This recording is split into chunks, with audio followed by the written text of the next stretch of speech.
pair of leggings on your merch store. And I was like, because I didn't delete it. Buying the book? No. How about we buy me a house instead?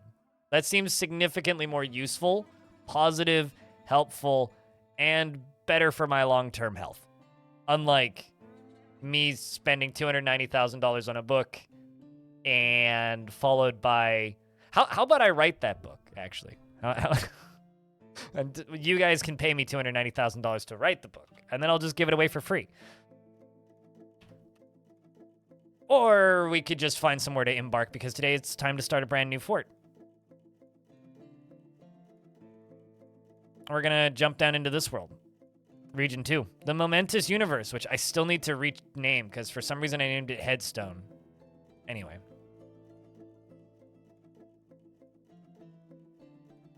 No, I will know how to make $290,000 from writing a book.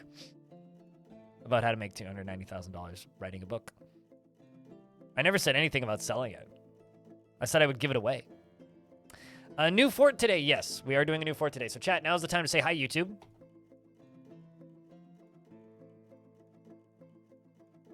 And then we should start a colony. I think that you're mispronouncing the word cult. That's usually what people do after that kind of thing, you know?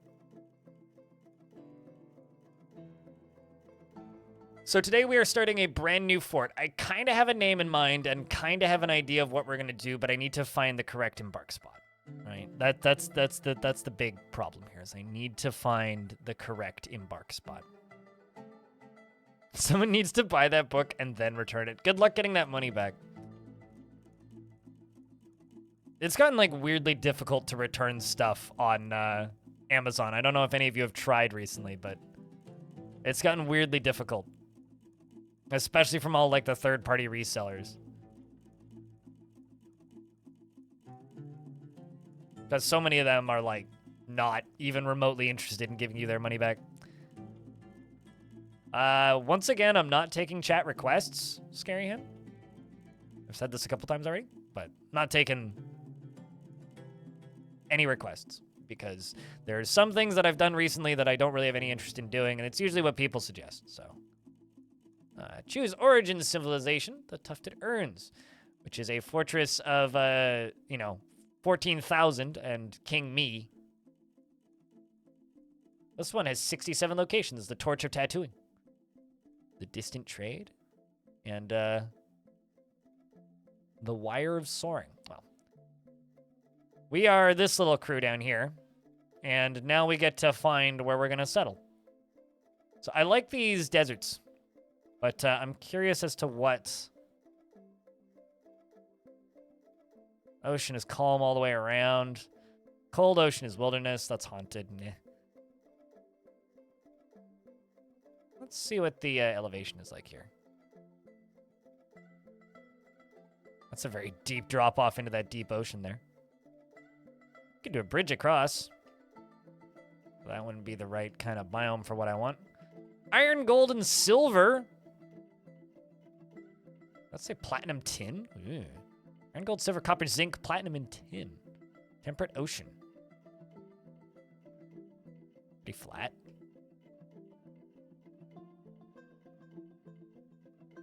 It is, in fact, lots of goblins, so we will, in fact, be at much war. Yellow sand, black sand. Actually, that's interesting. It doesn't say any sand. I mean, it just says sand desert, but... I like how this area just says that there's soil. There's no actual sand there.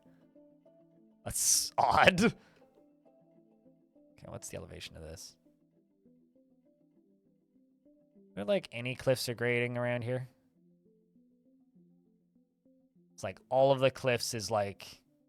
Okay, there's some cliffs right there. That's kind of interesting. What is that?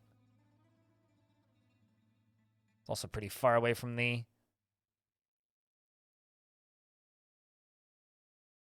All of this is calm, so there wouldn't be any big scary animals. Let's see what else we have. I think this is, like, inaccessible, probably. Oh, that's interesting. It's a mirthful glacier. I ain't doing a glacier. I didn't realize that was there.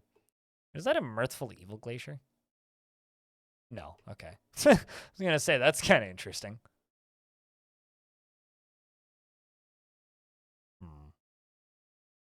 But yeah, no, there's a lot of goblin sites because we will be continuing the war. I mean, this is our previous fortress, Heatstone, right? So Heatstone is still at war with all the stuff up here. So our plan is to kind of continue that war. There's also these little sand deserts kind of scattered around out here, and also all of this beach area. My only real thing that I want to do this, is I want to settle on a beach. Because it's been a while since I've settled on a beach. So I would like to settle on a beach. That's kind of my desire for this fort, if I'm being honest. I would like to settle on a beach.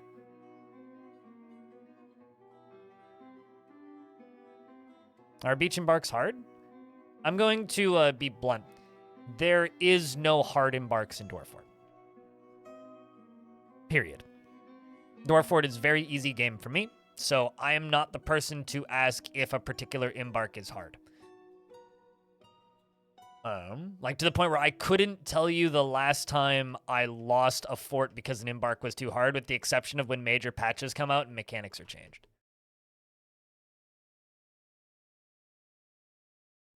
That's not hard. That's slow and boring. Like that again. Like that's not hard. It just means you can't really attack anything. Like I don't consider that hard. That's just boring. Untamed Wilds on a Necromancer Tower. The first 10 days are hard, and then after that, it's slow and boring. You just dig underground.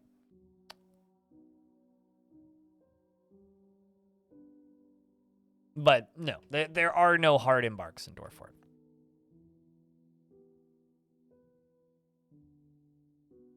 Saltwater is easily desalinated. You can get down to cavern layers pretty easily. Like, there's usually aquifers on oceans.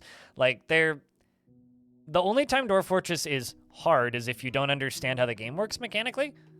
But once you know how the game works, you can just kind of contort it into doing what you want it to do, and it's generally not too hard to do that. Got a waterfall up there, probably. That could be a fun spot, but that's not ocean. Like, if I could get a waterfall going into an ocean, I would be very happy. But I don't think I'm going to. Not in this world, anyway. Unless I settle, like, right there.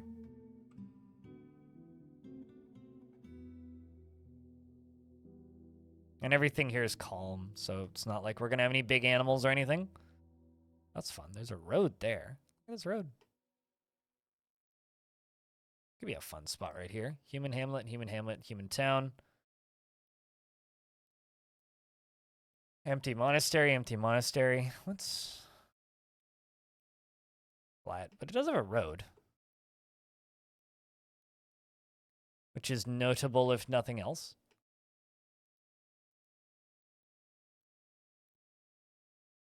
I wonder. Huh, that could be neat. This could be an interesting...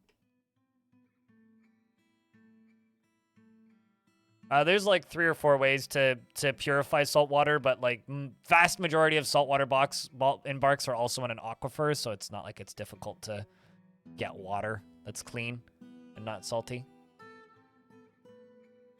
Yeah, this could be fun. This is all wilderness. There's a human town right there. Loves Lopt. Hello, Telenartho. How are you on this fine day? What do you guys think about this, chat? Because I think that's a definite maybe. This is also a maybe.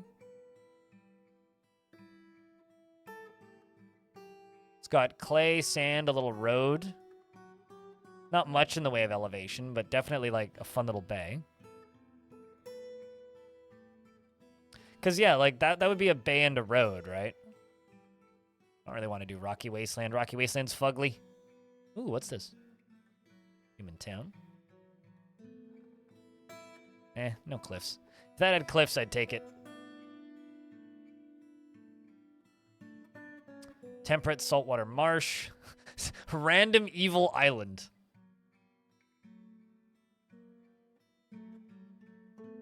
Now that's interesting. It's telling me it would have neighbors. Where it really shouldn't.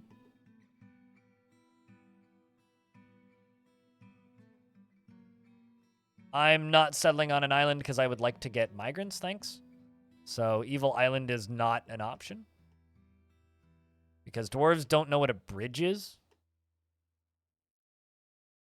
So you know how there's wilderness, untamed. So you know how there's calm, wilderness, and untamed wilds, right? Those are like 3 different difficulties. Not really difficulties, but like what's the general agitation of the wildlife and size of the wildlife going to be? If you are settling on calm, you're going to get small creatures that aren't scary. If you're settling on wilderness, you'll get some bigger creatures, but they won't be agitated. If you settle on untamed wilds, you will get agitated bigger creatures. And Sinister is the least scary of the evil biomes. So Sinister, Haunted, and Terrifying. Terrifying is untamed wilds, whereas Sinister is calm, right? So Sinister, everything will be dead and you'll get spooky sounds in the sky. Terrifying, you'll get undead giant ravens or whatever. Absolutely. Am I going to? No. Do I have any interest in going to that haunted island? No. But if you make an embark and you cross the, so if you make an embark, right, and you do this, right, and you just place it here, and then I place it, embark, and then immediately retire it, and then I settle at the far end of this island, I'll get migrants. But like, you need to be able to have an embark that crosses that. But yeah, I have no interest in going to that stupid little island. Neither this one. Like, there's just nothing on any of these that I'm particularly entranced by. I mean, yeah, you might get spooky weather, but like, it's just spooky weather. It's not like it's actually really a threat. It just means that you don't really want your dwarves going outside unless they have like cover or something.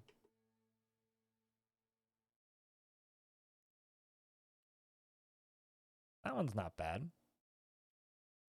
This tiny little temperate savanna is calm, but you know, you might get bigger animals. It's savanna, might get tigers and things. What mod is the embark size? It's not DF hack. I can't get to the escape menu here, but literally just go to your menu and in-game menu, you can make them 16 by 16. It's literally just like an option in the settings menu. You can make 16 by 16 embarks. But spoilers, you don't want to do that. They will run like ass on sandpaper. And if you've ever seen an ass on sandpaper try to run, well, you know how that goes.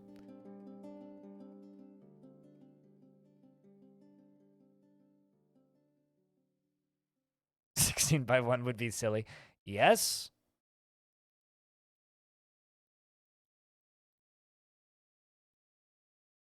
Also, this is vanilla.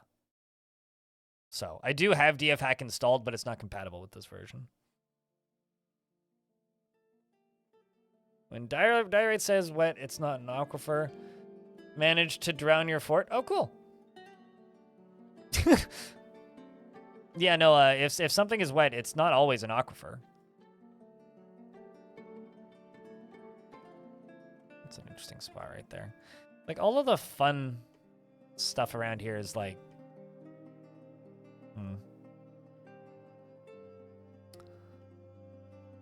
I'm hunting for interesting embarks on the beach, is what we're doing. I found one, which has potential, but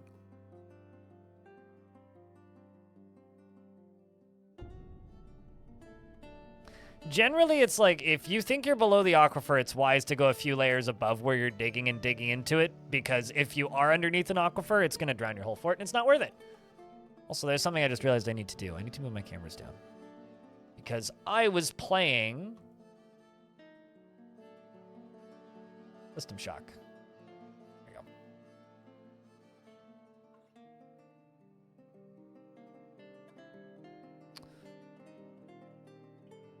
Same world. Same world, new fort. I really wish that these beaches were, like, closer to the edge here. Or, like, not beaches, but those sandy areas. Like, this is kind of where I want to settle down here. But none of this is particularly interesting. Although this is very goblin heavy, which means there would be lots of goblin fights. Which would be its own kind of fun, but I just wish it wasn't all calm. I was hoping for wilderness. It's like there's goblins everywhere, so you'd think it would at the very least be wilderness. But it's not. I wanted bigger animals.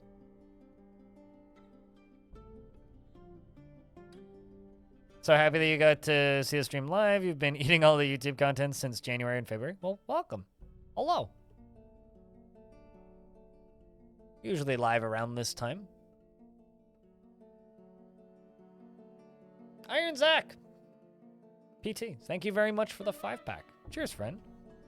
Means a lot. Helping keep those sub counts up. Cheers, friend. That's maybe a potential spot. Mostly I was hoping the ocean would be wilderness, but it seems like this whole ocean is just calm. The dead water. I mean, I guess it is the dead water.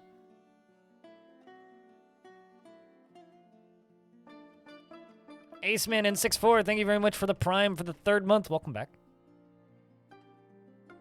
Yeah, this is the most promising spot right here, because this all has wilderness. This is the most promising spot. So, like, we could do like that, although I'd probably just make it one bigger on either side, and we'd do like that or something, or maybe that.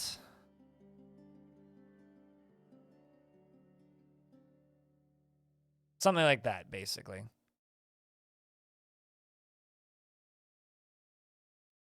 Crypt beer. It's still the same people. Yeah, it's often the same people here. It's often the same people. It's kind of a little community we got here. What's the elevation of that? Pretty deep for the water. There is some hills there. That's good. I think, chat, I'm just going to do a real quick embark and see what this looks like. I'm just going to say confirm. Play now. I have a Gorlak emote. It's got to look deeper. Well, it certainly freezes.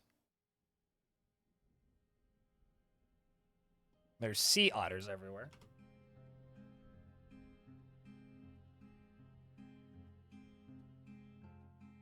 It's like meeting a bunch of celebrities. I mean, there was one time that somebody started watching Great Padinsky because he recognized their name from Long Death, specifically. Okay, so that's a pretty big ocean. Trying to figure out where this is.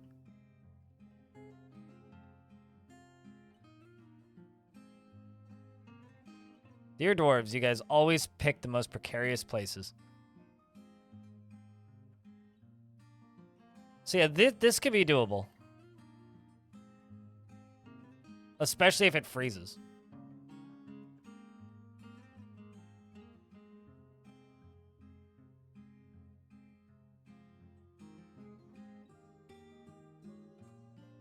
First time you heard your name in a YouTube video was wild. I have somebody who's rewatching Long Death right now who had a couple of dwarves in that fort. And it's just like, man, I got woken up in the middle of the night because I fell asleep with Long Death running and suddenly I heard my name. This is so much more your type of game and you're scared of even buying it. You have to work. Wait until you have some vacation.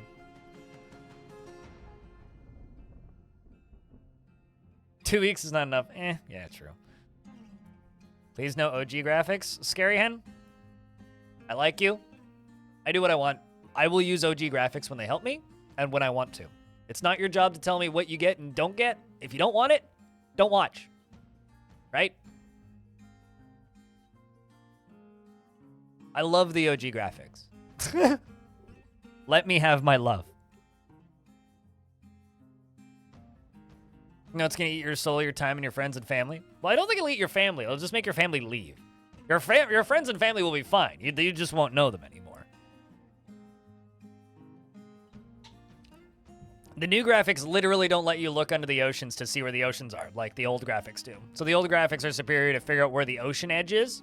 So if I'm trying to figure out if I want to play a map or not, damn right I'm going to use the old graphics. Gift your friends and family copies of the game. That's unfortunate. The one like issue with this is a lot of people are just like, but I need my multiplayer. It's like, but we can all play our own forts separately. Dwarves are your family now? Yeah, well, true. Murderer! I love the old murder victim accuses me of being a murderer by coming back as a ghost and accusing someone else by incident on your old account. I'm just sad that it was on your old account, not this account, so people don't recognize you from that. All right, so that location is a definite possibility. That one's too far apart. That one's too far apart. This one down here is calm. But man,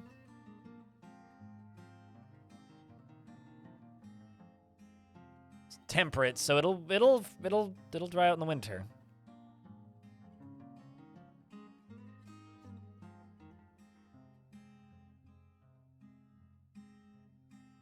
Who is J-Cat's Max Boxes? No idea.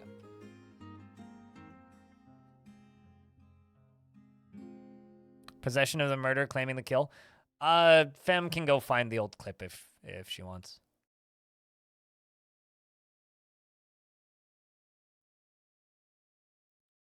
Yeah, that's fair, Fem. It's such a wonderful experience to watch. I'm glad. I hope people keep sending stuff in, and I hope people keep watching it. All right, let's see. What do I actually want here?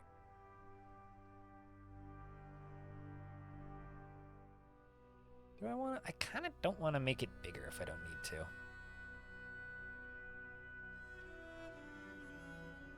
I mean, you could build a bridge. You could also just leave the Embark there, retire it, and then just have a fortress there, and the game would consider it a bridge, and I could go settle up here. But I've got no interest in settling up here. I just want to build right here. I mean, on this side, we have what? Shallow clay. Here we have little soil. There's probably some sand somewhere here. Is there sand? Actually, hold on. I haven't seen any sand listed. There's little soil. Like, yeah, it's a beach, but there's no sand. So, no, we don't actually have glass. At least none listed. We do have clay, though. There's sand.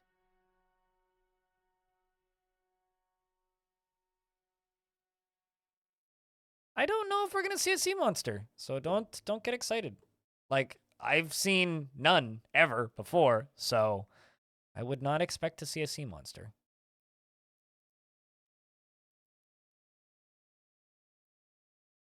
Yes. From Box Baron. But I just did, so. I'm not doing 3x5. I don't like doing not square embarks. It screws up the camera on the mini-map and bothers me. I've answered this question 5 times in the last 10 minutes, so I'm not answering it again, Warfu. Like, genuinely, I've answered this question, like, more than 5 times in the last 10 minutes. When did I say that I'm looking for sperm whales? I don't believe I ever said that I'm looking for sperm whales. And no, I'm not looking for sperm whales. I would be settling in untamed wilds if I was looking for sperm whales. But the answer to that question is yes, Warfu.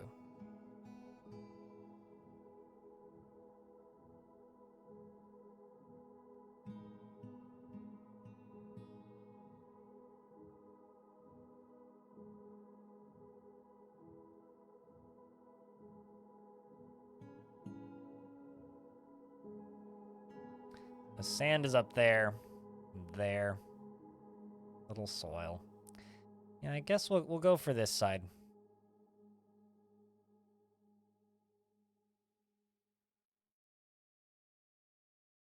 To experience lag, you have selected an large area. Choose a smaller one if you experience lag. You have selected an area with salt water. It might be difficult to survive here.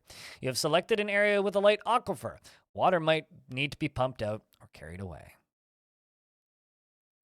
We're not going to find any giant animals here. It's not Untamed Wilds. It's wilderness. So there won't be any giant animals, or probably won't be. Highly unlikely there will be any giant, animals. So we're not looking for giant anything.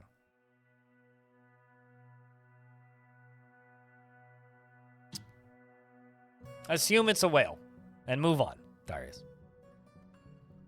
Will that aquifer be salty? No aquifers are salty. Also, it doesn't really matter anyway. Salt water is super easy to clean. Yeah, no, it's all good, Iron.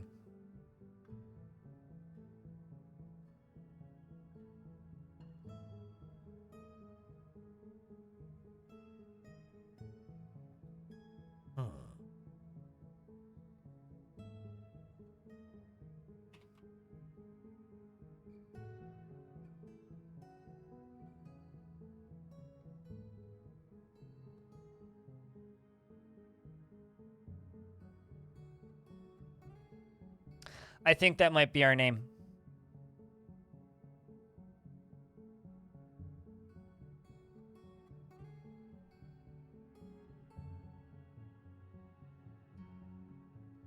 When it's added to YouTube, it goes up day after tomorrow. No, tomorrow. Yeah, tomorrow is when the final fort chunk goes up. And then I'm also going to do a community fort of it because I've had some people ask me to do community forts. And if you want to download it, !last fort. But yeah, I was thinking about a name for this fort. Machine water. Mm-hmm. Machine mechanism water, shaken, not stirred. Water wheeled, not wind. Maybe that can be the machine, the rapid machine of oceans. The rapid machine of oceans could be the group name. Of waves. Of wow. Beer? Tide isn't a word. It's good. We don't want to eat Tide Pods.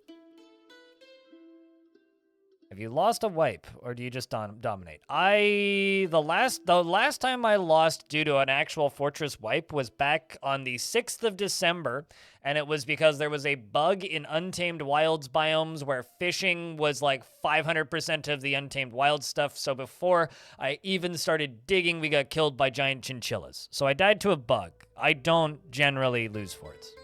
It is very, very, very, very, very rare that I will lose a fort due to being overrun. Like, it kind of doesn't happen. I have to intentionally let it happen for it to happen. I'm going to remove the rapid word because I don't think it's that good. The machine of water. Machine of water? It's current? No, that's not a word.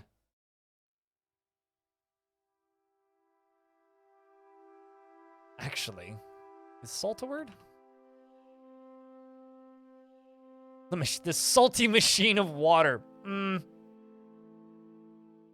It's not a stream, though. It's an ocean.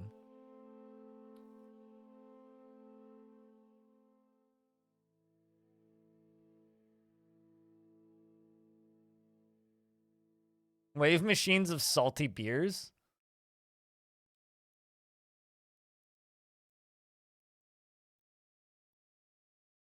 The salty of water. Ugh.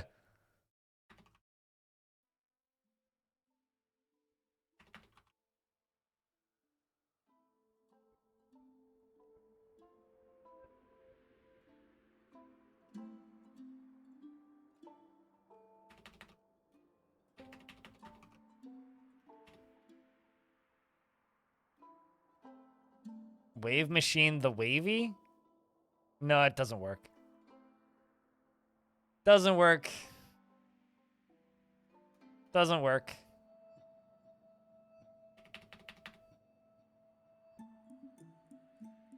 I think we're just going to go with the machine of water, chat. I think we're going to go with the machine of water. The machine of water seems like a good way to go. Also, nice sub count there, by the way.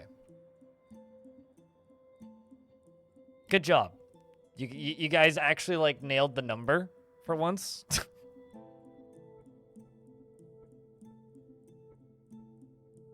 Are you okay, Lagushka? You need help? Salty beer of machine water? Nah, I'm good. Yo, it's the funny sex number, chat. All right, so group symbol.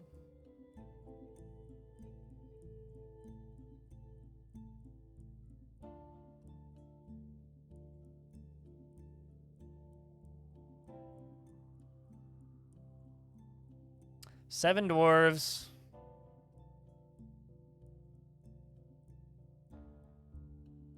Delete element, the wave. Shape, wave. Nope. Shape, wave. Gonna set this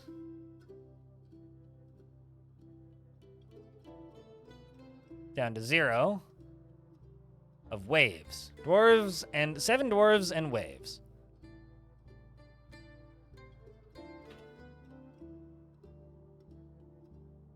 Seven dwarves are praying to the waves.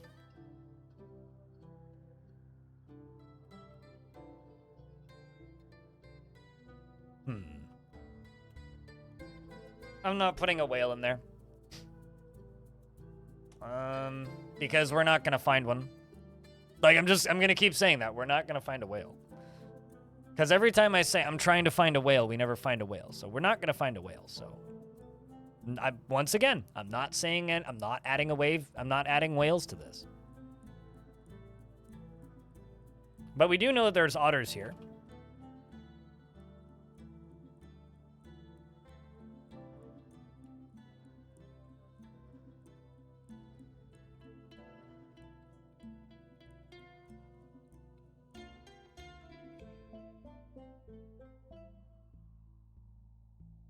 Ashlyn, thank you very much for checking out a gift. Appreciate you. Means a lot.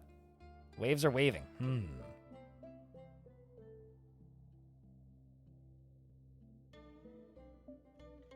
Sea otter is traveling.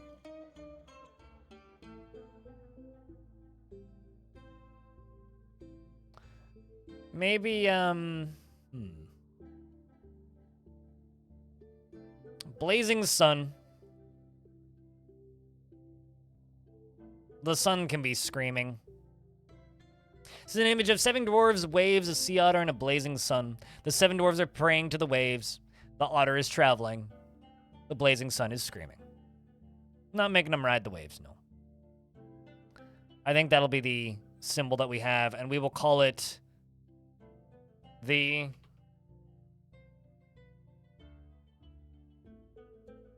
common oceans. You know, we'll go with that, actually. The common oceans is the symbol of the wire of soaring. Oh, shit. Did I select the wrong group?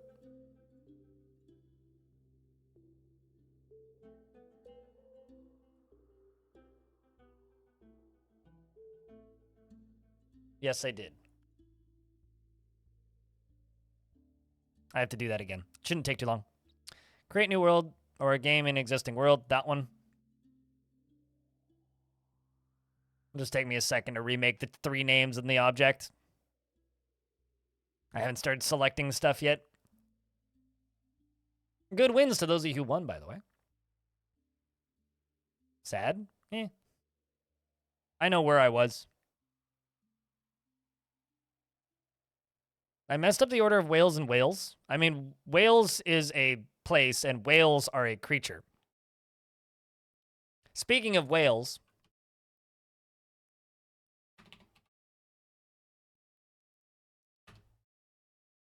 here, have a story about killer whales attacking boats outside of my city.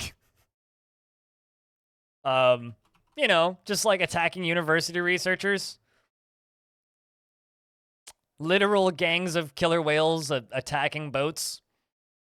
It's a good time. You want to just like go get mauled by a whale? Go get onto a boat and go research them. It's like, it's kind of hysterical, but it's absolutely terrifying. Like, absolutely terrifying.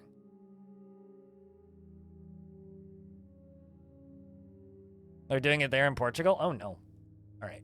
Tufted urns. Yeah, see, we were the wire of soaring. Up. Alley up. Up, whoop. Up, whoop. Make them bigger. Okay. Let's go right there. Okay. Prepare for journey carefully. Fortress name. Machine.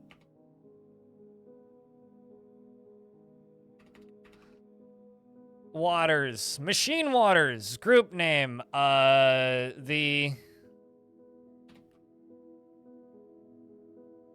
Chain of oceans.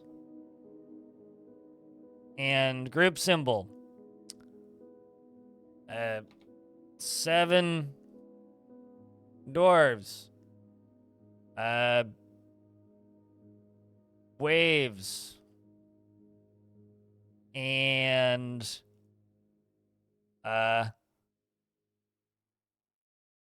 sea otter. Traveling. Praying. And a object. Blazing. It's a good thing I noticed that. And a blazing sun. And screaming. The sun is screaming, naturally. And this was called the Common Ocean.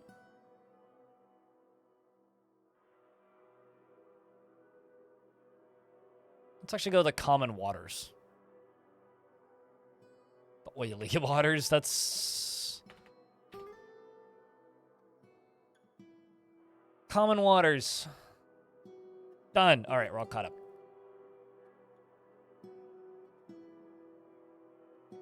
You need to be reincarnated as an animal of the sea, not an octopus.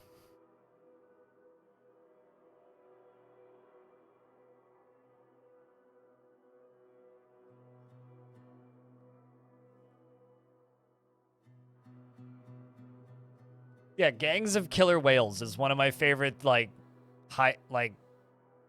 what's the word? It is one of my favorite headlines I've seen in a while. All right, so what am I bringing? We are going to be probably assaulted by goblins relatively quickly if I had to bet. Bring 2 dogs. What other animals do we have?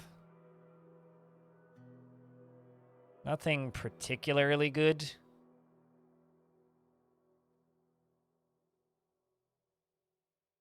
Bring chickens. Bring 2 hens, and we'll just gamble that that one rooster isn't gay.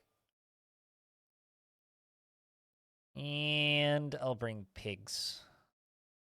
Not a piglet, but a sow. Sow. We'll gamble with you again. Chickens versus turkey. I usually take turkeys. This time I feel like taking chickens. Turkeys are better, but we're also bringing pigs. That doesn't really matter. I don't generally end up using the leather anyway. Well, there's like a 5% chance that your male animals or female animals are gay and just won't have kids. It's just hard baked into DF. Pigs don't need to graze, neither do chickens. None of the animals I've brought with me need to graze.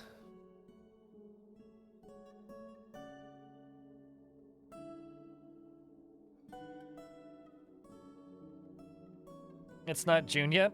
I mean, we'll never... You don't know. I mean, actually, I won't know because I don't have DF hack and I can't use my gaydar. Which is everybody's favorite DF hack feature. Are my pigs gay? I swear to God, if I ever, like, embark with a giant, like, cave toad or something and it's gay, I'm just gonna have a mini Alex Jones moment. A DF hack has a gaydar in it, yeah. I think it's actually called that. It's like check sexuality or whatever.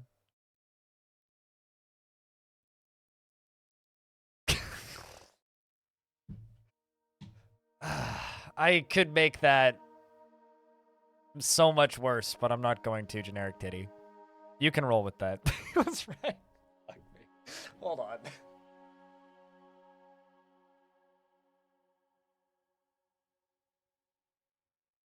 You can hear it in your head.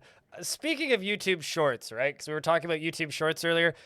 Not too long ago, I fell down a rabbit hole of YouTube Shorts that were all just Alex Jones ranting about nonsense overlaid on Warhammer 40,000 characters. It's the hardest, like, most guilty laugh I've had in a while. I was just, like, crying laughing. Like, it literally knocked me off my sofa. I was laughing so hard. It was so fucking funny. It's just like him on just like chaos, just like screaming about the establishment. It's just very funny. But fuck that guy.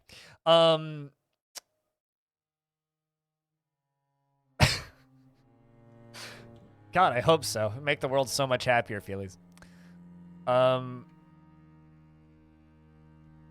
Who's Necrons?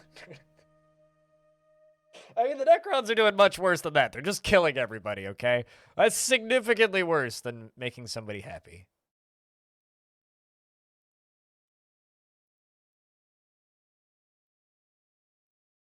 Anyway, enough about Alex Jones. Huh.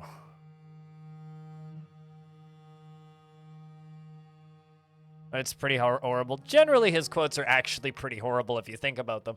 But when you take them like out, not even out of context, but like when you put them in the right context and you like realize just how stupid half of the shit he says is, it is very funny.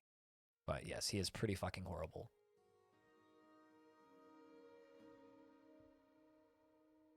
It depends on it depends for your default points.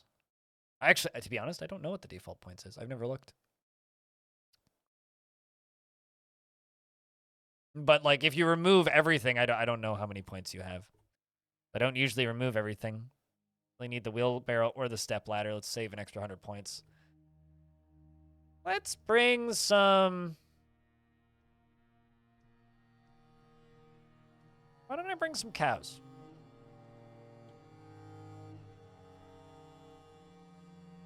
And a bull. We'll do that. Bring a few extra chickens, a few extra roosters. Move out of the way. We're bringing a bull. I'm going to bring more prepared alpaca brain. Must be a delicacy. And 2 more rum and 1 extra plump helmet seed. And as for this, we're going to embark with 7 peasants. Because to heck with it.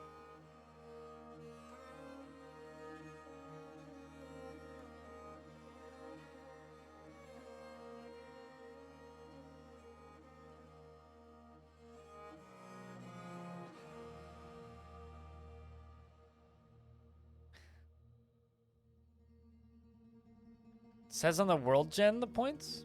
I think, yeah, in advanced world gen, you can set how many you get on Embark.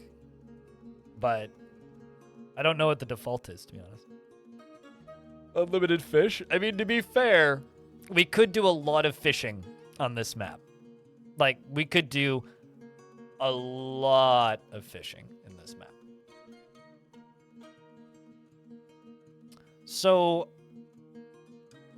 kind of my idea for this fort. Now that we're sitting here at this Embark screen, we're pretty much ready to go. I want this fortress to... Actually, you know what? I am going to give them some skills. I lied.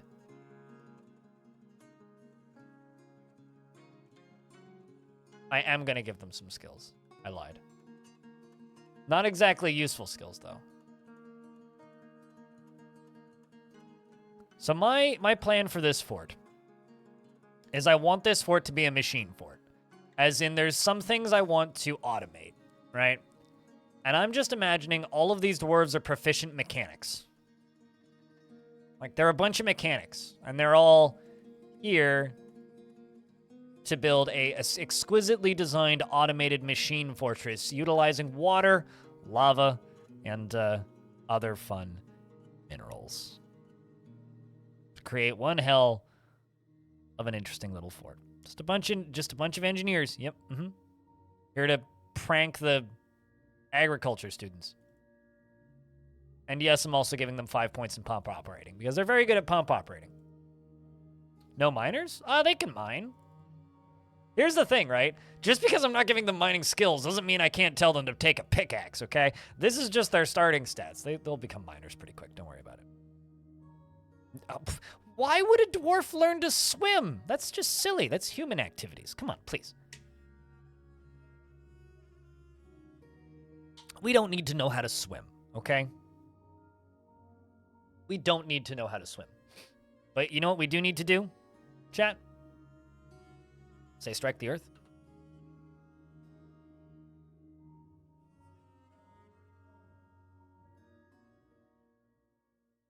So, welcome to a dwarven outpost. You have arrived after a journey from the mountain homes into the forbidding wilderness beyond. Your harsh trek has finally ended, and your party of 7 is to make an outpost for the glory of all Kesh Ben Vakur. There are almost no supplies left, but with stout labor comes sustenance, whether by bolt, plow, or hook. Provide for your dwarves. You are expecting a supply caravan just before the winter entombs you. But it is early winter now. It is spring now, not early winter. It is early winter now. Enough time to delve secure lodgings, ere the wolves get hungry. A new chapter of dwarven history begins here at this place. Stakud Dural. Machinewaters. Strike the earth. I need to give this mic stand some WD-40. It's squeaking. When I moves it, Cabal Epicer. Yes, exactly. All right, so it is early winter. We kind of have a problem. I'm pretty sure that traders are going to show up on this side.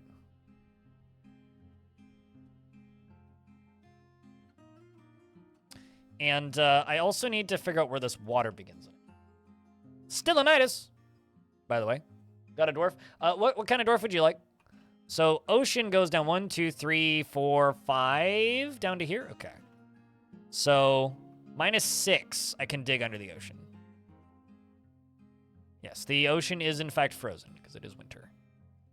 So we're going to have to account for freezing water.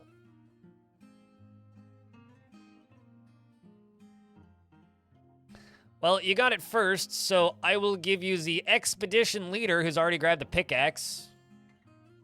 Tholteg is still in TUS. Keep in mind, because this is the same faction as the last fort, it is highly possible that people will move over. Okay? It is highly possible that your old dwarves will move over. You don't have points to reclaim a dwarf. I'm sure that you'll get there. You'll get there.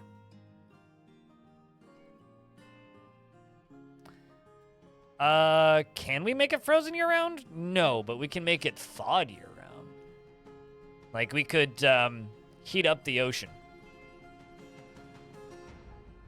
Twitch is telling you type too fast?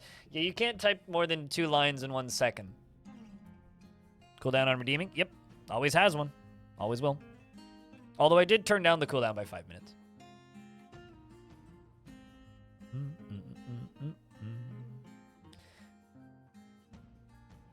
Even if you're not playing the same faction, you might see them, but they won't move in by default because they'd have to join a new faction. So, if you're playing in a new faction in the same world, as long as there's access for them to get there, they might show up as adventurers. They might show up as, random mercenaries or, bards or poets. They might show up as, an outpost liaison or a trader from a previous fort, that sort of thing. This dwarf, he is emotionally obsessive, forming lifelong attachments even if they aren't reciprocated. He finds humor in most situations, and he is incredibly brave in the face of looming danger, perhaps even a bit foolhardily. He isn't given to flights of fancy, and he can easily fall in love and develop positive feelings. He can sometimes act with little determination and confidence, and he has a sense of duty. He enjoys the company of others, and he likes to keep things practical without delving too deeply into the abstract. He generally acts with a narrow focus on the current activity, and he prefers to present himself modestly and does not go out of his way to help others. And his hands begin moving when he becomes exasperated, and he blows his breath out when he's annoyed. He needs alcohol to get through the working day and likes working outdoors and only grumbles mildly at crappy weather.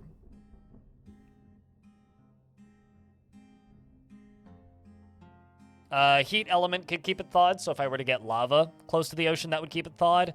Or alternatively, actually, you can go watch Water Lungs if you want to see me thawing an ocean with lava.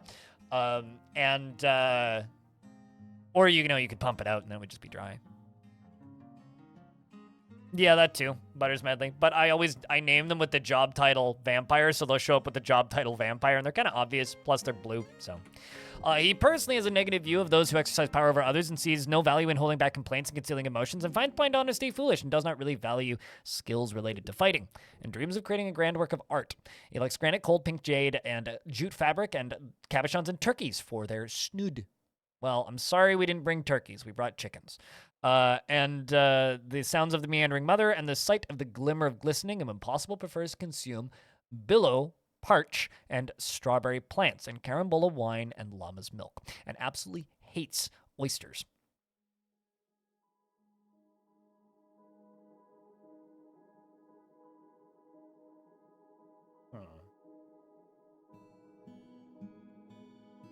Seems like a poor choice of a leader. It's fine. He has a very long beard, which is arranged in double braids. His sideburns are clean shaven. His very long mustache is arranged in double braids. His short hair is neatly combed. He has an angular chin, and his silver eyes are round. His ears are splayed out, and his hair is pumpkin, and his skin is cinnamon. Well, let's look at this for a little bit. We got black sand over on this side and no trees. So this is just black sand, on this side, right? This side has trees. Got sandpear trees, chestnuts, birch, and then there's an ocean in the middle.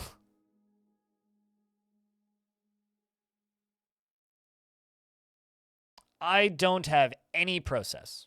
People always ask me these questions, Scary Hand, as if I have consistency or process.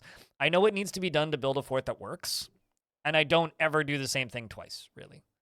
Everything's always in a slightly different order, and it really doesn't matter. Because that's absolutely what I'm planning to do. What if? So, bear with me here. See this blue? These are the edges. Goes pretty far down. What if we dam the ocean? No, it's not a permafrost. It's literally the early winter. It's not going to be a permafrost ocean, and if it is, I will probably abandon it.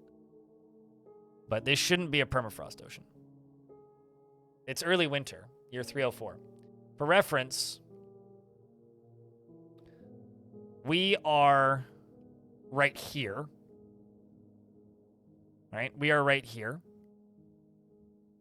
This is waterlungs. And waterlung, or not waterlungs. This is heatstone, not waterlungs.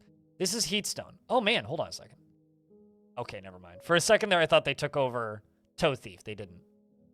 But it's kind of neat, actually, seeing all of these different locations that are owned by us now. Because they have the blue. Because this whole patch here was what we did with Heatstone, right? We got all of these different little blue helixes that formed. We also took over a couple pits and a few forts. Blind about to Constantinople, the area. Yeah, and build a city in it. What do you think? I mean, especially if it freezes in the winter. That makes it very plausible that we could do this. Because if you look at the mini-map, to there, to there. The problem is, that I'm seeing, is I'm currently very worried about how long we have until this thaws. So I'm very iffy to unpause it. What I'm kind of tempted to do is book it over to this side. Like, literally just run across, dwarves. Run across and chop down some trees. And then over here, up here, I'm going to place a little wood stockpile. We're going to see if we can get all of the wood moved over, because we're going to need it. But where's our miner? Here you are, Deller, the engineer. Trust me. Chat, I can't show this on stream, because this will probably give me a content strike. Definitely on YouTube and most likely on Twitch. But I've got a video to show you. This is a internet classic and one of my favorite videos of all time. And just trust him. Trust us, we're engineers. I have a feeling that that is the theme song of this fort. For me personally, that is the theme song of this fort. Because you got to trust me. I'm an engineer. Don't ask me what the fuck just happened here.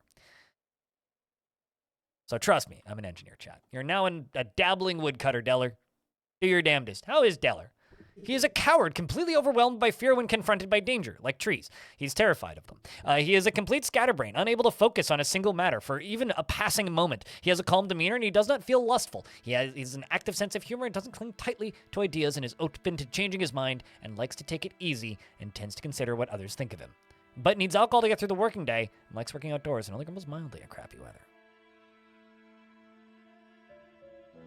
Like I said, that's an internet classic. Yeah, Butler's Medley know what's up.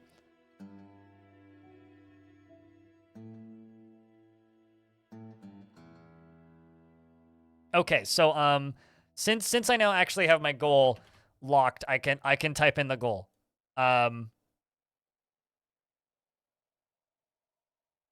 Ideas are still pending, but damn the ocean.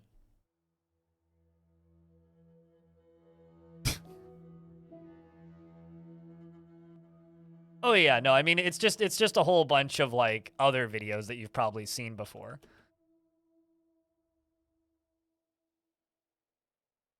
So we're going to follow Stylianitis, our expedition leader, who is annoyed after being rained on, and felt love after being caught up in a new romance, is now a lover with Servish.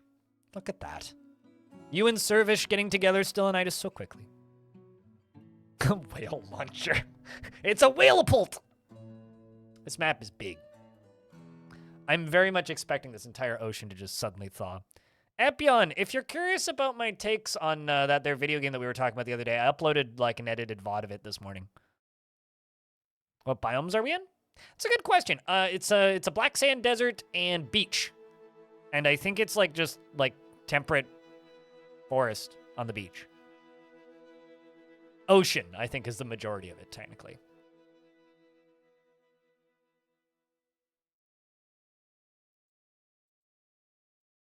But Epion, thank you very much for the 33rd month with Prime. Guys, if type in ! hell and go check out Epion's video game. We'll play some Jupiter Hell. It's a cool game. We'll have to stream some more of that soon, whenever there's a new update.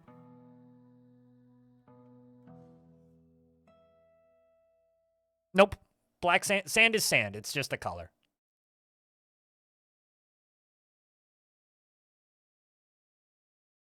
It just depends on whether or not you want to stare at white sand, black sand, red sand, or yellow sand.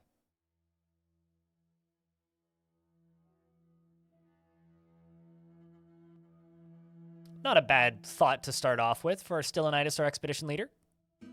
You know, talking with a friend, remembering talking with a friend, feeling affectionate.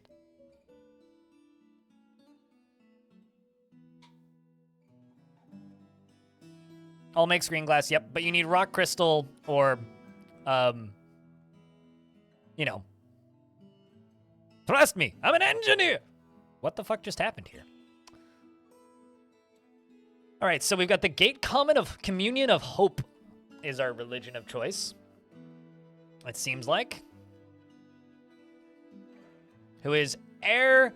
Like, I really wish that I could like click a little magnifying glass here to read about this deity, because I really miss being able to easily read the forms of the deities. Love remembering a new romance. Good, good, good. What did you just watch? Trust me, I'm an engineer.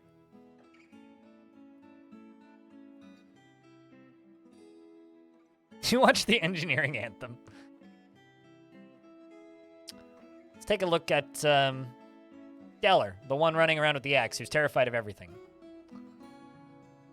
Was annoyed caught in the snowstorm, but was satisfied remembering felling a tree. That's his only real locked memory, his only core memory.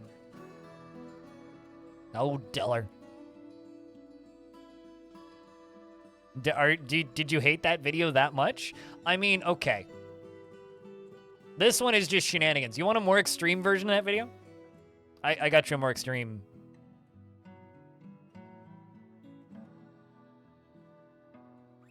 Version of that video.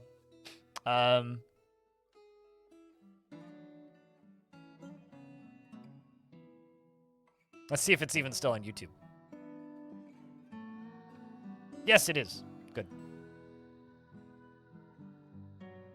This one is not only going to... Well, this one wouldn't give me an audio strike, but it will get my stream taken offline. Have fun. It's just a music video, though. Not for the faint of heart, shall we say. You might need eye bleach afterwards. The fort's name is Machinewaters, which I should actually put in the title.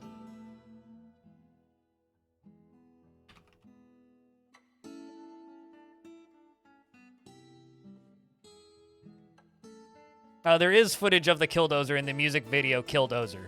Yes. YouTube wants your age to watch this? There's a lot of nudity in that video. Let me tell you. There's a lot of nudity. Live leak footage? No. I mean, it's a very funny video. Like, it's hysterical. Like, if you have this similar sense of humor to me, Oh my god, it's so funny. First time I watched that music video, I was crying by the end of it.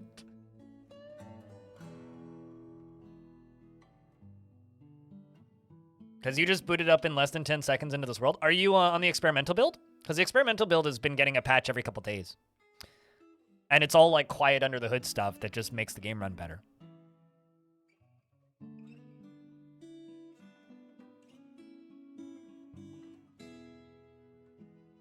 No, you definitely not safe for work. You shouldn't have that video playing at the office. Trust me, I'm an engineer. You can get away with. That's just goofy shit. But Killdozer by Dope Thrones a bit. It's a thing. All right, so this still just happy when felling a tree. I'm literally just I need them to get all of this wood across the ocean, and we're getting there. Because if they don't, I'm not gonna have any wood until. Oh, look at this! We have a peach-faced lovebird. I actually haven't seen their sprite yet. It's a peach-faced lovebird. Look at that. Doesn't everybody love a good peach-faced lovebird? It's everybody's favorite bird.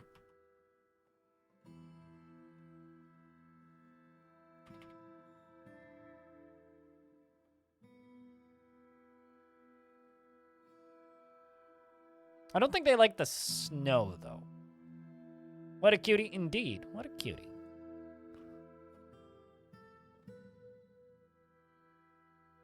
What, that beak dogs were supposed to be peach-faced lovebird stand-ins because Zach had a pet peach-faced lovebird, and then they actually put peach-faced lovebirds in the game, and then they stopped making the beak dogs be peach-faced lovebirds? We got albatross. Unless it's your car. Mm-hmm. Or you're the nude guy, then it's probably something else. My favorite scene in that entire music video is it's a wedding happening and there's like a door at the end and then a naked guy just opens up behind the wedding. Drugs? Oh, clearly. Very much so.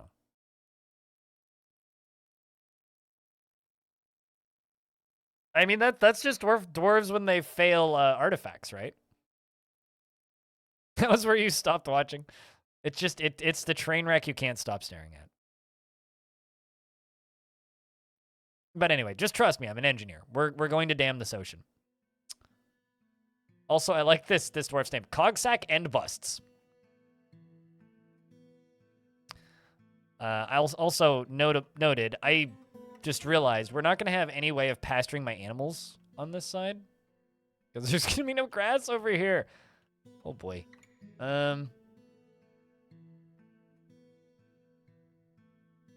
Pebbles, pebbles, pebbles, pebbles. Driftwood, pebbles, pebbles.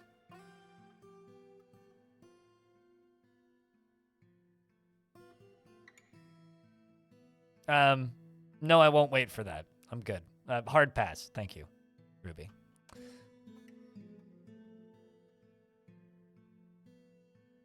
mean, yeah, I guess we'll have to just dig down to cave fungus, because I kind of don't want to pasture them on that side.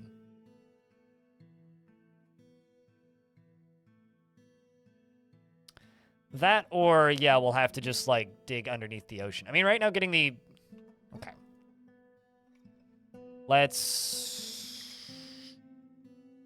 Pen pasture right there.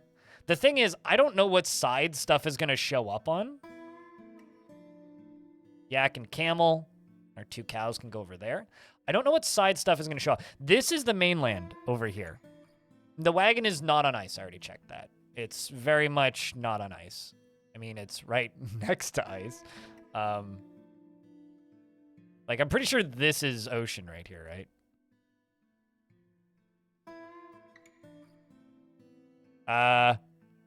Yes, the wagon is on ice. The wagon is, in fact, on ice. I need to make an everything stockpile and get the stuff out of the wagon. The wagon is, in fact, on ice.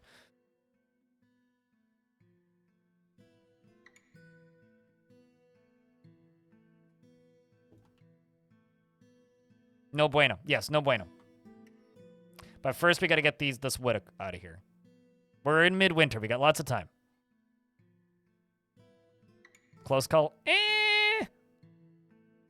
I'm not panicking. You're panicking, chat. Stop panicking, chat. It's okay. We don't need to panic. We got lots of time. It's only the 26th of Opal, all right?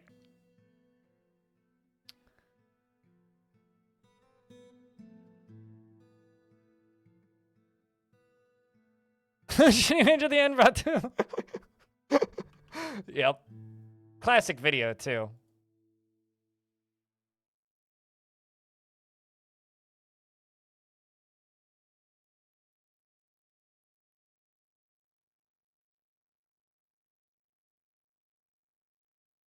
What happened to the last fort? Exclamation point last fort. We have a command for that. Is the stone named calendar always the same? You never actually thought about it? Yep. You can go to the wiki and type in calendar.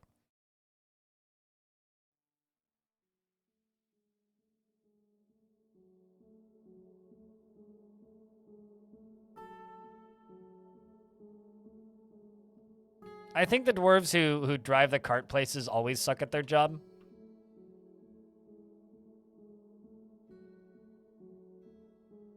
Work due to inebriation. Good, good, good.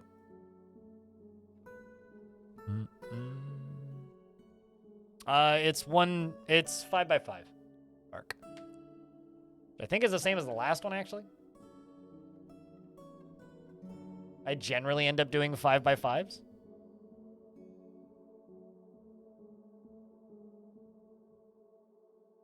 We are terrifyingly close to squeaking back up to 1,000 subs, chat. Okay, we got what? 1, 2, 3, 4, 5, 6, 7, 8 logs left, and then we got to get everything into a everything stockpile. One of my dogs was fighting with a sea otter. Yeah, but we're almost done getting this stuff over, so it's fine. Bedtime for you. We'll see you later, Rolf. You take good care. Sleep mighty good. All that.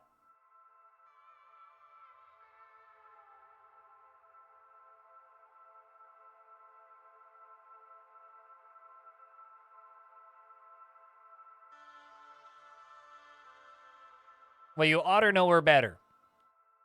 Ranger Rick, thanks for the 5-pack. Thanks for paying forward that anonymous gift sub. Why is this dwarf moving so slowly? Weak? Well, that's got something to do with it.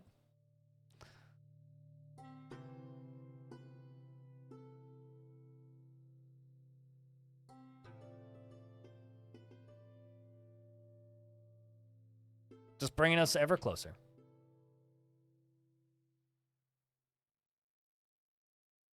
Well, I mean, if you're going to say something like that, Casualty, like I said, you ought to know her better. I'm very used to making otter puns because of my existence within proximity of FG squared, so. Why is there puke everywhere? Probably something we were fighting with. Hey, there's a hamster. Found Hamtaro, chat. He's like 18 pixels. I realize he's kind of small, so here, let me give you a better view. Here. There you go. That should be a little bigger.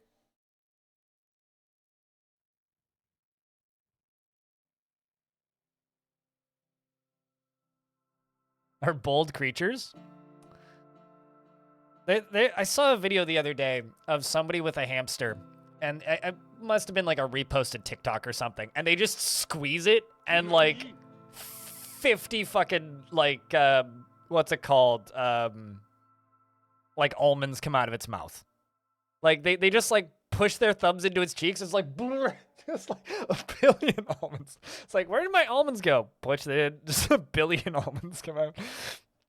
Maybe you'll get hamster man visitors. I would be surprised. We're in the same general vicinity as the last fort, and we did have some like lizard people visitors and some cavefish people, but no hamster people. So I would be pretty surprised if we saw that. You saw that it never ends. Yeah. Someone needs to take that video and like infinity loop it. So it's just like it finishes vomiting and then they just like hands go off screen and then it just keeps throwing. It's just very funny. Hey, Paul Harvey, though. How you doing? And Spike, what up? But to anybody here, plan for today is we're going to be doing this. We're going to be putting a good number of hours into this brand new fort, and then we will be playing more System Shock, which is a playthrough that I've been very much enjoying so far. Oh, probably, but we haven't even started fishing yet, Manticore. We need the ocean to freeze first, or thaw first. Unfreeze, antifreeze, defreeze. What's that? Sea otter. See, otter do better than that.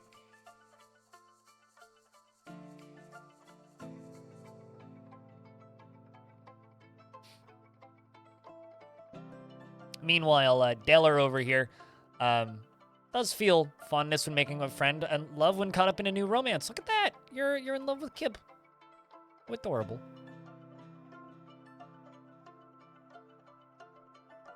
All right, so now we're going to go up here. And I'm just going to make an everything stockpile. I almost never do this, but I need to get all this shit out of here.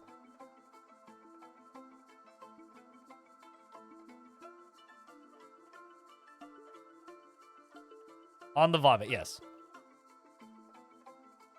It's okay. The dwarves will clean it now that there's, like, stuff in the vomit. Follow Stylianitis again. Is annoyed after sleeping in the dirt. I would be too, frankly.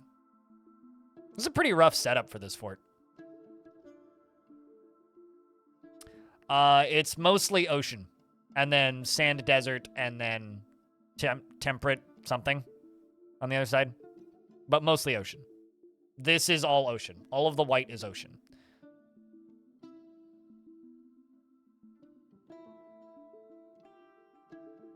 It really does have everything? Yeah, it even has... See, they already cleaned the vomit up. How to clean up vomit, chat? Apparently, put a stockpile on it. They already cleaned the vomit up. Look at that. Let's see. Actually, let's test my theory. Let's see if just, like, putting a random nothing stockpile there makes them clean it up quickly. Because maybe I've figured out, like, a hack to clean vomit super fast. See? Look at that! How to clean up vomit. Put a stockpile on it.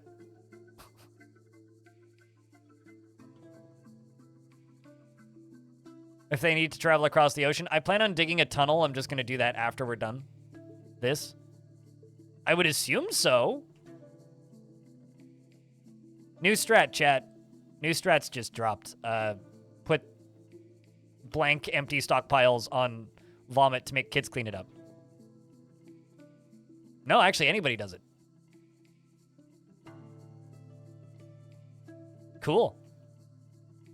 I have no idea what the Delaware Tunnel is, so I will just simply smile and nod and say yes, exactly like that. All right, sweet.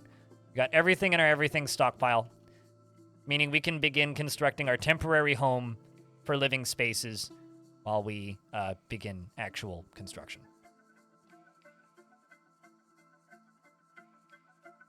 But we're into late winter now. So I guess next project is...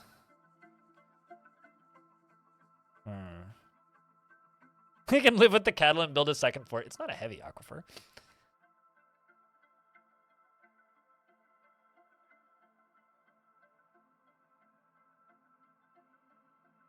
trying to figure out how I want to do this. Somebody is fighting.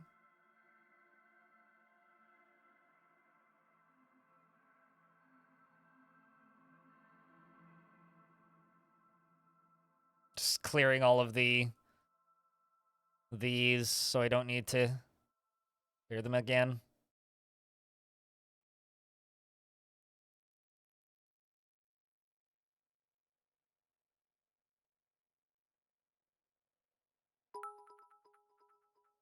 Jam Jalopy, thanks for the $10. GL on the new fort. Time to prove Dwarven might is greater than the Ocean Crypt Plotland Crypt pick. Thanks for the clip, by the way, Diamond. Cheers, dude. Seriously, thank you very much for the $10.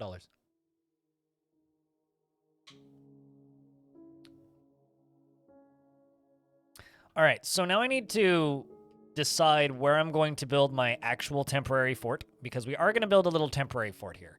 Because this is going to melt soon, right? And I'm thinking we start like a quarry or something over here to start selecting materials, and then we're going to need to build a tunnel that goes under the ocean, probably on layer 10-ish, if I had to guess, to go all the way across. Because then what we're going to need to do is we're going to need to start channeling down every winter and then damming it off, which is going to take a little bit. This vomit removal service. So, God, I'm like impressed by how well that whole vomit thing works. Okay, there's wild camels on this map. What else do we have? Just a bunch of camels. Okay.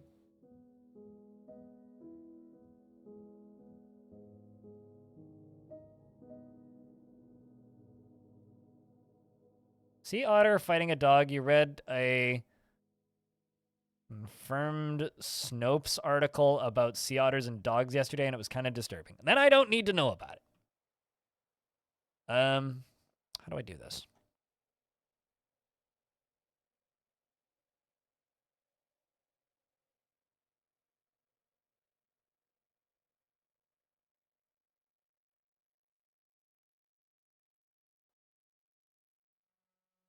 Yeah, I mean, I would assume it would work with all liquids.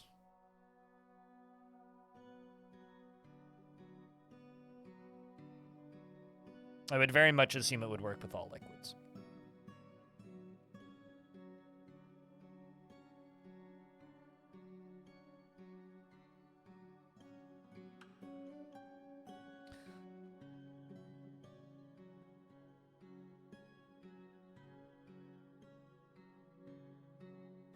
I literally just discovered it 3 seconds ago on stream.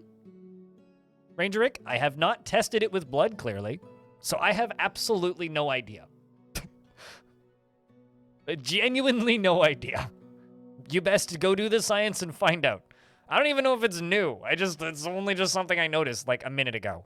So, it should. I don't see why it wouldn't. Research pending, yes.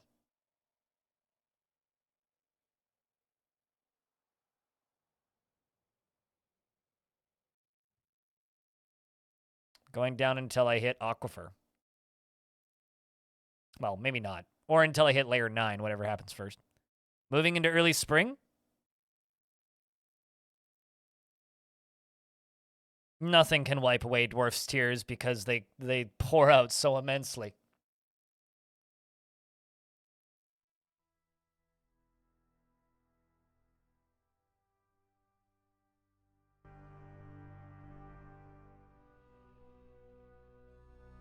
Also, apparently, a Glimish is shutting down.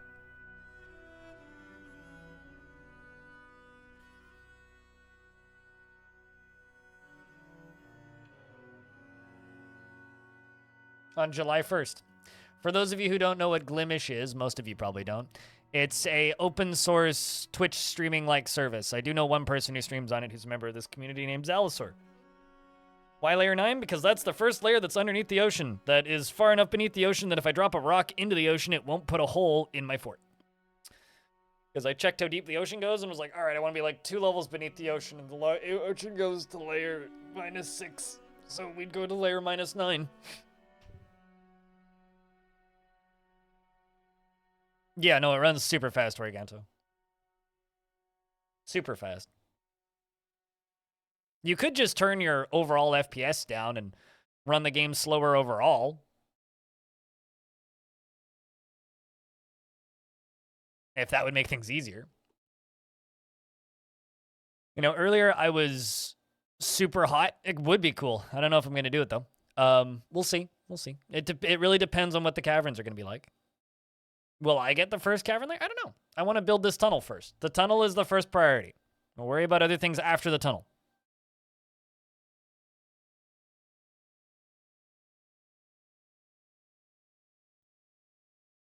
To the 10 streamers on there, bless them. Yeah. Well, I mean, like, they're making no money on Glimish. Running services like that are expensive. How did I make the entrance 2Z levels high? I dug out the entrance, and then I built the entrance, and then I dug down a level, and then I built underneath it. Start on the top and dig down.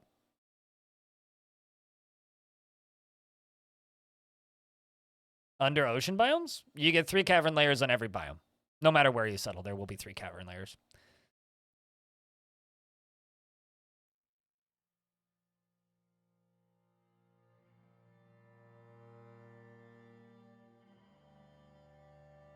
Yeah, I had someone ask me to dual stream on Glimish once, and my response was just, why? There seems like to be no real reason to do that, so I'm not going to do that. I could have, but...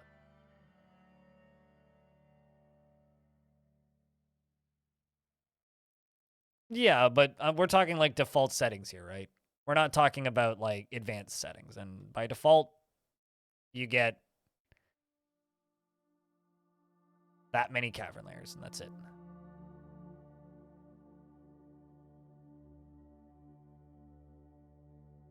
So why are you not digging? Probably fell asleep. Went to go drink or something. Yep, microcline. Ooh, blue fort.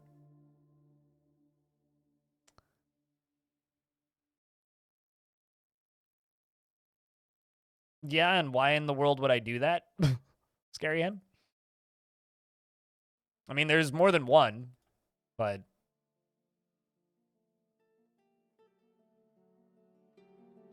What's the theme for this fort? Exclamation point, goal. Hadranos.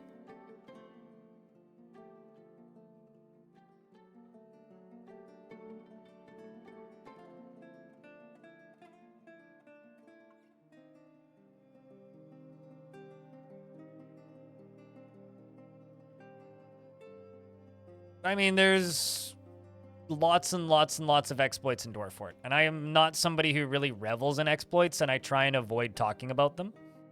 Which, I mean, I guess I failed horribly at that, right? But I do still try to avoid talking about them, because I think that they take away the value of the game and make the game less interesting.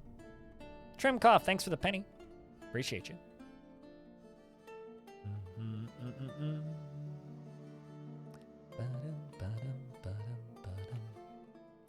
So we're going to go down one layer further.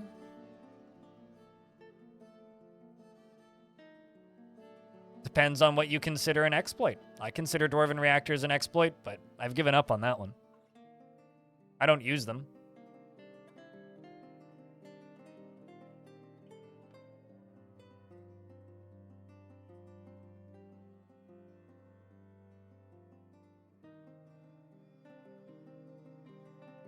All right, let's dig down to here. This will be where we are digging. Also microcline.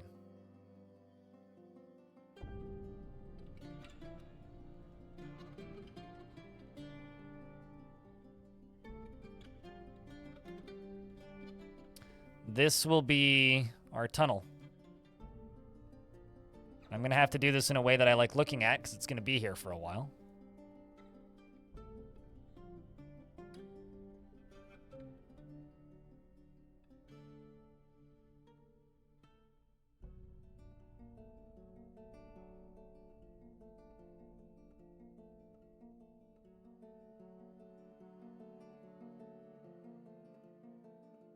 We're going to have some professional miners by the end of this tunnel.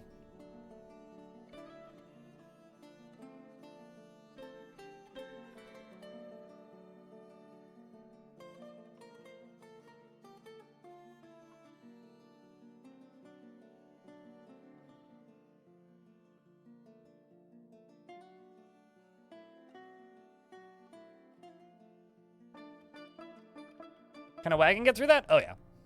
But we're not going to have... We're not worrying about wagons. Because we're not going to have wagons until we have a Baron, and we're not going to have a Baron anytime soon, if ever.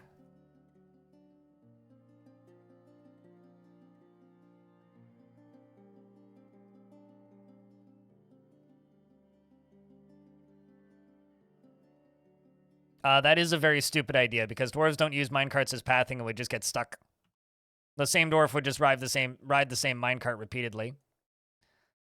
Maybe for transporting materials, sure.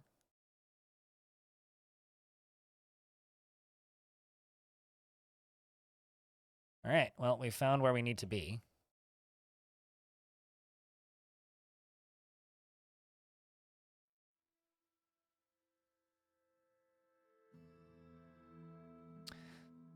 All right, we can let them start working on that.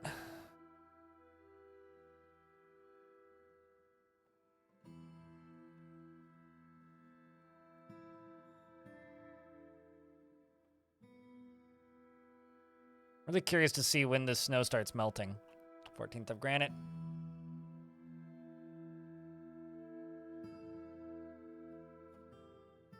And also if they hit an aquifer. That's something else I'm really curious to see.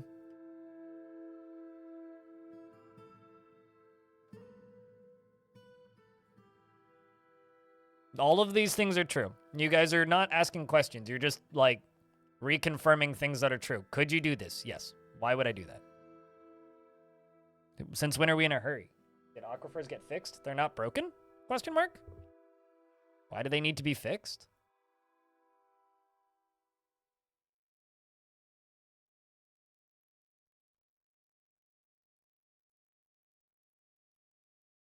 I'm doing fine, McJerby.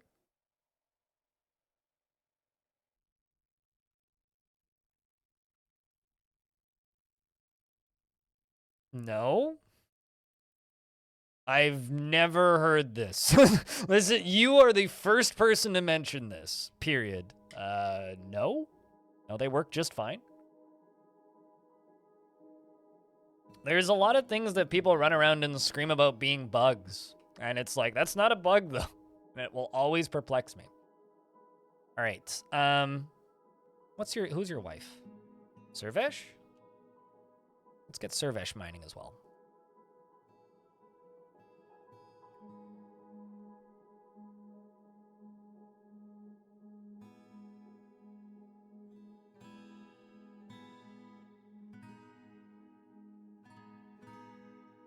All right, so now that we've got rocks getting made, let's grab ourselves a stoneworker.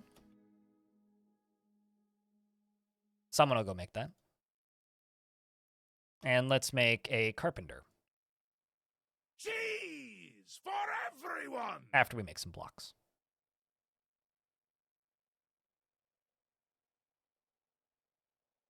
I think Lignite has a new sprite from the last time I looked at Lignite.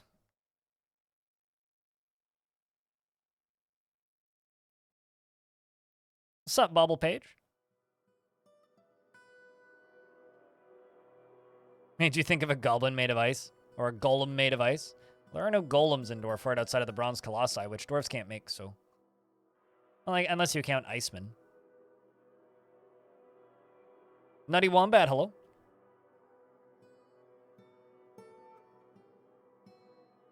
What, damn the ocean? Well, it's what we're going with. Carpenter.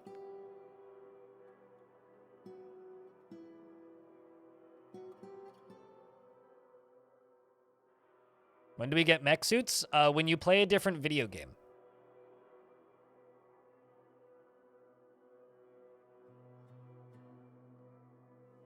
Or mod the ever-living crap out of it. So around the same time, we'll get tactical nukes.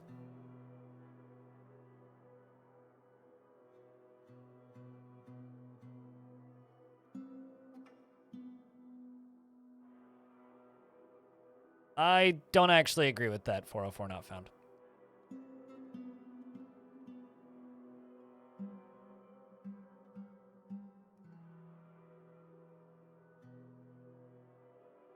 Fort has an elf poet and a goblin apprentice who sit in your mayor's office all day and occasional shading meeting at the edge of the map, and your mayor is friends with them. Seems sus? Oh, your mayor might have, like, joined them. I would interrogate your mayor. With a captain of the guard. That or they're just trying to join your fort. One of the two. So it's either extraordinarily sus or not even remotely sus. Oh, we've got oceans. Got herring. Shit's starting to thaw, so this area thawed first. I just want to know what day it thaws. And then I'm going to pop up a screenshot so I can see. Because this chunk down here thawed first, right?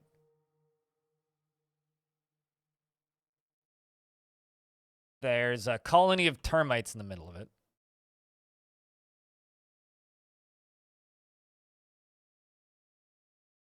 I will say the same thing I always say when people suggest stuff like that, which is, I'm not going to worry about it until after adventure mode's out. Like, lots of things are possible. Tons of cool-ass things are possible in Dwarf Fort. 7th of Slate is the Great Thaw.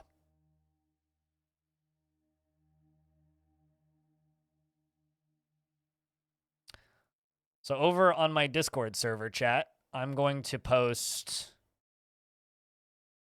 a screenshot of ocean and the date to remind us the date the ocean thaws. In case I forget.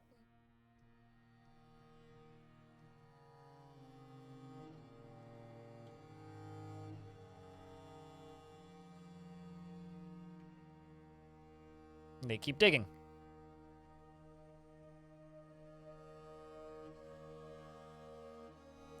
So we're gonna make door.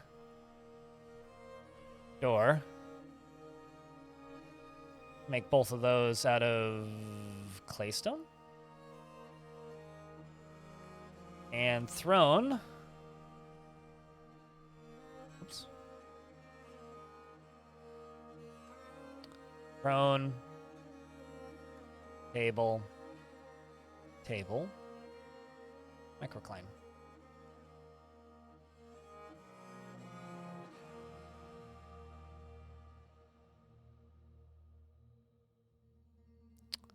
When the Great Water breaks, yep. Speaking of ASCII, check this out, chat. I always love to show this off. The ocean waves look so much better in ASCII, it's not even funny.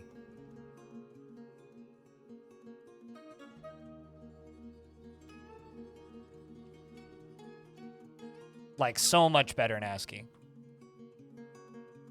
Like, you can see the mist over multiple Z levels. You can see the currents breaking, crashing on the ocean. It's one of my favorite features of ASCII, is just the waves. Because they look so beautiful. And with the graphics on, they look like this. Like, you can see the spray, that's it. There's no sprites for the waves. So you just see the spray. Such a bummer. Okay, so we're getting beds made, we're getting doors made, we're getting other things made. Good, good, good. And we are slowly digging our way across. We found some amethysts. We found plenty of tetrahedrite. So I think down here is going to be our little fort. But I want them to finish digging that bridge first. So our little fort is going to consist of storage. Storage is going to be for most things. This is going to be our little fort for constructing the base that's going to build into this ocean, right? This will be abandoned later. 7.6 out of 10, literally unplayable. Is that, I was gonna say, is that your Redfall review? You know, it's very ironic that Redfall's reviews are red and has made, like, somebody's stock price fall. Like, they dug their own grave, really. Truly, it's like they dug their own grave.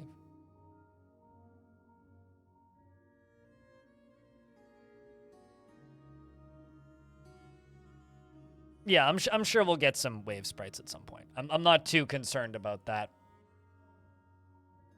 7.6 seems too high for that game. Man, I don't know.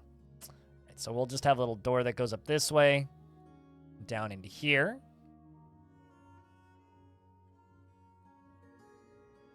A little walkway there. Do us, you know, kind of like a little tavern thing / kitchens. Kind of goes here.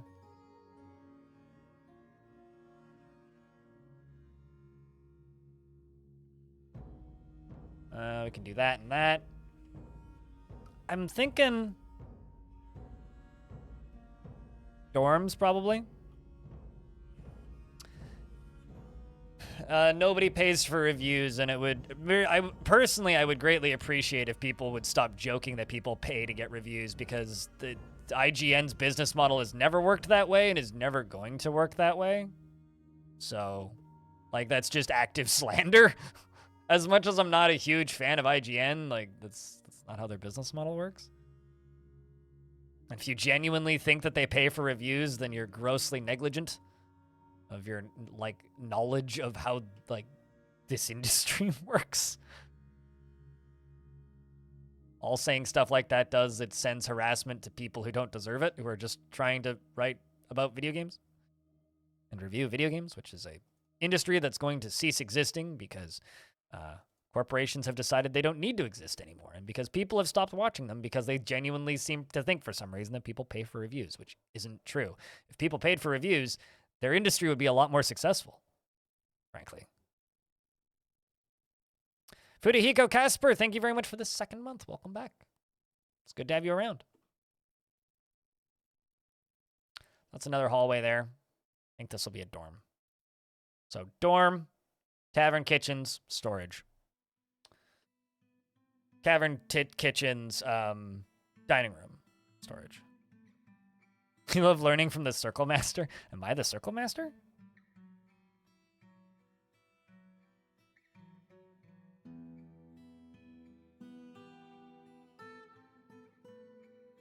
Orbmeister. Extraordinaire.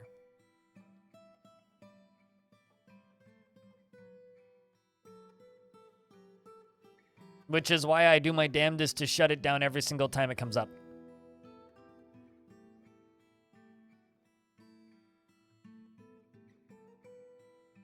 Also, yes, I owe Fly Kick a Dwarf. I was digging stuff out while that popped up.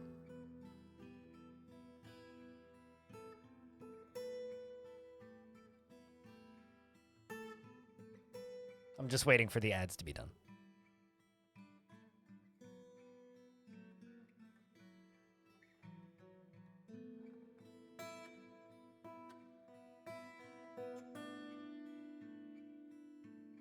I do make a lot of round shapes, yes. I don't like squares. This is very true.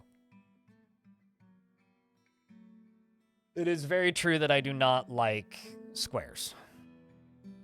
Although I will say it is hip to be square. Opekama, hello.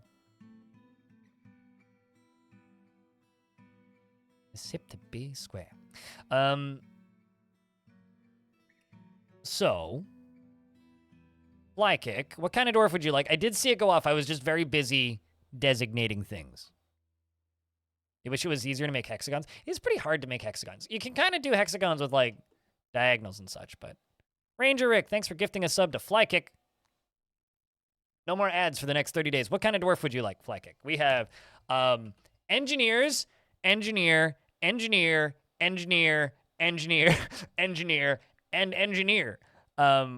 Would you like an engineer with a beard or an engineer without a beard? And would you like to be in love with Stellanitis? Because that is also an option.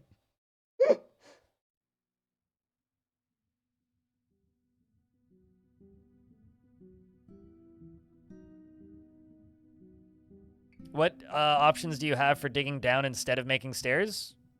Use ramps. Oh yeah, they're also screw pump operators, but that's a side job, you know. I will not Stellanitis, but thank you. You want to be a beard? Beard. Well, I can't. Well, actually, is this one in love? This one has a lover. Here, you can be Deller. Fly Kick. Fly Kick these nuts. Fly Kick is a coward and completely overwhelmed by fear when confronted with danger. He is a complete scatterbrain and unable to focus on a single matter for more than a passing moment. He has a calm demeanor, and he doesn't often feel lustful. He has an active imagination and a sense of humor, and doesn't cling tightly to ideas, and is open to changing his mind, and he likes to take it easy. He tends to consider what others think of him and stomps his feet repeatedly when he's angry. He needs alcohol to get through the working day and likes working outdoors and only grumbles mildly at weather in general. And he dreams of crafting a masterwork someday, and personally is a firm believer in the value of tradition and respects the development of a skill and doesn't care if others take the time and doesn't care about nature one way or another. He likes selenite, bilin, and black zircon, demon rat leather, and the words of the amethyst of deserts, and the sound of the lace of adoring, and when possible prefers to consume alligator char and rhubarbs and pineapple wine, and can't stand toads. Visuals, he has quite sparse hair, is greasy. His long beard is arranged in double braids. His very long sideburns are braided. His very long mustache is arranged in double braids, and his short hair is neatly combed. His amethyst eyes are round, and his ears are splayed out. His teeth are crowded, and he has a deeply recessed chin. His eyelashes are short, and his hair is chocolate, and his skin is peach. Doesn't like toads? Why is that suspicious? All right, we should also get a little farm going, so this is as deep as I can make it in the loam layer. But I think I'm going to go up to the sand layer. We go and dig out, you know, something around this big and stuffs.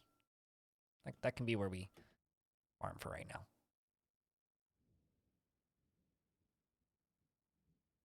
Deeply recessed chin. Well, I mean, does Andrew Tate have a deeply recessed chin? I mean, if he doesn't, he should after he's been in prison for a bit.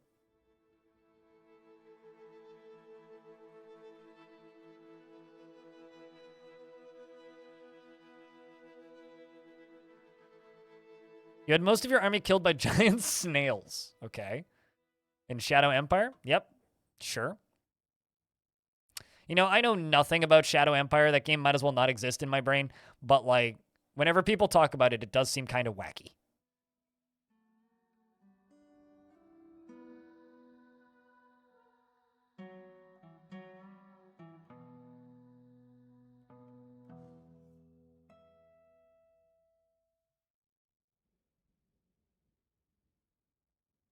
All right, so you're going to be plump helmets.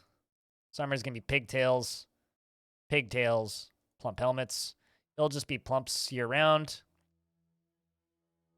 And then the other one's going to get cave wheat and sweet pods.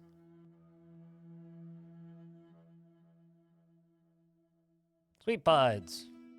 Cave wheat. Pigtails. Plump helmets.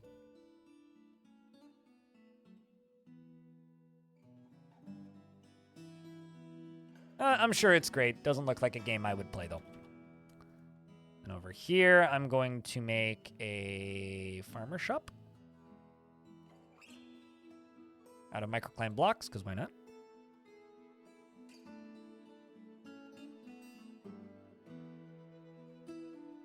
Block site? Well, that's good.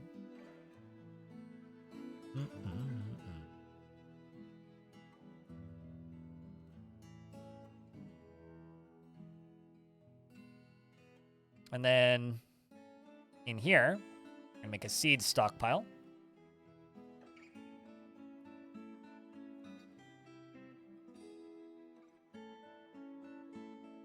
Also, there's a small change that's been made. So if I go into here and hit custom, never mind. I was going to say, if you change the stockpile, it like doesn't remove that. But that was working the other day. Now it's not. We'll remove seeds from this stockpile. Not everything, just seeds. Just seeds.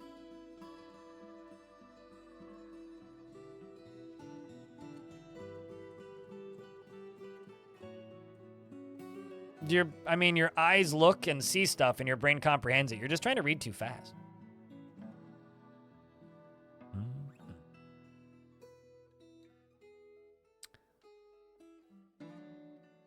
Maybe we could block the ocean with gates and have the entry at the bottom, and when sieged, flood.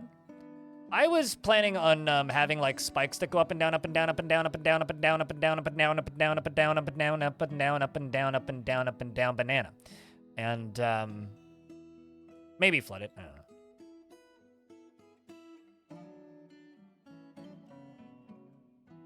But I was planning on doing repeated spike traps. First, we need to give these dwarves a bed, though.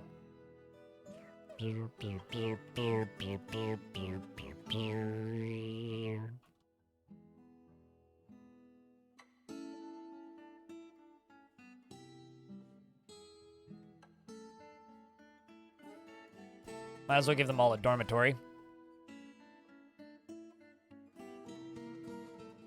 What works better than spike traps? Flooded spike traps. Probably. I mean, I don't actually know what works better than spike traps.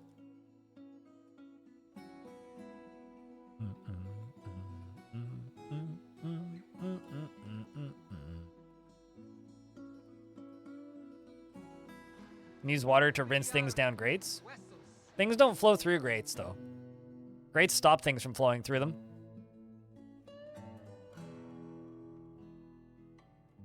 Did I ever turn the bot back up? Yes, I did. I had to mute things pretty heavily last night. That was a bit? You thought the stream was crashing? No, definitely that was a bit. Because you know sometimes I stutter, utter. Mariana's Trench, pretty good band. Speaking of local heroes, Mariana's Trench. They wrote great songs such as Shake Tramp and I Hate Myself.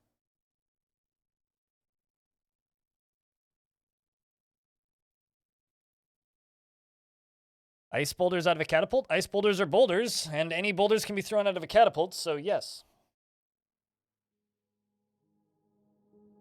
Damn, that's a lot of hours. Class it. What's up, Papa Lurk? What cool thing we doing with this fort? Damn the ocean. Speaking of ocean, what's in it?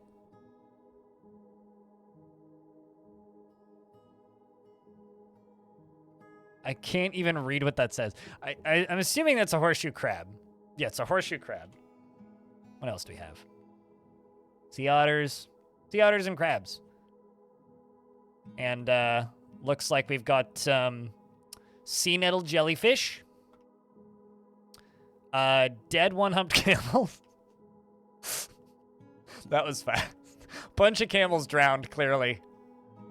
We got a hagfish. What else do we have? More hagfish. Steelhead trout. Aren't those freshwater? I thought those were freshwater, and this is definitely saltwater, Dwarf Fort.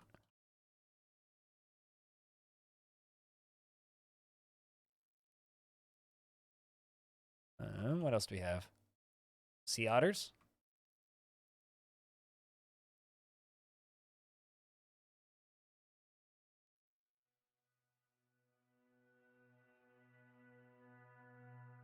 I mean, FG's been talking for a while now about doing a Otter Fortress Dwarf Fort playthrough. Or she plays as Otter People. Someone needs to make her that mod.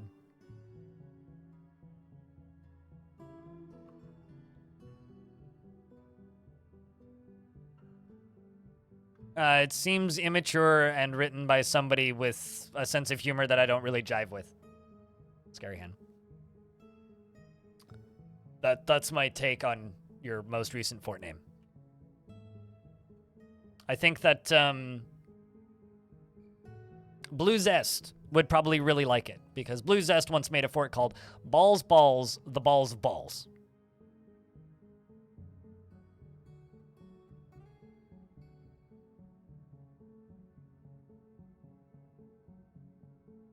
There are at least bee otters? You mean 8? What do you mean by bee otters?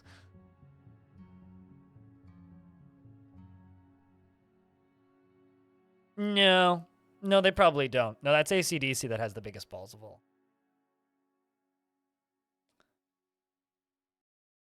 No, it's the balls of balls. No, it was like the massive ball. It was massive balls, the balls of balls or something.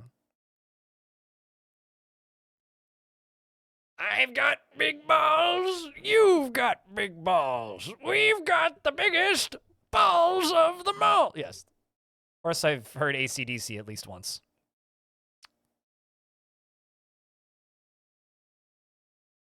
At least once. Speaking of at least once, how's Servesh doing over here? She feels satisfied at work, but euphoric due to inebriation. Most recently, felt love remembering a new romance. So we're, playing with fire here a lot. Because if we got sieged right now, we'd kind of be in trouble. Unless they're on the other side, then we just laugh at them. It was very fitting. Did they have big balls? There's a weed eater outside, or a saw or something, which is getting annoying, so I'm gonna go close my door. Sorry.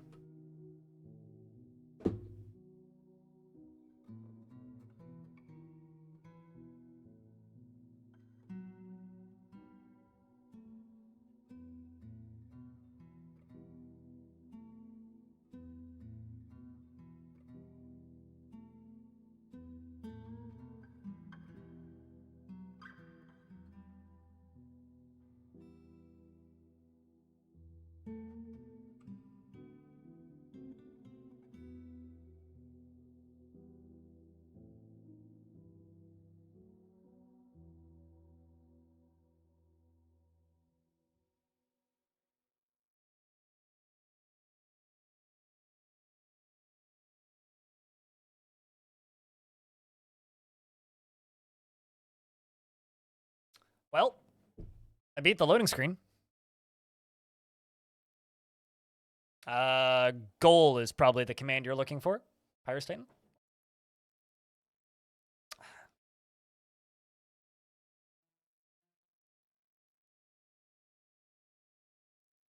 What, to give your fort a really goofy name, like once? I suppose. I don't know.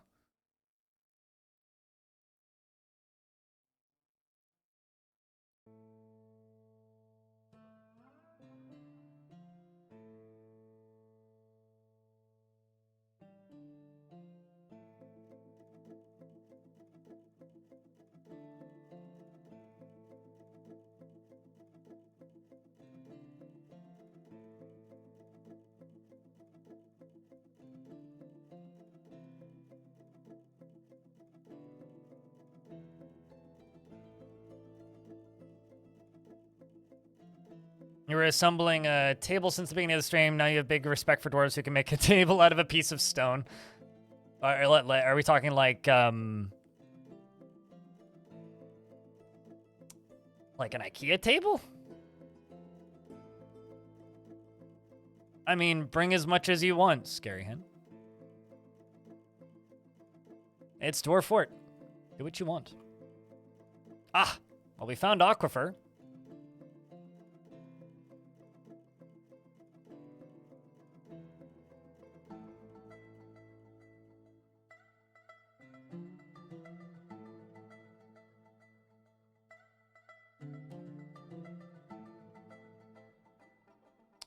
Mildly annoying.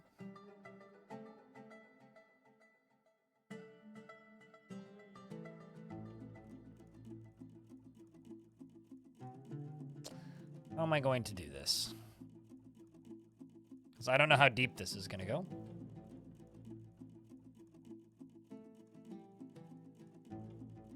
What if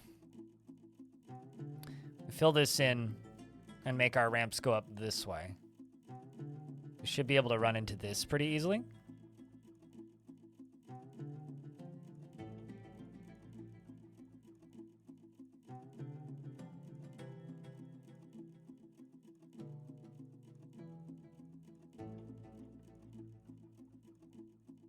Oh, right. Yeah.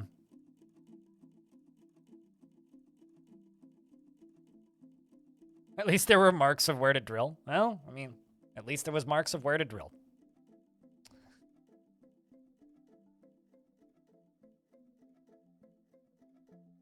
That mean that's going to leak? We'll find out. If it does, I'll just smooth it. Furniture make you cry. Certainly.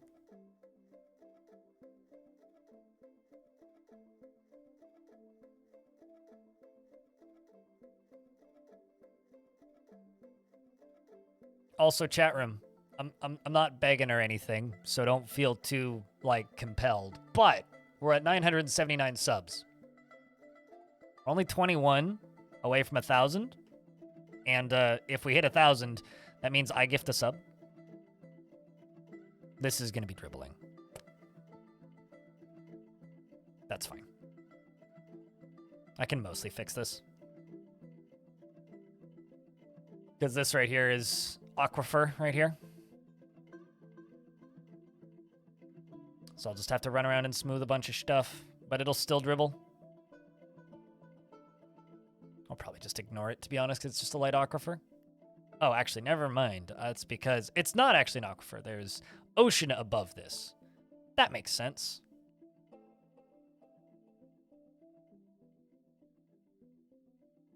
Wagons only need 3 across. And it's also a stopgap temporary measure so that migrants can get over from this island. Yeah, I mean, if I were to flood this with an ocean, that would be hysterical, wouldn't it? No, this is just so that migrants can make it to the fort, because we're on the other side, and theoretically, migrants should only come from the other side.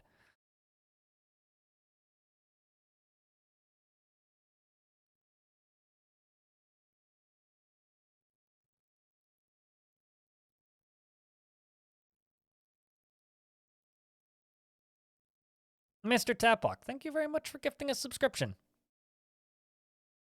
to Opekama, bringing us up to 980. The first fort died that way. To be fair, this version of the game is like extremely not clear where water is when it's frozen, making it actually very difficult to build forts near water if you don't know how to spot water on the minimap or swap over to ASCII. Like, it's kind of real hard to see that.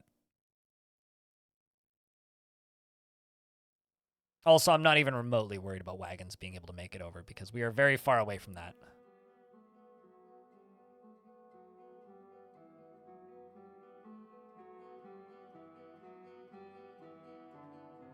Vinsari, thanks for gifting a sub to Hazaza. Making everybody's favorite goblin a sub of this channel once more. I need to send him a Goblin for Mayor shirt.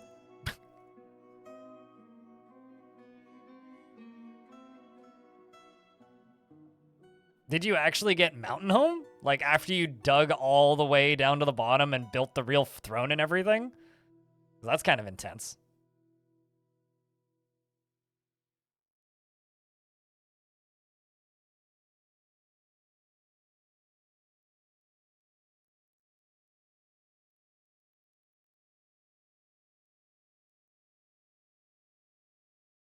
Broke into a river at the top of the fort. Man, I'm not gonna lie, I probably would have gone back to a save if I'd done that. That would have made me pretty upset.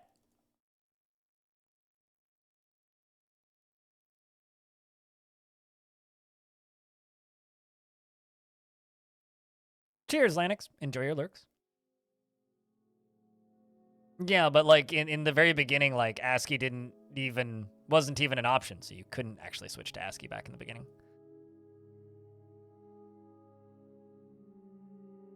Because ASCII was quite a few patches later, right?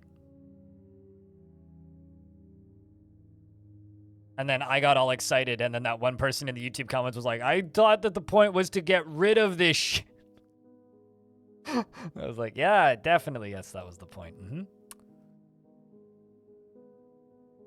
Which was just kind of funny.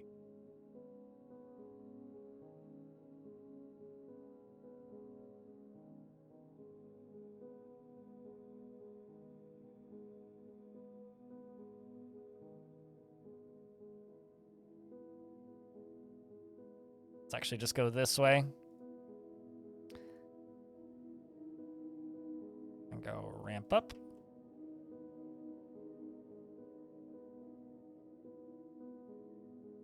And ramp up. And that should pop us into here.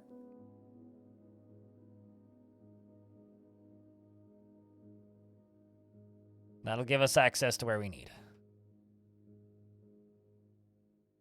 Then we can go start working on our housing. Very blunt. Very silly is what I would say. People on YouTube don't exactly have much tact. Let's be honest here.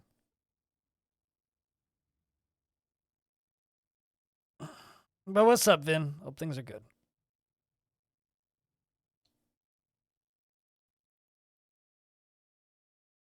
Yep, new fort, Raptor. New fort. Brand new fort. Completely new fort.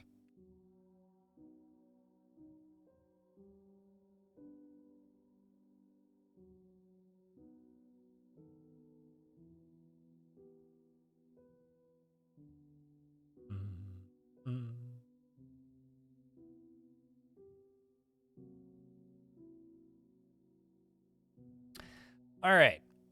So, now that we've got this done, in this tunnel down here is this, which they are going to go back to digging now. And we need to get ourselves little kitchens and stuff set up in here. I also need to put a doorway right here. So first things first, I'm just going to smooth that. Let them go smooth that. Then I'm going to turn this into a doorway.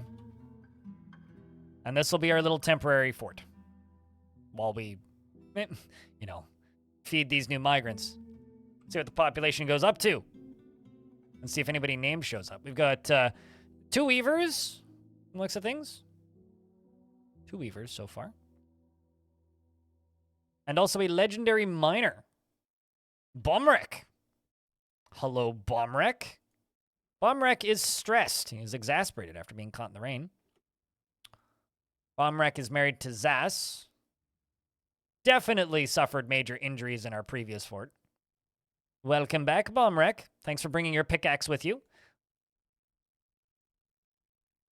Go get to work and good luck. All right, so we got that done. So we're up to 13 population. Who else did we get? We've got a surgeon who's still assigned to the old hospital, as well as, okay, nobody is named. So it's still just Flykick and the other here. Also, how in the world did I completely miss a Scoundrel M raid? I feel terrible. When the heck did that happen? Like, I'm looking at my, like, recent events on my events list, and it's like, Scoundrel raided me.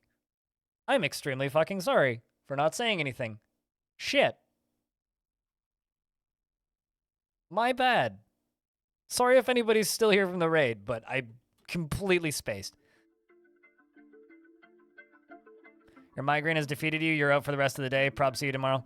Go lie in a dark room with a bag of frozen peas on your head. My best piece of advice. Good luck. Migraines are no joke.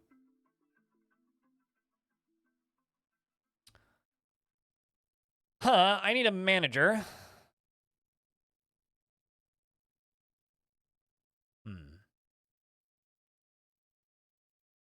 Gloves, thanks for the 10-pack of subs. Cheers, man. Thank you so much. Bringing us real close to that 1,000. Real close to that 1,000.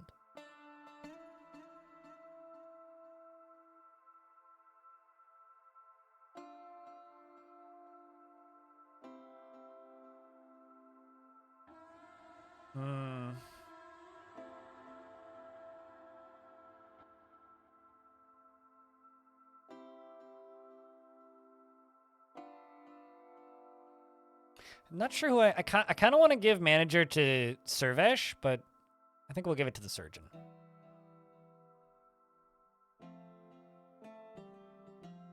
Just gonna place a little office tile right here.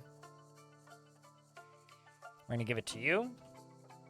You're also going to have broker. And I might even also make you into chief medical dwarf. As well as bookkeeper. Don't use your mom's credit card to do it, though. Unless you have permission from your mom. Maybe mom also watches, you know? You never know. So this down here I can just get rid of.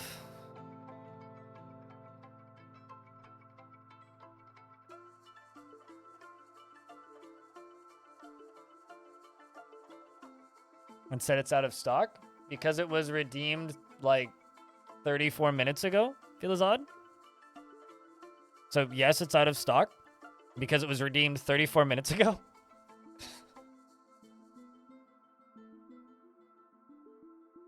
Some dwarves won't use crutches. Some just refuse.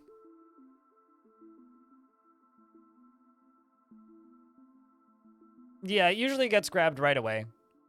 You literally have to be sitting there and staring at it until it's done.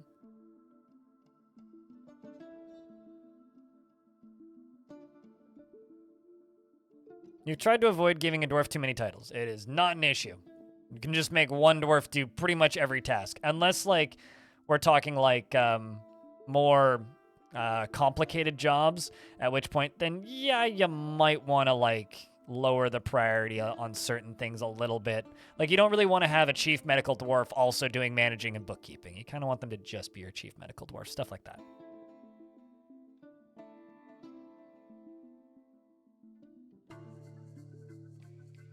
Until you sat down and stared at it, it's basically what you got to do, yeah. What's to choose a duck, though? You got to be here at the beginning of the stream for that. That's, like, something that's relevant for the first 30, 45 to an hour of the stream.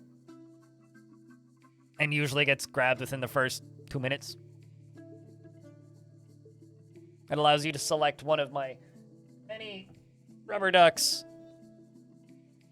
to be put onto the record player at the beginning.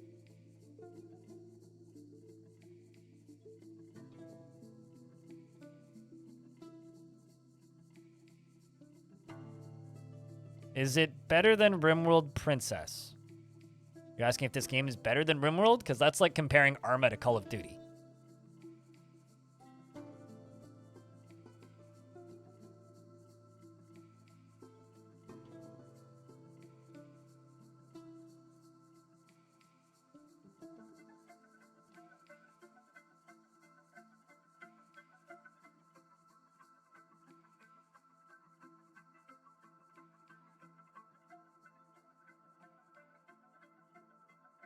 We're putting a throne right there.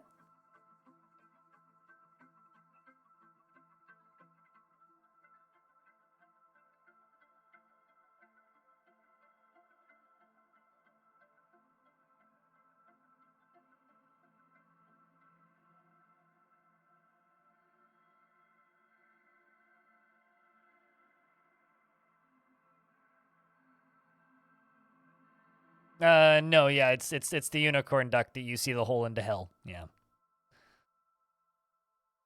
So you get to see the remnants of the abuse that it's suffered. To get Sips to try DF? I think Sips would love DF. If Sips ever needs a coach, tell him I will show up on a day that I don't normally stream and sit on his stream and coach him. Not that I think he actually wants a coach, but I do think Sips would like DF.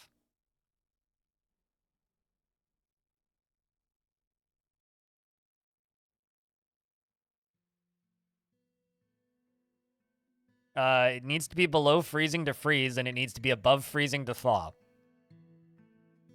Not trying to be a dipshit, but like that's literally how water works.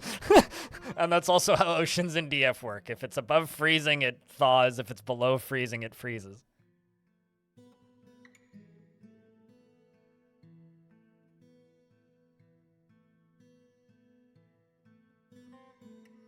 I'm not serious. I would do it. Pop in for an hour or two a day, but like, dude's smart. He can figure out games. I've seen him play just as complicated games as Dwarf. This game is not that difficult to get into. Gigamoth, what's up? New fort? Can you get a tour? That's it. That's that's the tour.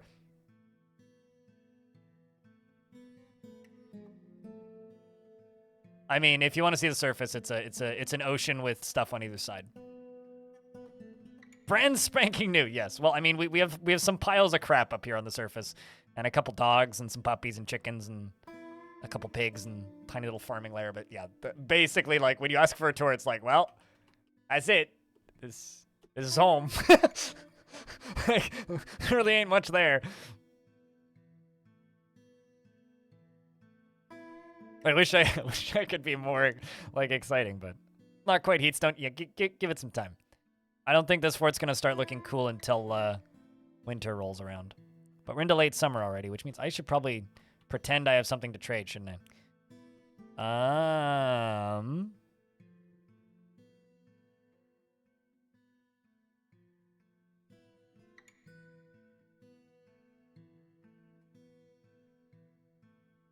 Let's just get rock blocks being made. Actually, let's just do orders rock block. Let's do 100. And let's do process plants. And there's 15 processable plants. Process 15. And I need to start brewing in a minute.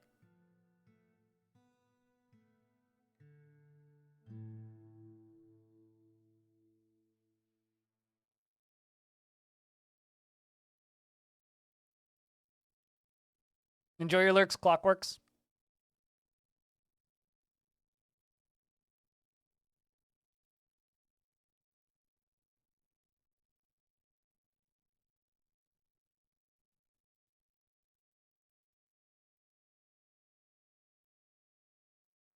Honestly, at this point, Shark Jumping Walrus and generally chat, it's like when people just pop in and ask about this being better or different than RimWorld, it's like I generally just kind of ignore the question, which maybe isn't the best way to go about doing it. Like, I probably should take people's questions more seriously, but like, frankly, if all you really got is this better than RimWorld? It's like, well, you're just trying to justify a purchase, and it's like, if you're looking for RimWorld, this is a different kind of game.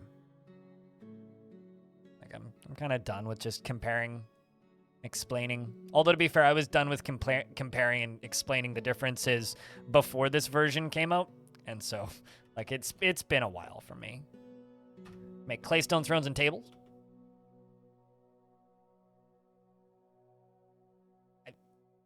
Different. Very different. Z-Levels has its advantages creatively. Sure.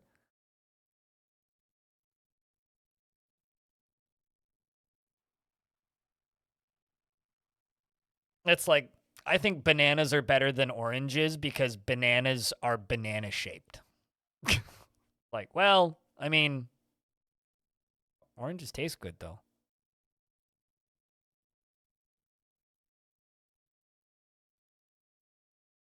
All right, so we are going to make a stockpile here. And this is going to be for food, but not seeds. This is going to be for finished goods. This is going to be for cloth. This is going to be for not bars and blocks. This is going to be for armor. This is going to be for ammo. This is going to be for animals. This is going to be for furniture and siege ammunition. This will be for gems. Sure, why not? Maybe not gems. This will be for leather. This will be for not corpses. This will be for sheet. This will be for not stone. This will be for weapons. This will be for not wood. And then I can go up here, and I can just delete this waste of space. And dwarves can start moving stuff underground.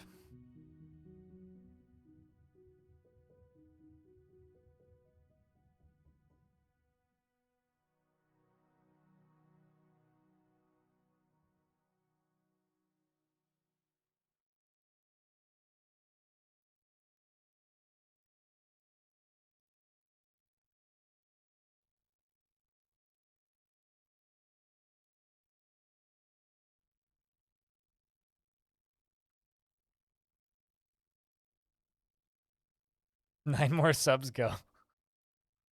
It's fine. Chat, check your primes. We're trying to get back up to 1,000 subs.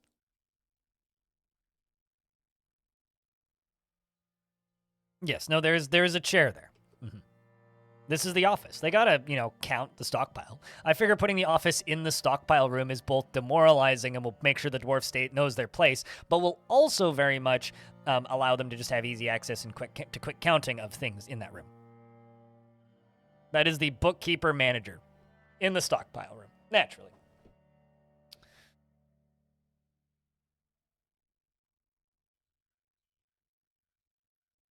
Is it bad that a lot of your dwarves are walking by old corpses? Do you have a lot of angry faces up at the top? Because that might be part of the problem. I'm pretty sure most dwarves live in the fortress, which would mean all dwarves have work from home jobs.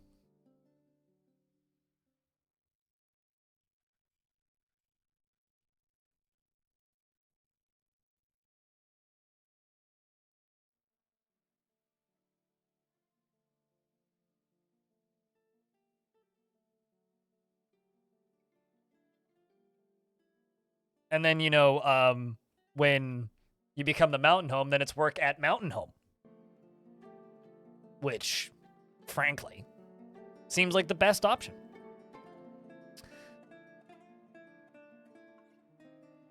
Implies that the work goes elsewhere? I can't tell you. I can't help you.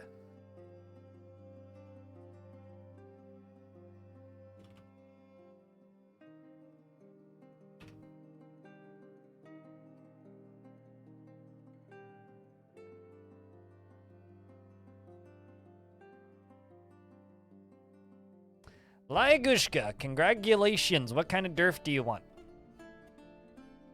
Jam Jalopy. Chucking out a 5-pack. Thank you much. Just a few more. We're getting there. Appreciate you, dude. helping us crawl back up to 1,000 subs.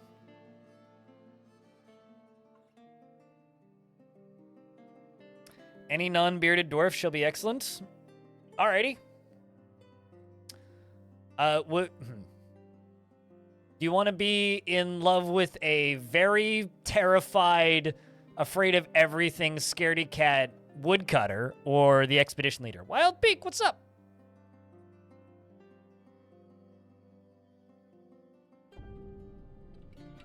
Need a mod to change Mountain Home to Ocean Home just for this save? Bleh. We'll make this ocean into a mountain. No idea? Okay. Well, let's go with Stellanitis' lover then.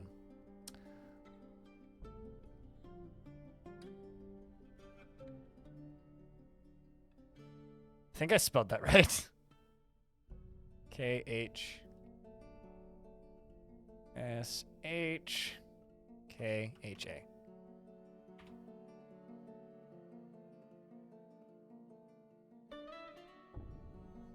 I was gonna say, something seems wrong here. I'm definitely missing an L. Speaking of missing an L, we just completed a W. We have over 1,000 subs again. Thank you very, very, very much, Jerry Gord, for your very generous contributions to everything that you've done here. Now I just need to type this name in correctly. And I have to gift a sub now, so that means I'm going to give a sub to Dr. Rick DK, because you were the first person I saw who isn't subbed, and I will anonymously throw it out, but I swear it's me.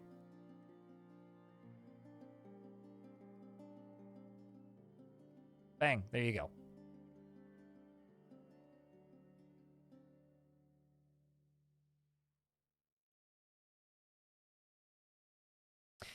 And this dwarf, like Gushka,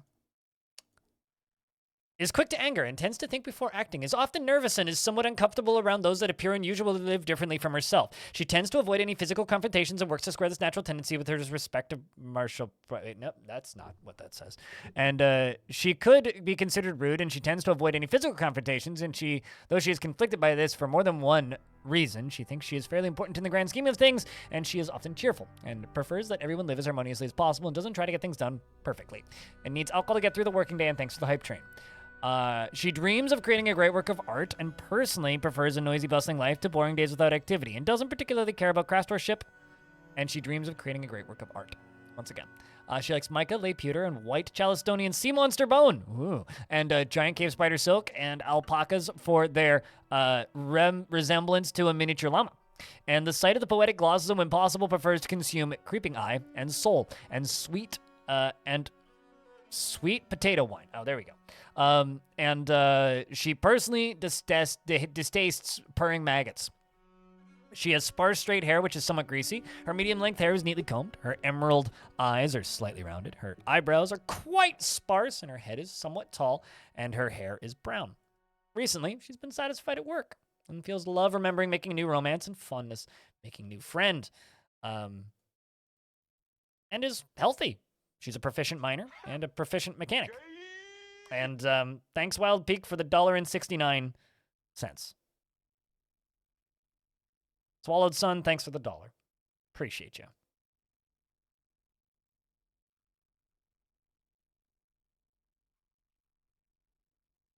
It's an omen? Possibly. None yet, just a crab. It's an omen of potential future disappointment is what it is. All right, well, let's throw 2 stills in.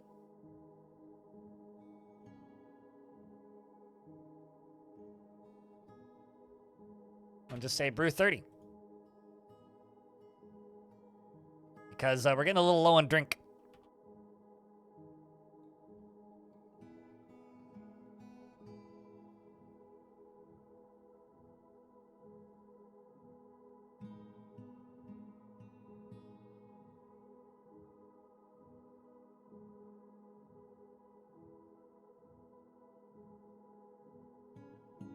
Also, damn, yeah, telling Artho, like, climbing that leaderboard like nobody's beeswax. Jeez. I'll roll up into first place sooner rather than later.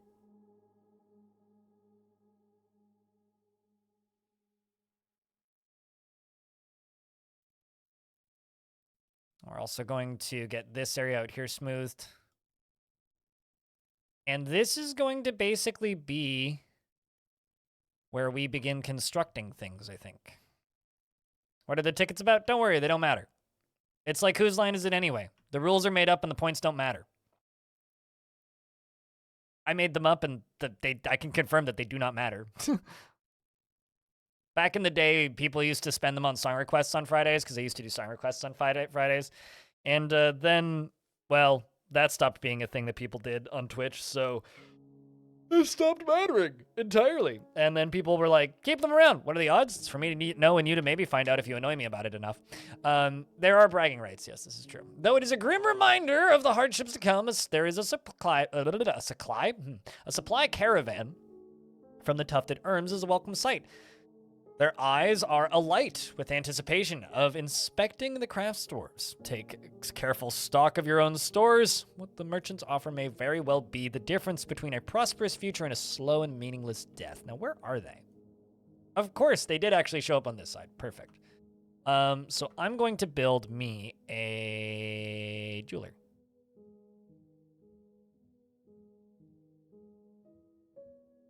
Do a claystone block. Did I? Oh, and I also didn't make the trade depot just yet. Well, I guess I should do that.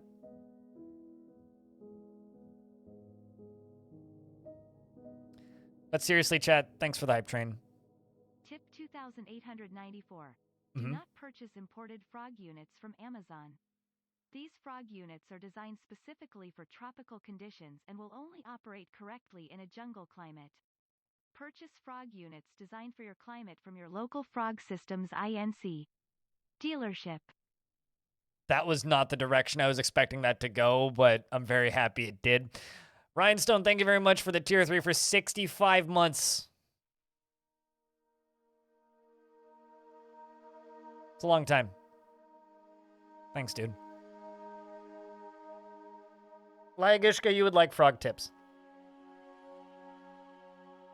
Just go to frog.tips. It's a website.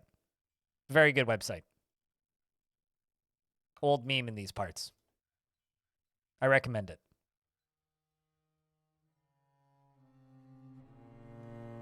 We are brewing more booze.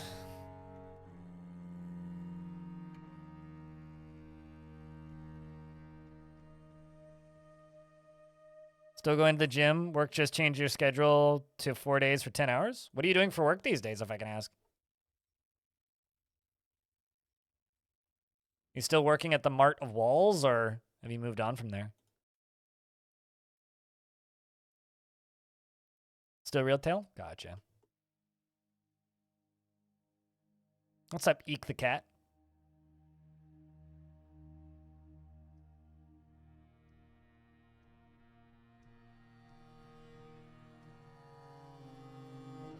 Oh, we're getting all these beds removed from here. Here comes the traders.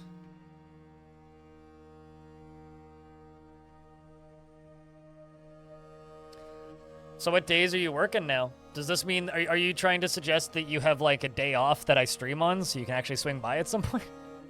I feel like I haven't seen you in ages, man. Been so long. I'm gonna cut gems for a little bit. Friday, Monday? Gotcha. So you work Friday, Saturday, Sunday, Monday? Interesting.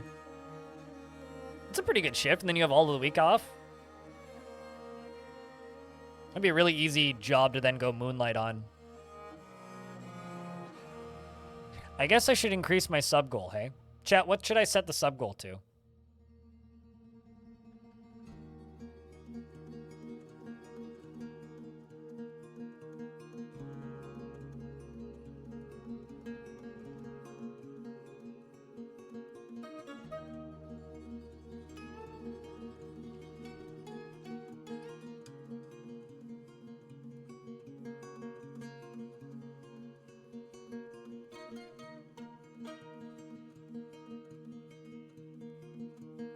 1111 is a pretty good one. 1 million.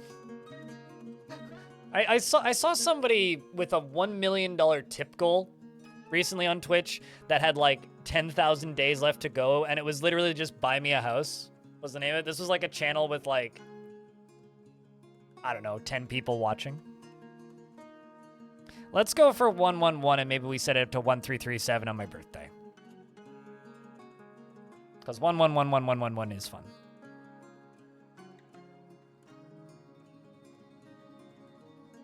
169. Eh.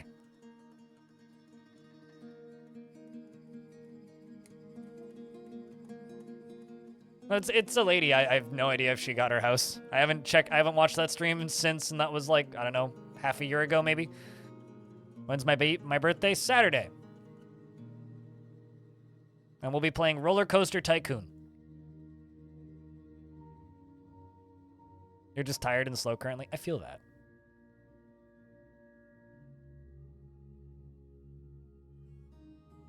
Let's make a crafts workshop briefly.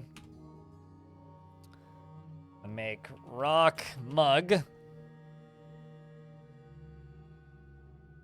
That's not what I want. I want that. You're gonna miss Roller Coaster Tycoon? Yep, and it's a Twitch exclusive. I'm just gonna be streaming on Twitch for that day. I'm not gonna be putting that VOD on YouTube.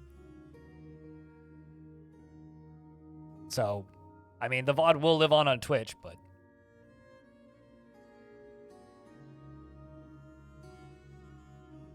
it was the game I got my start on. It was the first game that I got more than 10 viewers on after streaming for like 2 years.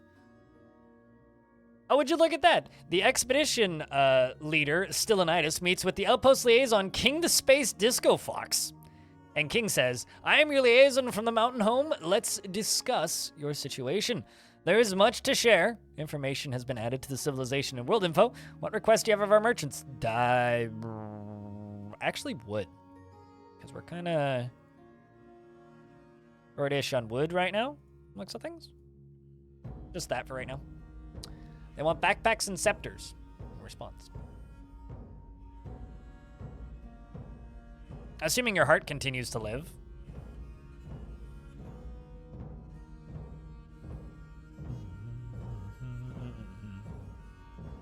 Well, depending on what time of day you work on Saturday, I might still be on. And then I think in the evening I'm going to go drinking with some friends.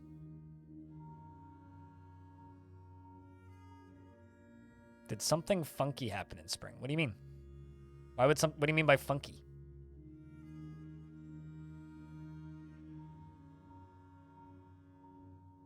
You be playing D4? I mean, everybody is playing D4, right? Because no matter what you do, right? Right now, D4 is the most hyped game ever. You know, everybody is so excited for D4. They can't wait to play Dark Dreams Don't Die Season 1, which they never made a Season 2 for. So, yeah, no, I agree. Everybody should be playing D4. I just want to use every possible excuse to bring up Dark Dreams Don't Die for no reason other than nobody remembers that game exists, and it's amusing to me to bring it up because it has like a bunny lady. It's just like I just want to. I'm just using this as an excuse to bring up D4 way more often than I should.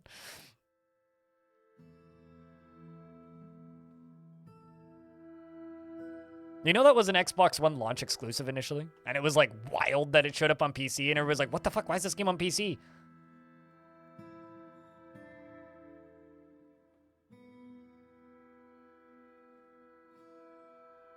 He's got the tab unlocked. I literally just like popped up Steam because it was the last game I looked at on Steam. He made those mugs. Now I just need to make this into a tavern.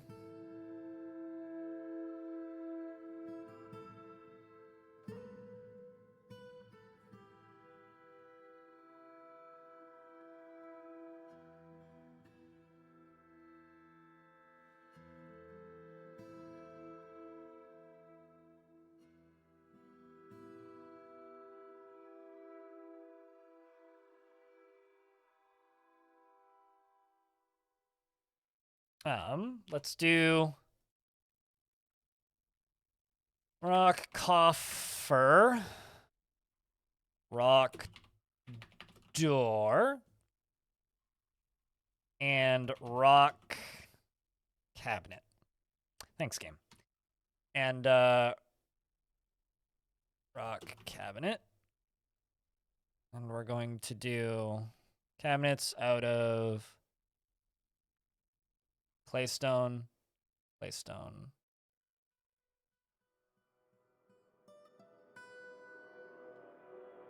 Stone. Let's do 15. It's up to 30.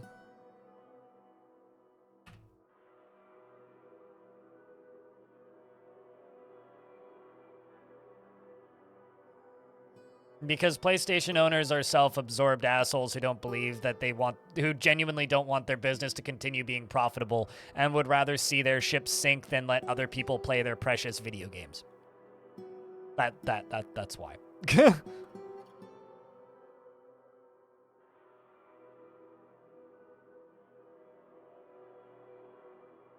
Also, like, you know what's crazy? Is Sony recently announced a device that's like a streaming-only device, the Sony Q, I think they called it. The funny thing about the Sony Q is that, you know, they already have remote play, right? Like, you can just play, you can stream your Sony console games to your phone. You know, it's like, you know that, right, guys? Like, they've told you this, right? Oh shit, we have gypsum. We can make gypsum plaster.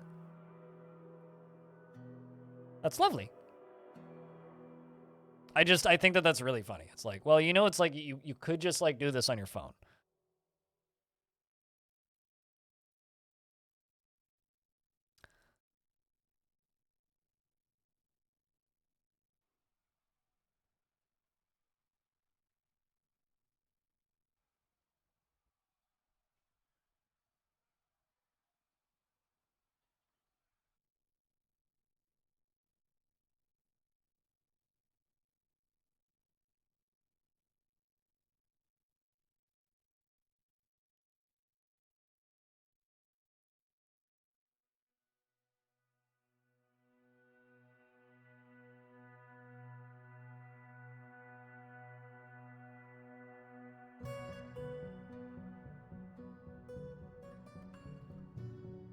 It's also why they also made a overpriced controller accessory for phones. I mean, if you have a PlayStation, you could just like, you know, sync your PlayStation controller to your phone.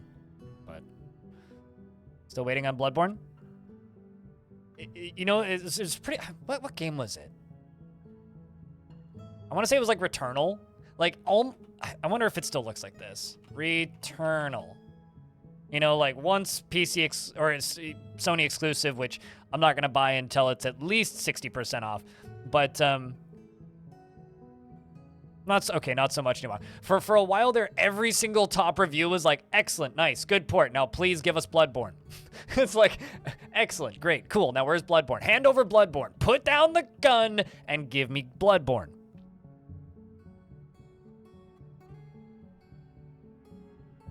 I live in Canada, yeah. Full price games are $80. Although actual full price games now are more than that. I mean, Redfall is $89.99. So, you know.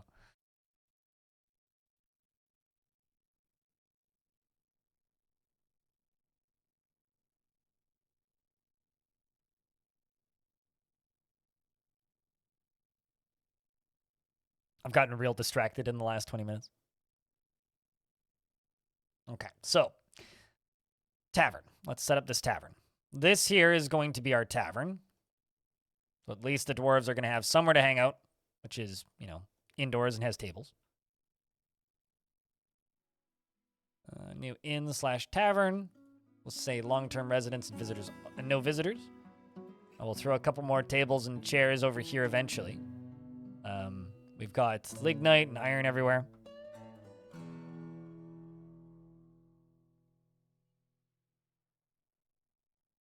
I mean, I don't know. There's many reasons why I'm not super interested in consoles, and you guys are just highlighting a few of them. I'm going to go up to here, and we're going to go room, room, room. with little additions on the top. These are going to be for livestock.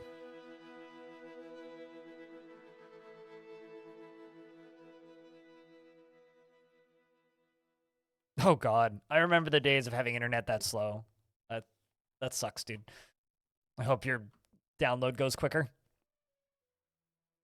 May the loading bars fill.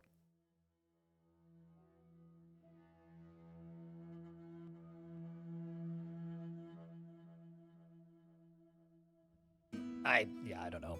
I have a feeling if you're a FromSoft obsessive, you're not going to hear anything about Bloodborne anytime soon because they're about to put out another game and they don't really want people to get all excited for Bloodborne and forget about the fact that they're putting out a mech game.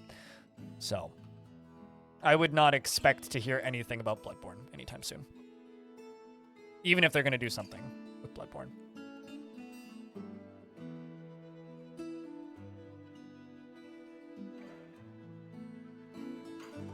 Yeah, no, like, get excited about that. You know? If you're one of those people who like that. Got more migrants. Ray Brit's moved over. All right, all right. We've got Kivish, who's also legendary. It's good to see Cybrick the Stonecutter working their way over as well.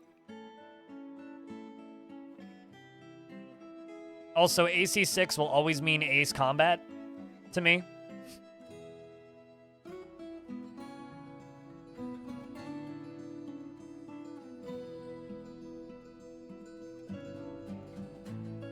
Got a peasant.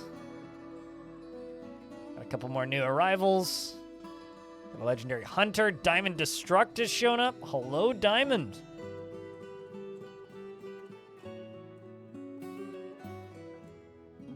Good stuff.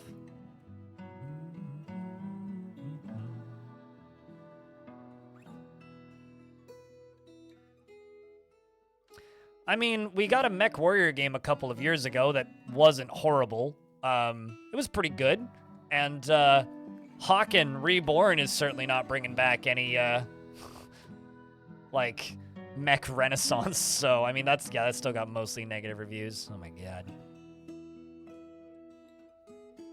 And Derek Starr, thanks for the E and keeping that sub alive for a 6th month. Welcome back.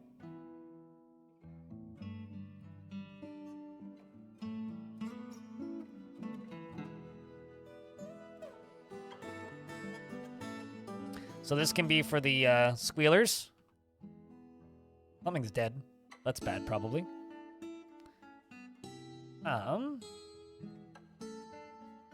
This can be for the Clucks and Cocks.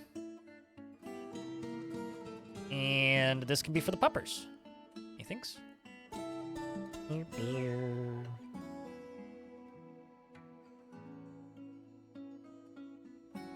Did, one of my dogs die? Anyway, you can go...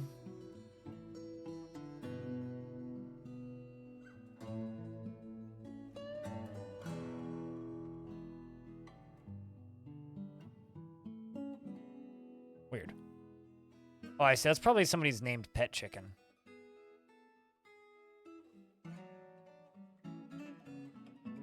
That's a weird graphical issue. There's a lamb. So we're in late autumn and everything's frozen. I think something just died.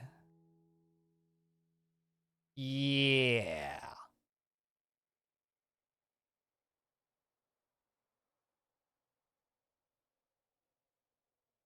Normal day, normal DF. Yeah, I'm not saying it's not normal DF, but you don't want to talk about Hawken. I also don't want to talk about Hawken. Moving on. They should just let it die. That's all I actually want to say about Hawken is they really should just fucking let that thing die. All right, so we can just start digging.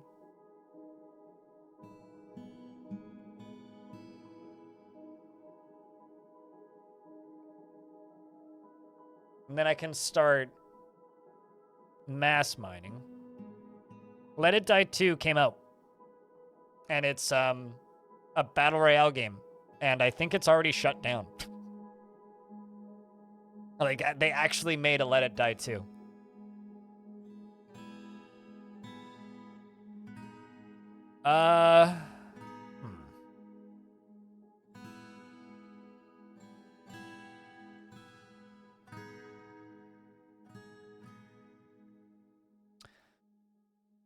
So with this, I have several options.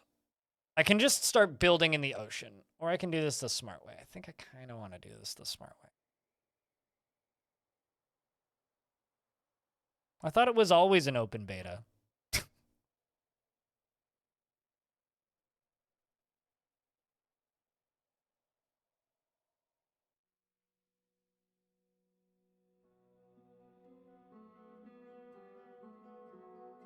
But whatever.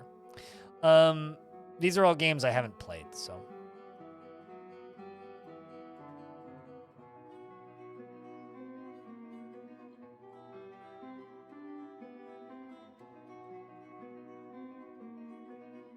Probably got something to do with why they're shutting down. Let's go down to layer -20 and see if we can hit the first cavern layer. And just kind of get an idea of what we're building with here.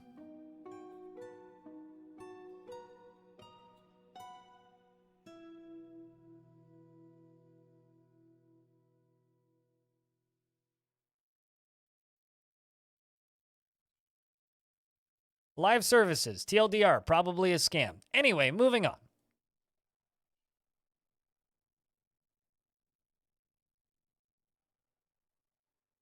Ooh, we have jet. Jet and hematite. Chalk. Well, found the aquifer. That's the other thing I wanted to find, to be fair.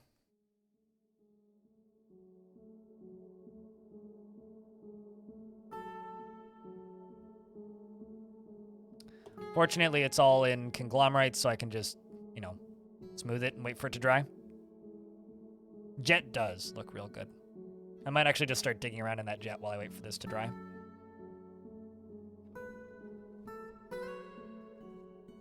Let's start digging around in this jet.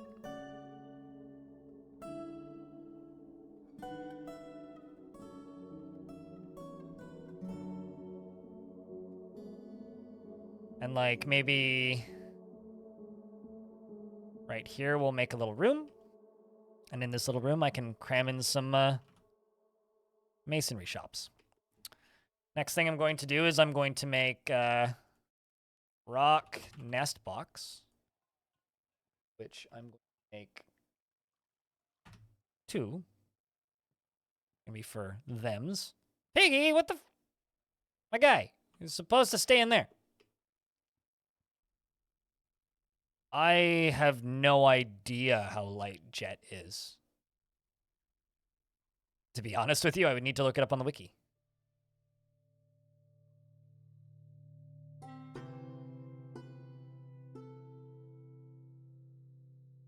That's drying pretty quick.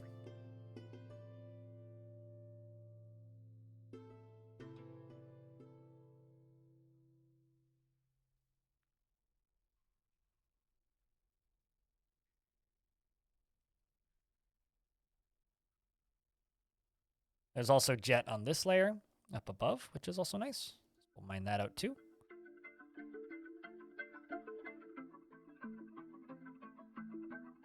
Might just tell them to start making jet blocks, because I think jet would be a really nice material to make these dams out of. Especially if we have a surplus of it down here.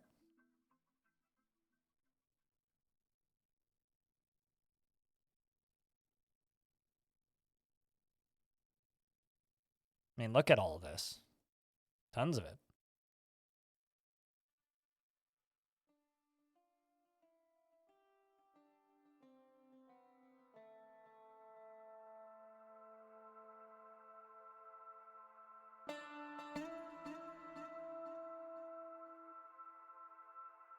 Yeah, there's tons.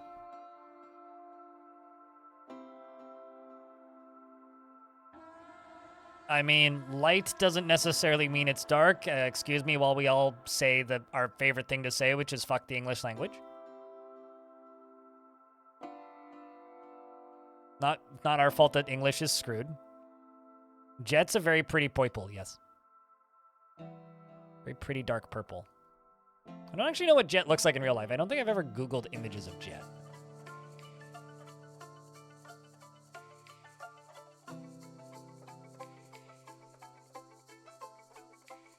I also think it forms in, like, clusters, so...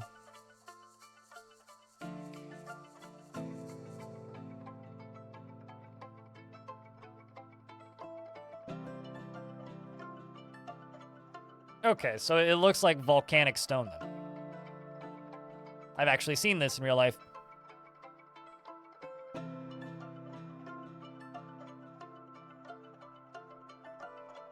You're quickly realizing that a massive amount of building... Wait, what do you mean? As in, like, I'm gonna have a lot of tiles to... I'm gonna need a lot of stuff to build? I mean, damming off this ocean is gonna be no small feat.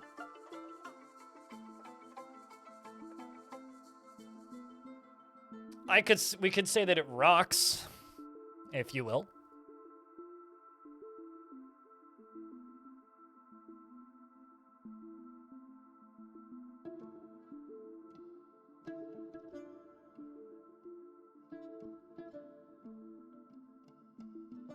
But indeed.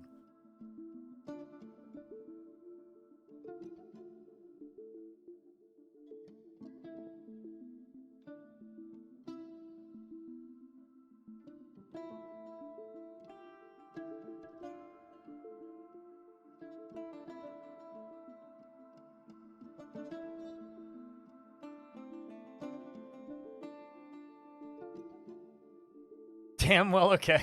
Yes, we are going to be damming the ocean. Very much ocean needs to be dammed.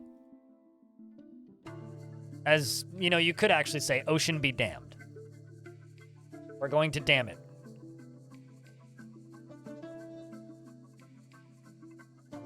Tends to be smart enough to not just dig into the side of the mountain. What, like, out? It'll dig until it either hits damp rock or hot rock.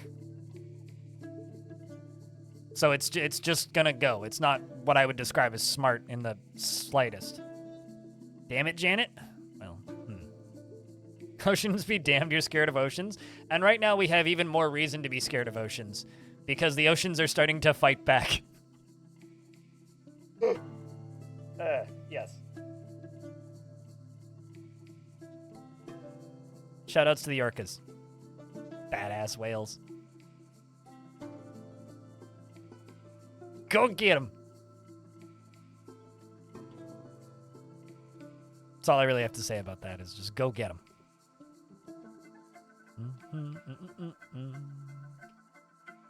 The orcas are learning. Specifically, there's one... They found this one older orca who is, like, teaching all of the younger ones how to tip boats over. It's like they've discovered cow tipping. But it's boat tipping. And it's... I'm here for it. I support the orcas in this boat tipping process. Only the orcas can help us stop overfishing by knocking our boats over.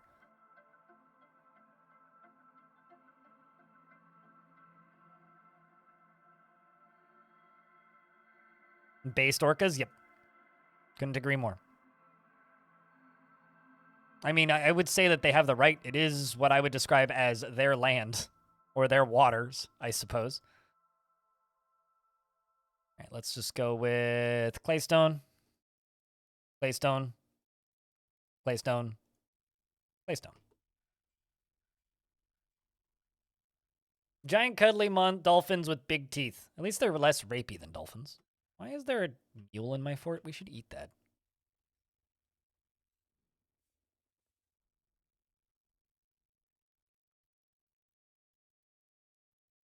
I'm going to make a butcher. Like right there.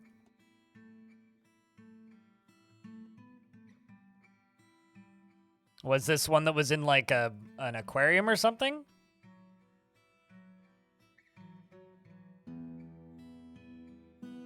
Okay, things I don't need. I don't need that lamb. Definitely don't need that mule. Don't need that baby alpaca.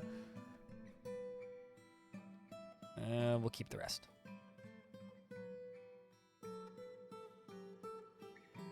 And I'm also going to make a tanner right there.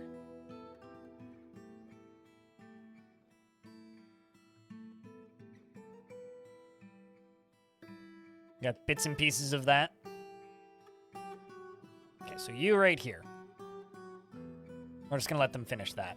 All that crap. And then I will queue up rock blocks. Jet. We'll do 120.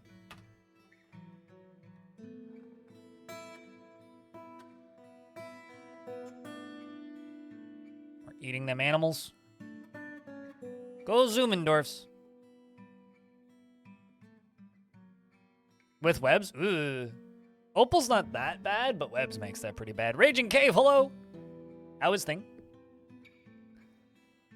We got picked to go up on stage. Yeah, we have a an aquarium here, which is one of my favorite places to go get stoned.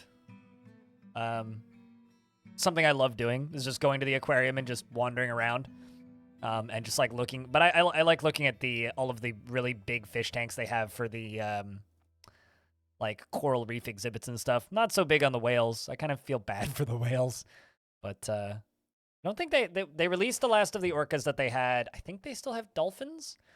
I don't think they had. I'm pretty sure they got rid of all their belugas. All the belugas got released. How much is it to get in? $45 for a day pass. I think it's like $300 for an annual pass or something. And it has a octopus named Seth Rogen. Did I hit the sub goal? We did in fact hit the sub goal. Yes.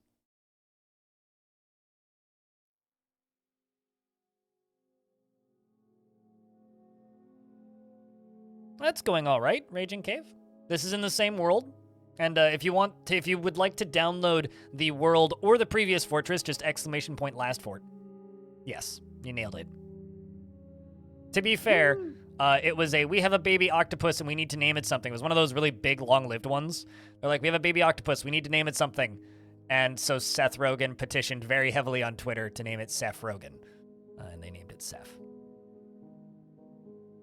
He won by, a lot.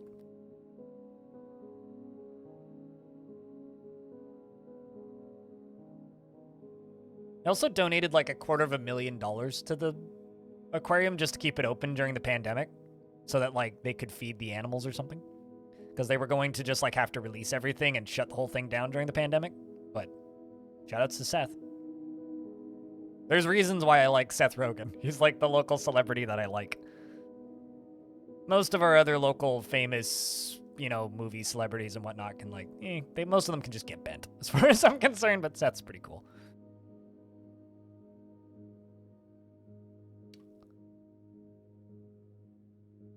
All right, how are you doing here, Esm? You don't feel anything after talking with an acquaintance. You're lonely after being away from family. Well, go back to live with your family then, you doofus. What you up here? Bombwreck! Crypt Idols, creator of Ikral. What'd you bring? Cave spider silk cloth, copper pick. You're stressed. This is our only stress, Dwarf. Felt satisfied after crying on somebody in charge. Gotcha. Felt frustrated after being unable to wander for too long. Think mayhaps we give you fishing. And I realize this is going to be a very ugly, cramped fort, but we're on an ocean, so fishing maybe ain't the worst idea.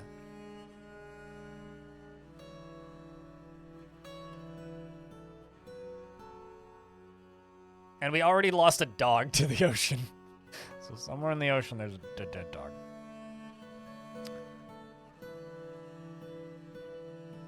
Don't like Bombwreck digging the aquifer. Why not? Will Bombwreck check himself before he bomb-wrecks himself?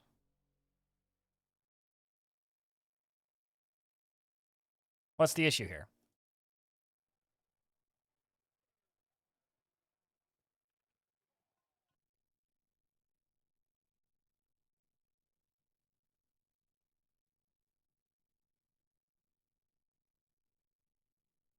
Or are you referring to that short that I posted on YouTube?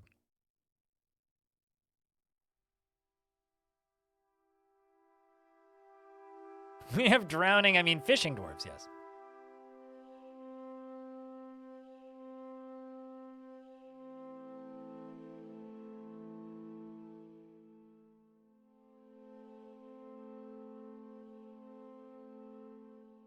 You'd love that short. Bomber? Yep, well. The next couple of shorts to go up are either going to be strictly Dwarf War related or System Shock related, so. We got some System Shock shorts coming up. And then probably a full System Shock playthrough up on the YouTube. But I have to beat it on Twitch first. Probably put that up while I'm on vacation. I'll save those for my backlog. Need a little bit of that for when I go on vacation.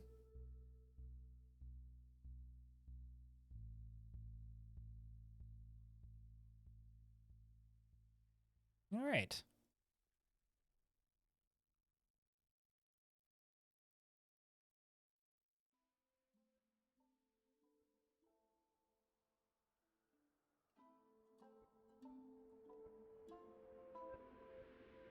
Got a dwarf go postal last night near fort, and at the same time, drowned all the children in your fort because you overfilled a water pit. Yep.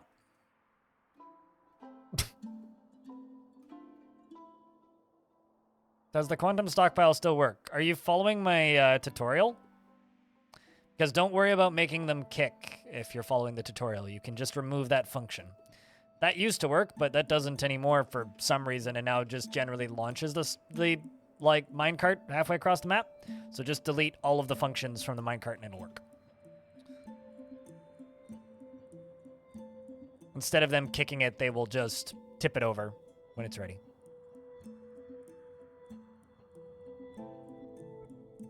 I was going based on old knowledge before the game was released and was in a hurry.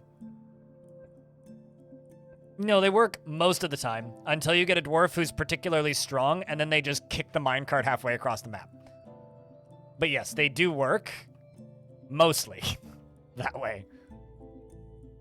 But sometimes the whole thing just breaks if you do it that way.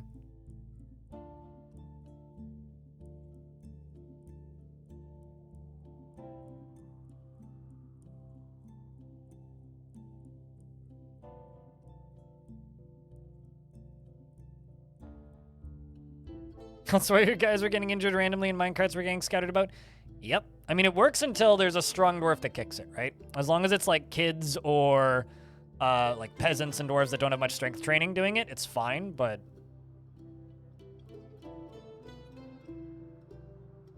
the game changed quite a bit.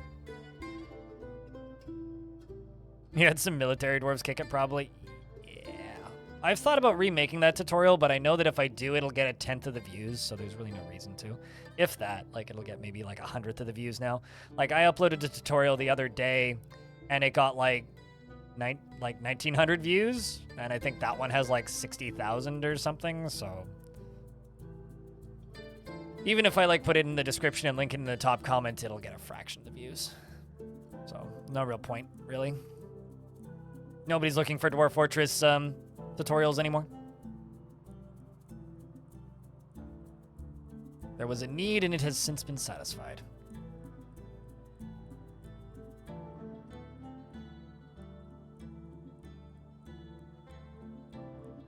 Keeping an eye on food and drink.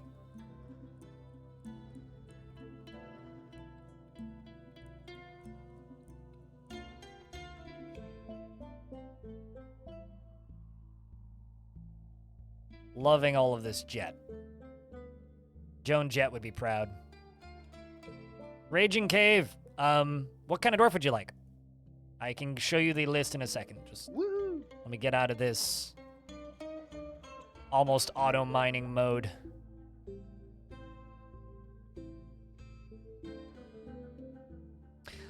We have a couple miners.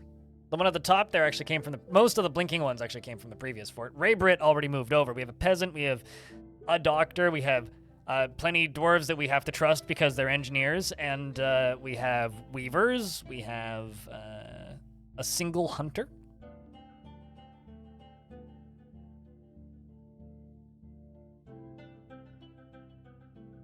I wish they would have a random percentage of dwarves face right.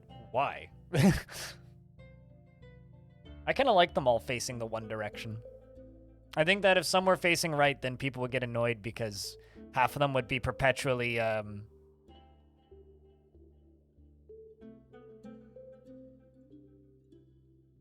it just, I don't know, yeah.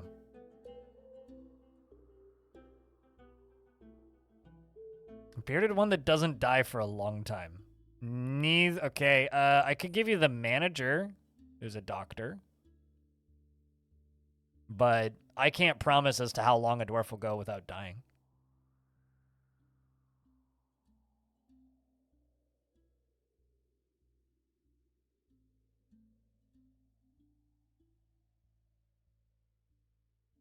Wait, what did you forget already, Vlagushka?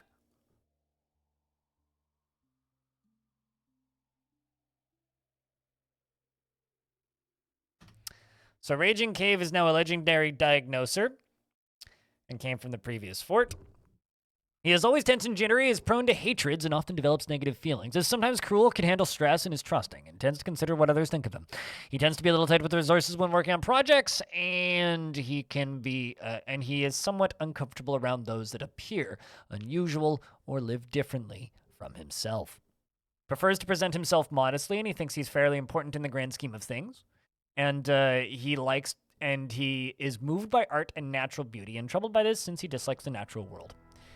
He needs alcohol to get through the working day, and doesn't mind being outdoors, at least for a time, and doesn't really care about anything anymore. He personally believes the acquisition of power over others is the ideal goal in life, and worthy of the highest respect. And he is disgusted by the idea of loyalty, and would have the world operate in complete harmony without the least bit of strife or disorder, and believes the idea of war is utterly repellent, and would have peace at all costs. He greatly respects those that observe decorum and maintain their dignity, values honesty, respects perseverance, and finds those that develop skills with weapons and fighting distasteful. He dreams of raising a family. He likes limonite, gold, pinfire opal, giant nautilus shell, the color olive, and of course, shields. Bracelets and goats for their eating habits, and hamstermen for their puffy cheeks, and squash vines for their fruit, and the words of the amethyst of deserts, and when possible prefers to consume sunshine, and reindeer's milk, and elephant head amaranth leaves, and hates jumping spiders. You are a monster. His lower front teeth are gone. His thumb on his right hand is broken. He has a thin frame with some fat on it, and his sunken round bronze eyes have very large irises. His very long beard is arranged in double braids, and his sideburns are clean shaven. His very long mustache is arranged in double braids, and his long hair is neatly combed. His lips are thick, and his ears are splayed out. His skin is wrinkled, and his hair is dark brown mixed with gray. How do you consume sunshine? So sunberries grow in good biomes, and you brew sunberries into sunshine. It's like moonshine, but sunshine instead. You get it? You dig?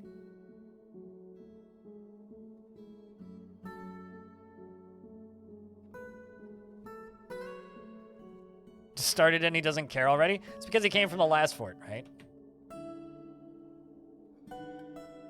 Yeah, it's a play on moonshine, but with sun.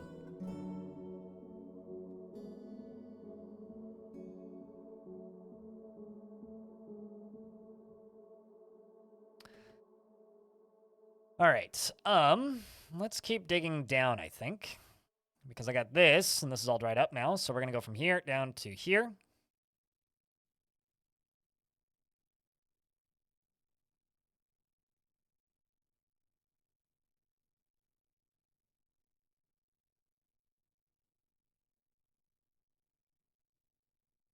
Yep, okay. Oh, we got a few more of these to do, I think.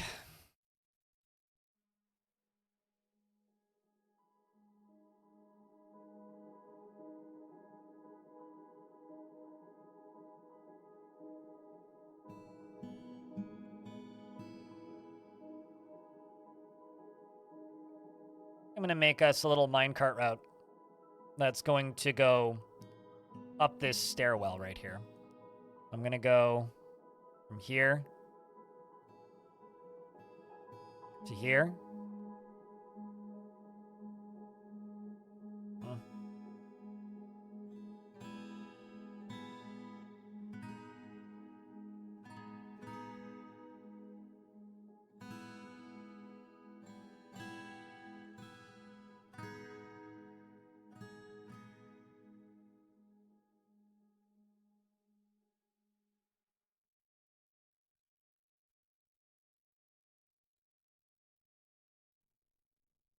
So they're just going to dig that out. And this is just going to be pushed, so we're not going to have to worry too much about it, like, you know, randomly killing anybody. We're going to go into here, and we're going to grab minecart track, and it's going to go... Yep, let's just unpause that. Down to here.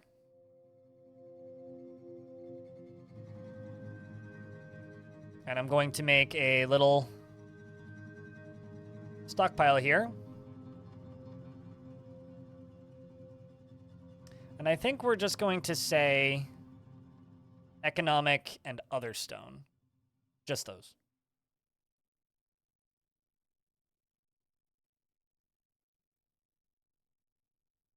Going to build a track stop right here. Make it out of saltpeter blocks or whatever.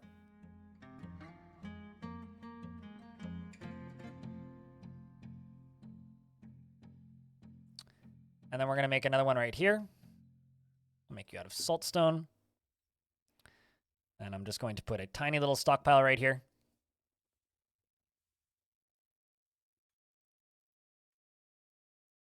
And we are just going to give to that. No, that's for take. Give to that. Give to that. Give to that. And give to that. And I need to make a minecart. It's going to jump up to here, to this. We're going to make us a minecart. You down here are going to accept all of these. You're going to make us this minecart. Stat. And then we can hook up a little minecart route.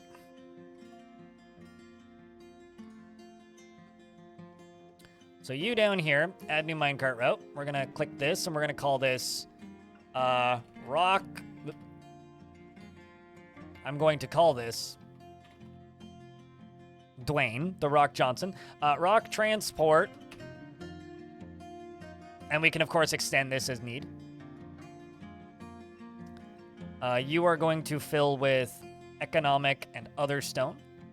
You're going to fill from there. And you are going to glide south.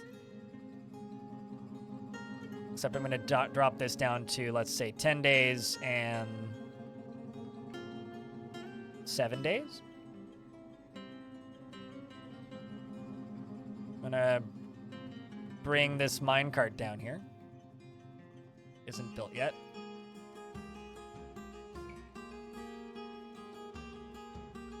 Going to add a stop up here. And we're going to remove these. And we're going to glide down when empty of desired items. And did you not make the goddamn minecart yet? Why are we so slow at making the goddamn minecart? Make me the minecart. Jet engine? It's going to be transporting more than just jet, though. But I do agree, it is kind of a missed opportunity. All right, let's bring the minecart down.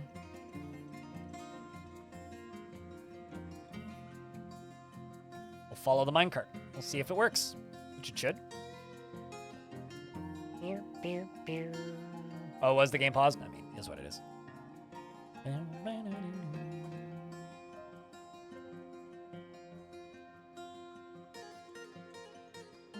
There we go. It begins. And then this gets filled a little bit. And then it'll get pushed up. They push her up. Dump it down. Push it back down. Do it again. And we big continue. It's a bunch more jet over here. Start mining out more jet.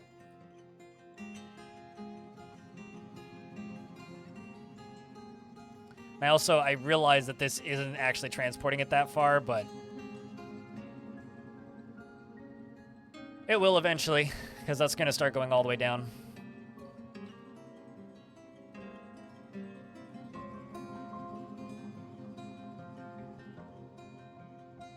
Those are making generic blocks as well as jet blocks. Ocean is still thawing.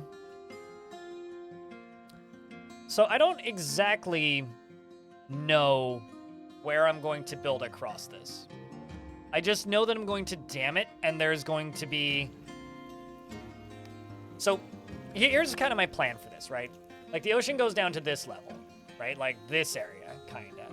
My plan for this fort is for this trench on layer -5 to be an open pit fort constructed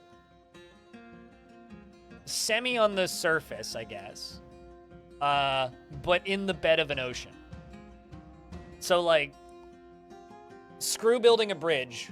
We'll just plan to be evil motive. Who's to say that Moses wasn't evil, okay? Did you know Moses? He might have been an asshole. You never know. He might have been all stuck up, full of himself kind of guy. How do you know that Moses was nice? A reverse aquarium? Yes, I need 2 dams. I need to dam and it. So I'm thinking what we're probably going to do, and this is going to be a buttload of work. I'm going to channel down during next winter. During next winter, we're going to channel down and construct walls in it. Tried to kill his own child. Yeah, you know, I kind of think the guy might have been he was an influencer. Public pranks. Oh my god. He pranked the whole ocean. That's how you know his pranks were legit.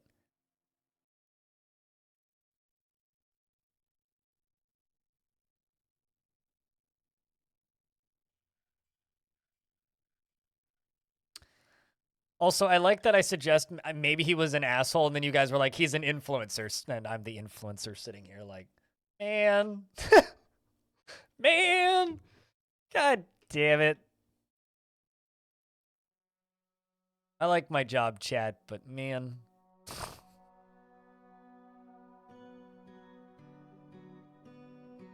Can I name a dwarf good Moses? Why not evil Moses? Also, I'm pretty sure dwarves just, like, get named Moses. It's a dwarf. The dwarves are sometimes just named Moses.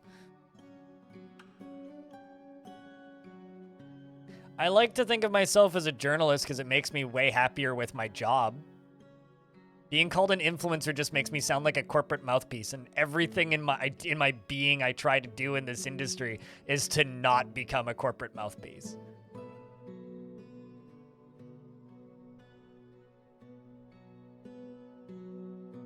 Well, Jerry Gord and many others helped. It wasn't just Jerry Gord. Quite a few people gifted subs. It crawled back up to 1,000, which I'm sure makes some people very happy. And it makes me very happy because, actually, how are we doing today in comparison to yesterday? I've already made about double the money I made yesterday. So, yeah, I'm happy about it, too. It ain't much, but it honest work. True freak. Cabal Epicer, thank you very much for keeping that, or actually for starting that brand new subscription with a Prime. Cheers. Yeah, Moses with a U, not Moses with a I. But yes, is normal dwarf name.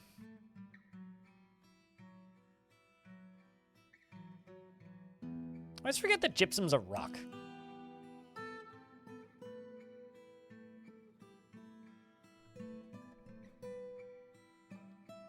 Mo sus, mo problems. You know what I'm saying?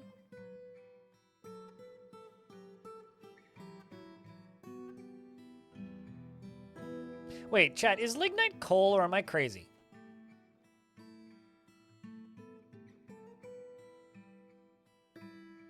It is. Cool. I'm going to make us a little forge right here.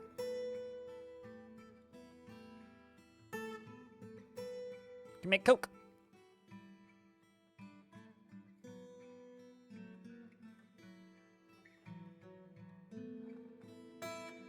It's worse than bituminous coal? How's it worse?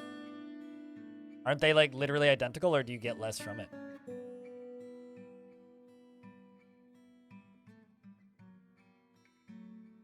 I was gonna say, or you do get less? Okay, well, I mean that's fine. I mean, I'm not gonna do anything else with it, and I've got it kind of sitting here, so might as well. Raging Cave, thanks for gifting a sub to Warfu. Less sus, less problems. Lowest grade of coal in real life. It's probably still better than wood. That's just a presumption, but.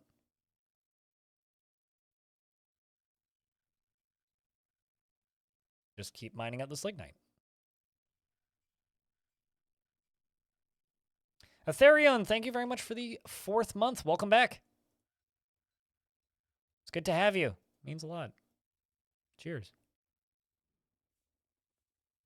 All right.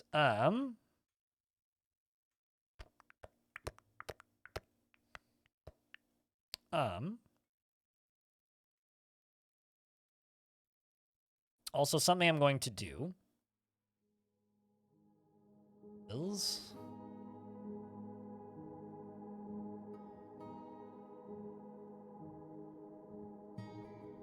let's go down to here. Give us a raising drawbridge right there. Go over here. Give us a raising drawbridge right there. Let's put a door right there.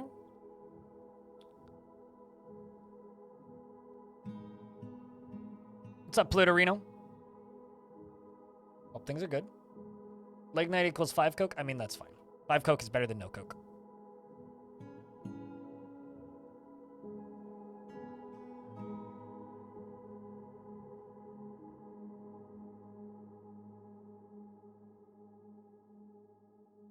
It'll allow us to get some of this hematite, you know, melted down. And actually start making some tools and weapons and things.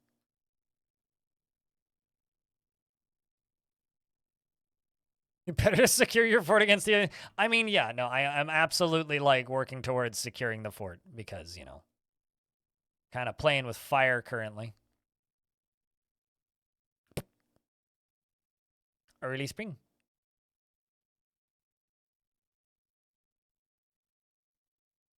Yes, minecarts begin.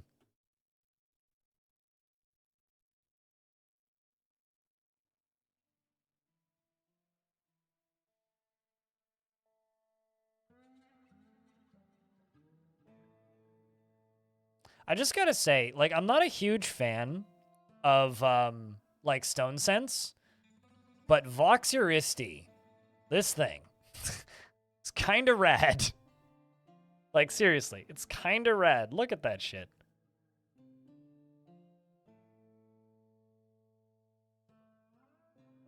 What about Armok Vision? I think Armok Vision is extraordinarily hard to look at.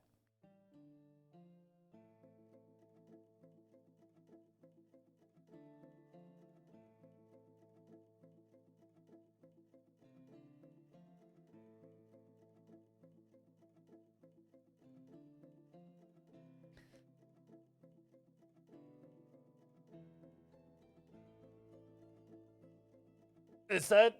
I mean, I get the reference, but I'm trying to figure out why you're saying 9-cart and minecart. Yeah, it gives you Magica voxel export files. It gives you .vox files. And I think it looks awesome. Is that legitimate? Sure.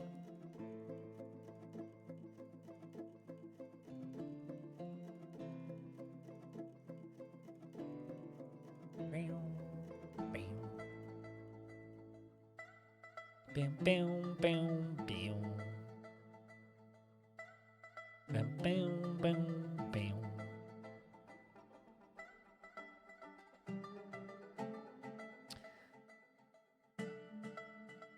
We also have clay, which could be fun.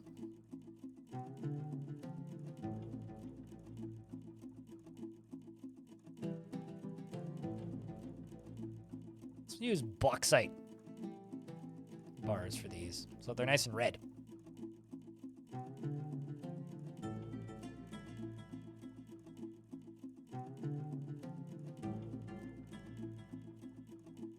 Easily germanified words. See, if I say germified, then it sounds sickly. I don't want to do that.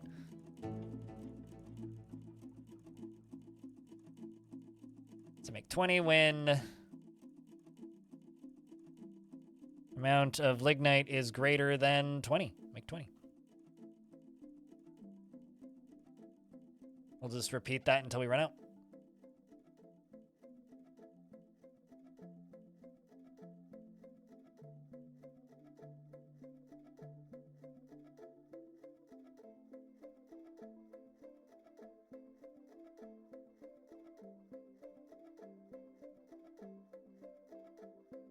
It's interesting. That job isn't surfaced here at all.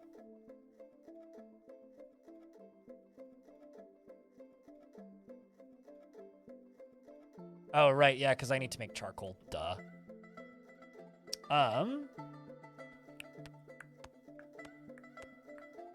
Last time I did this was with, what are they called? Lava.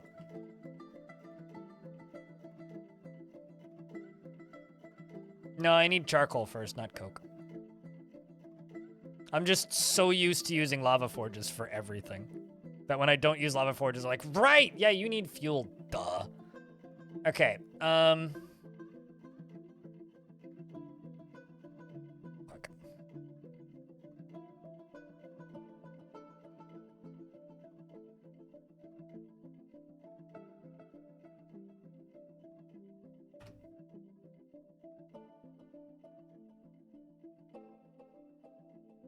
See how many logs I have.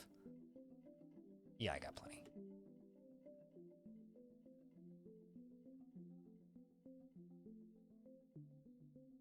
You only need one piece to kickstart it at least? Yeah, but I'm gonna make an excess. Might as well. Because then they fuel each other once they, you know, they just use the coke to fuel it, but... We don't have any elves on this continent, so we don't need to worry about them. Like, literally, there are no elves on this continent where we live. They're all up here. They're all up in the north. The far north. You know, I'll bet you I could probably make a fort, like, right here in the future, and a fort, like, right here, and then have access to over here. So maybe after this fort, this faction will have to make an expedition across into the great unknowns. Yeah, we are the same faction. Yes, we are very close to the previous fort as well.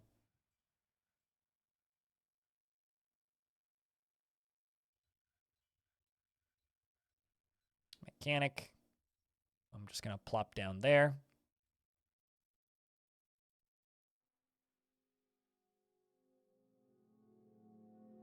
It begins. Your flower is spreading. Well, that's lovely. Oh yeah, no, toes are still on the toes are still on the menu, unfortunately.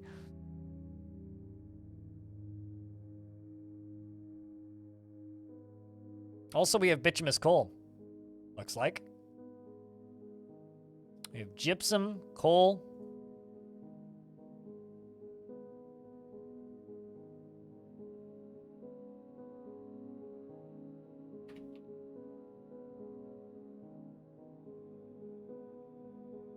Trying to remind myself where plaster's made.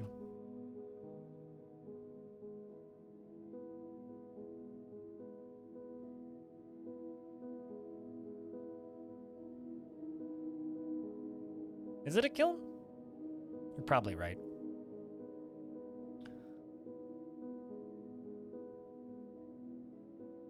Duh.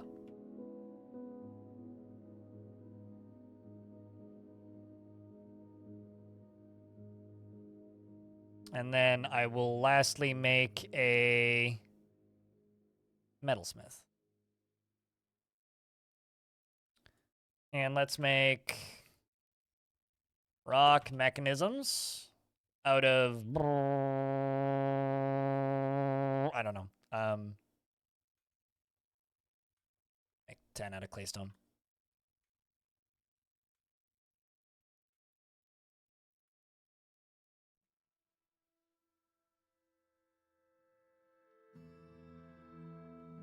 Well, I think those need bags, don't they?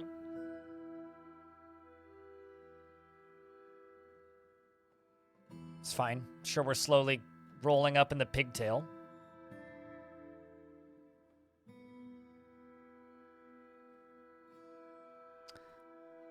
Thread is what I'm curious about currently. Got 5 pigtail thread. We have 1 pigtail plant.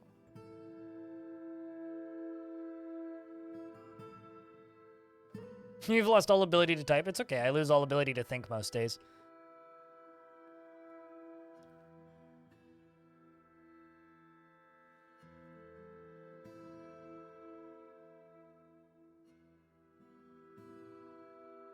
I literally just built a mechanism, though.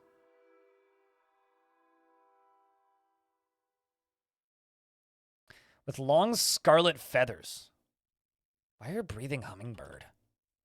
Wonder what a fire-breathing hummingbird's beak would look like. Because, like, I'm imagining... Okay, so you know, like, how a blowtorch has just, like... Or like, a flamethrower is just, like, kind of like a long tube with, like, a circular thing on the end. Why am I imagining just a hummingbird but on the end of its snoot, its long beak, is just, like, a weird spherical thing that just is, like, a flamethrower? Why am I... That's my imagery. You know what I mean? It's, like... instead of a hummingbird, you know, that, like... Instead of, like, you know, a hummingbird, right? Like, a hummingbird being, like, you know, these pretty things. I'm imagining it with, like, a toilet paper tube on the end of it that just shoots out fire. That's what I'm imagining. Because I find it very hard to believe, like, imagine a hummingbird just, like, opening up its beak super wide and then... Because, like... I don't think it could fly particularly well. But that is kind of adorable. You will get destroyed by its beautifulness. Utterly demolished by its beauty.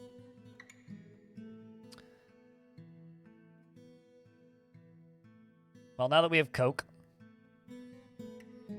we could also use bituminous coal. We're going to start smelting that hematite. Also going to prioritize that.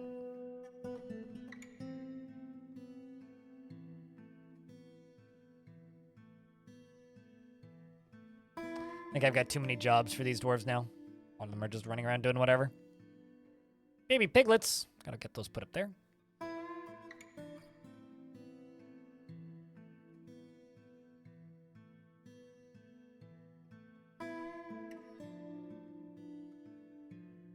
Flamin' Hummel.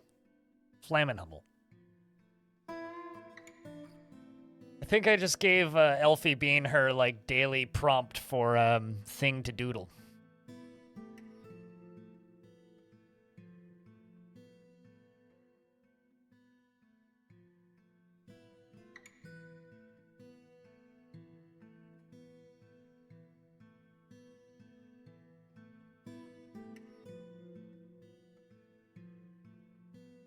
Well, we're getting iron bars. It's getting blown back 50 feet by flames. Yeah, it's flying backwards because it's being propelled backwards by its jet engine. Like, this fire-breathing hummingbird you just got is just propelling itself backwards with the power of its beak. It's like, nope, too strong, too strong, too strong, too strong. Okay, so once again, mid-spring, 7th of Slate. So we basically have half the year to dam this.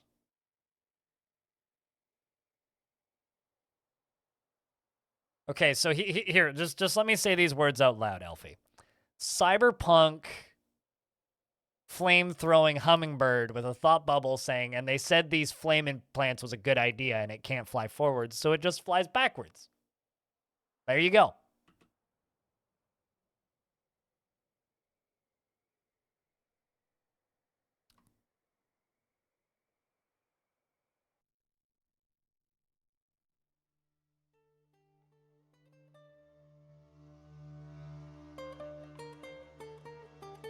You imagine the fire would just come out focused and line instead of a cone? What, like a laser?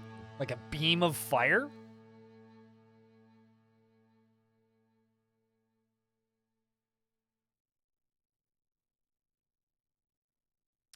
We're gonna call this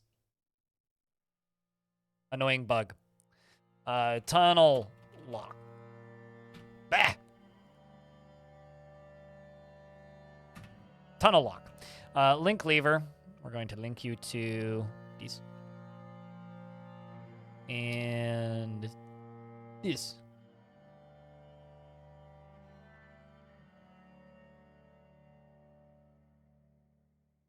I'm not sure. I can't remember. Maybe. Dwarves? Y'all are tempting fate right now.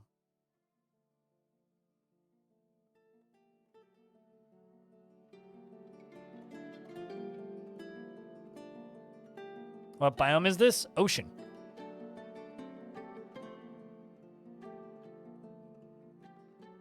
Oh, it's because that's ocean. Okay, I was like, why is that suddenly showing up as, like, usable? Shouldn't be.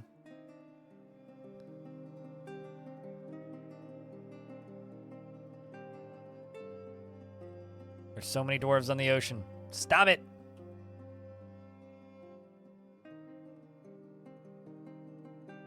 You dumbos.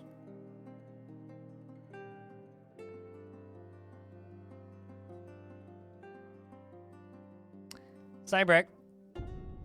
This isn't safe.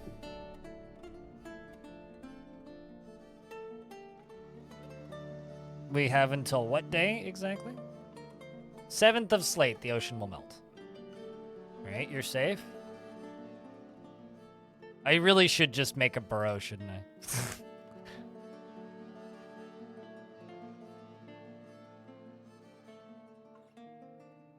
Okay, currently we seem to be okay.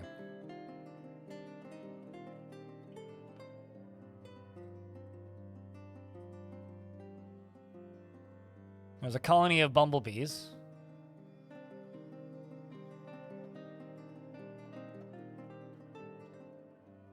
I mean, we did lose a dog last time. And there it goes. Let's see, is anyone drowning? Nobody is drowning. Is anybody else drowning? Nobody else is drowning. None of my livestock are drowning. Yay, nobody drowned it. Success.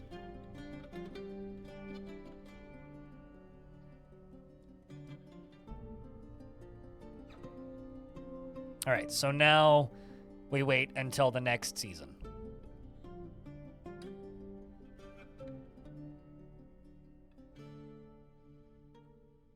Apparently I can make pig iron bars.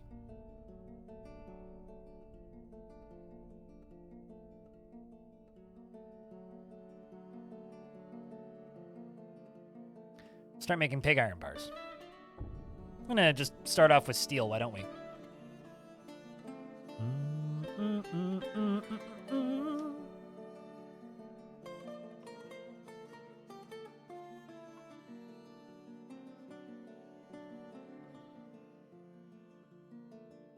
Yeah, no, I know it's possible to do it, but I'm not really planning on building anything out of ice, so. I realize you guys are just talking academically, and that's okay.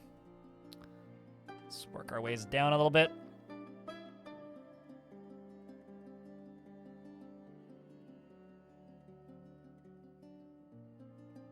Seem to have run out of claystone. That's fine. Yes, you can smooth natural ice. Holly Golly, thank you very much for the raid. Mods, can I get a shout out for Holly Golly, please?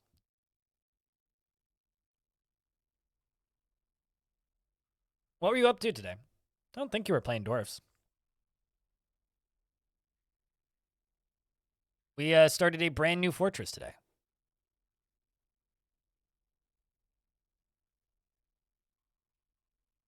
So that's what we are working on. A brand new 40 fort. And it's on a very large ocean. We're building an ocean fort. Is what we are building. And I have plans. Oh, I have plans. Waterworld Fortress? Oh yeah, that is the plan. We're gonna dam the ocean. Damn it if we don't. I'm the whole point of this fort is so I can say damn a lot. Just like beavers, we're going to dam it. Food's ready. Got to scoot. Don't scoot too fast. You might slip when you intend to scoot. I don't know where I'm going with this. Yeah, you have a good time scooting. Blocks. Sweet. We got 424 jet. We are getting there. We are jetsed about there. Speaking of, how many more jet blocks we making?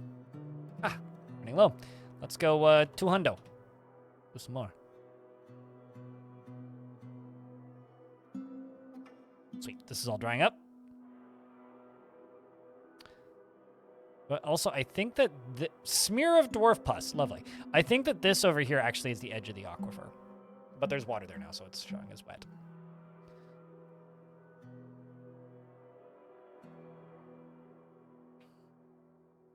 But, Hallie Gally, what are you up to? What were you up to today? What were you playing? And if you were a Dwarf, what anything interesting happened? My corner was right? Yeah, that's what I thought. So, once this goes away, it should be clear.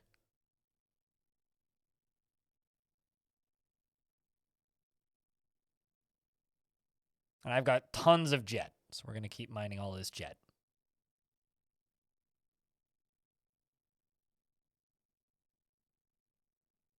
Also tons of lignite. So plenty of iron. You want to end the campaign? Are you enjoying it?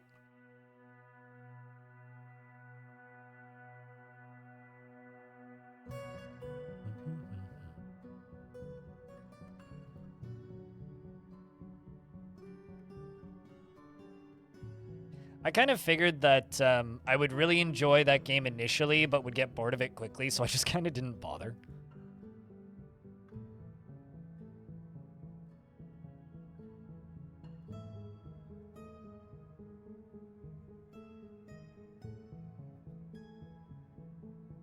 I've also been, like, itching to play more Jupiter Hell after playing that other game this past week, Quasimorph. I mean, it's what happened to me with every other one of the last, like, Age of Wonders games. I played 3. I loved it for, like, 16 hours, and then got really bored. I played Planetfall. I loved it or I kind of didn't like it for about 12 hours, and then got bored. And I remember playing dozens and dozens and dozens and dozens and dozens of hours of the original one with friends, but that was in local co-op, or not in local co-op, in local competitive, like, just taking turns. Really enjoyed that, but everything beyond that, pretty much. Like, that franchise just hasn't grabbed me since. It's kind of a shame.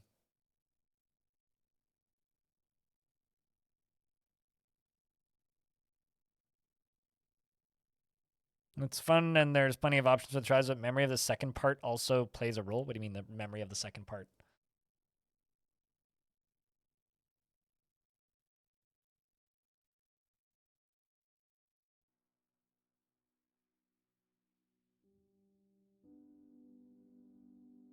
It is nice that they're still making those games, though. Such a long-running franchise now.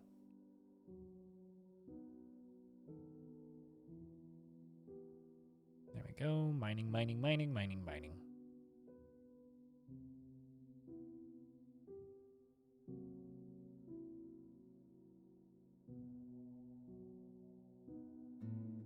It's like jet, jet, jet, jet, jet, jet, conglomerate, jet, jet, jet, whee! Dunk. Do it again.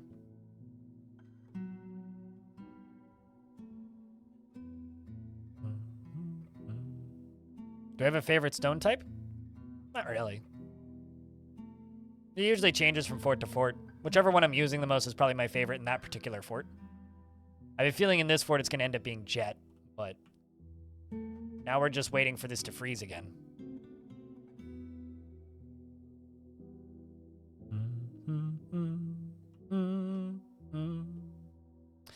All right, well, I don't have too much to do at this exact moment. I mean, we are making coke.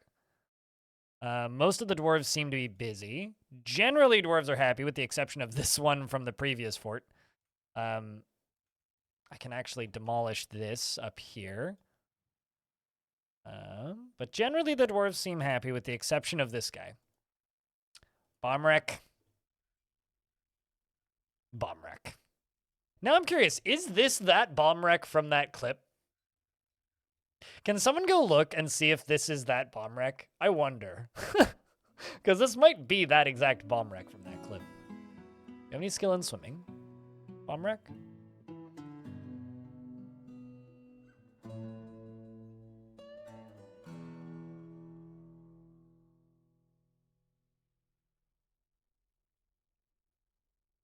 I don't think so. They don't have any points in swimming. They do know a lot of poems, though. They've read plenty of novels and essays. They know about history, astronomy, astronomy, natural history, medicine, and engineering. They know about the windlass and the wheel and axle. Wait, did they have dabbling swimmer?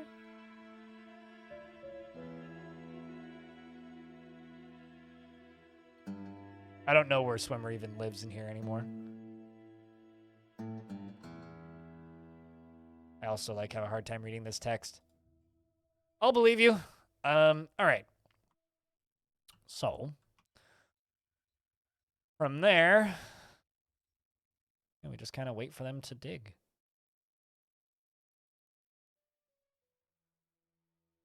Which is third rusty. Huh. Well, like I said, I believe you. I just too lazy to dig in there. Yeah, I'm not trying. That's why I stopped, is because I don't want to strain my eyes.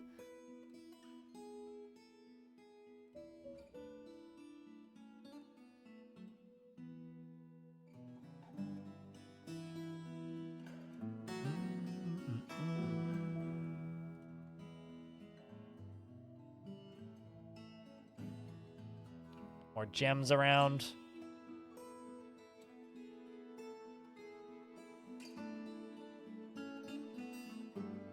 Cut more gems. With the random crates that show up at the edge of the map. Random crates. So wait, do you have bins that are showing up with stuff in them? It's usually if a trader's animal dies or the animal goes insane and so if your fortress is locked and you have traders that can't get to your trade depot, sometimes they'll just stand there and then get attacked by something, and when they get attacked by something, they split and they drop everything that they're carrying. So it's probably traders getting spooked off, if I had to bet.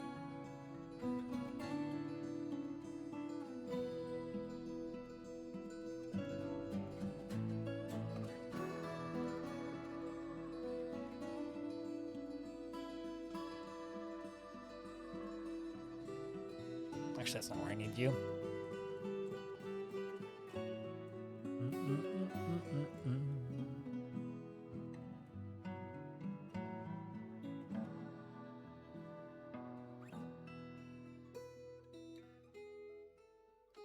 This is just going to be for metal ore. I guess theoretically I could put fuel here too.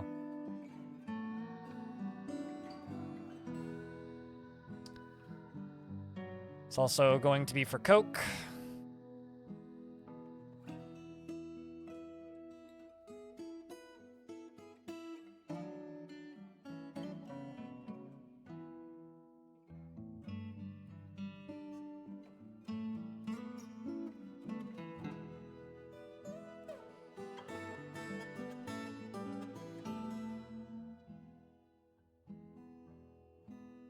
I don't need to make a coke one, do I?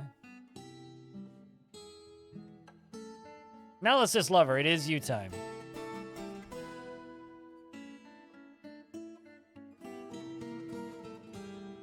Yeah, I guess we'll just do that.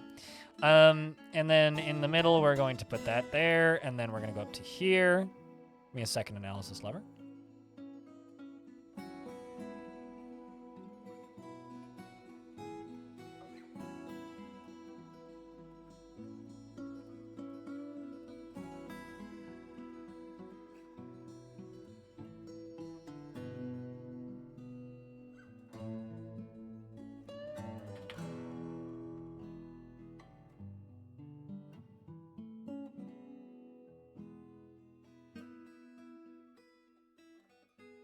Let's just pause, and we'll just call this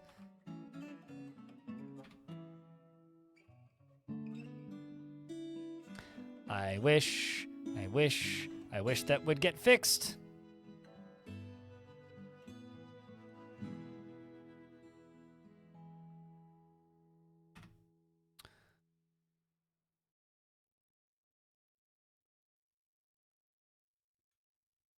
And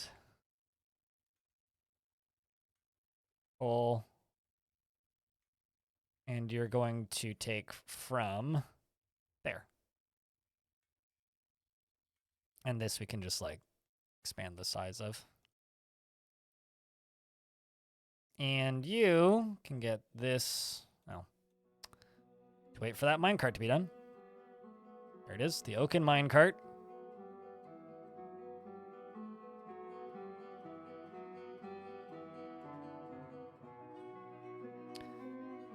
I think Coke is coal in that menu. That's kind of what I was thinking, because it didn't show up anywhere else, so I assume it's coal in that menu. Also, we're out of booze.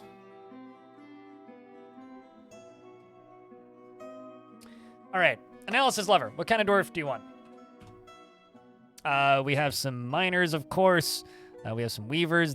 Trust me, we're engineers. We have a peasant, a baby,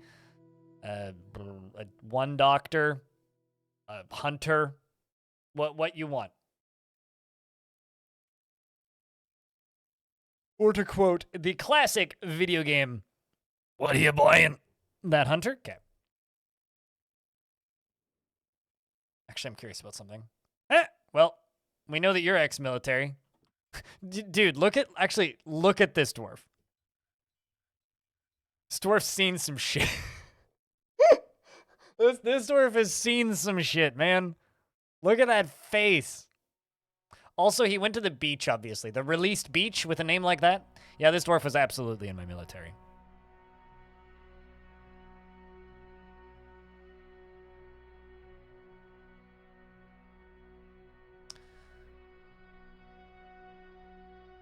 I'm also going to give you a custom role.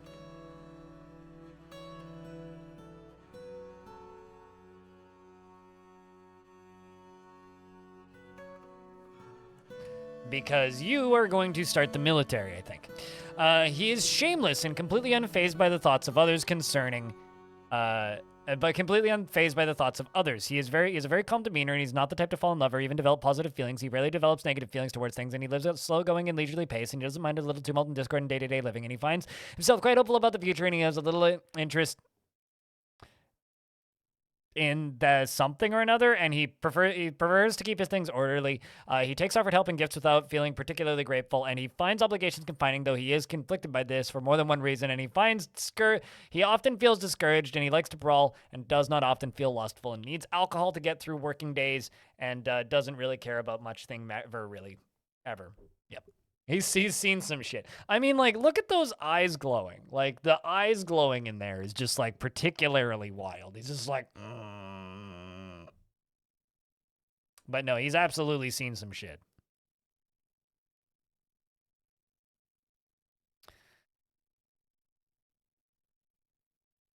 Finds obligations confining, though he is I mean, Chad, who doesn't find obligations mildly confining?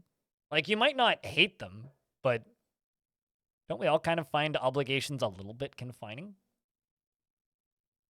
I know I certainly do.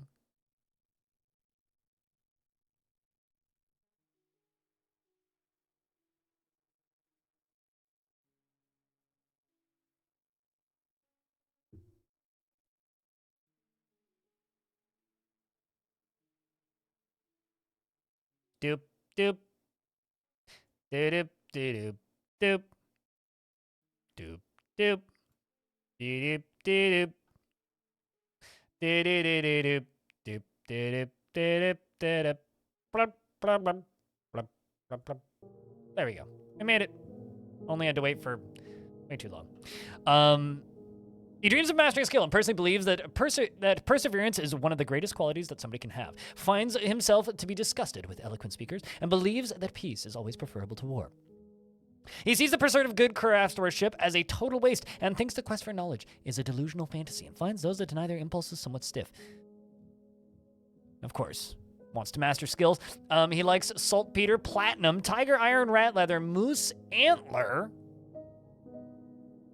and naft paper, cabochons and spears, and chickens for their scratching sound. And the wonder of lilacs and the sight of the poetic blossom impossible prefers to consume giant otter and rye beer, and garlic bulbs and hates large roaches. And overall, he is unfocused with unmet needs. He wants to be with family and friends. He wants to eat a good meal and fight.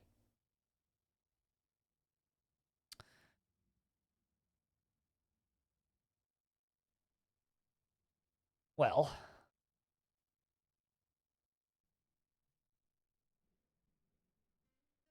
Analysis Lover, you are now my militia commander.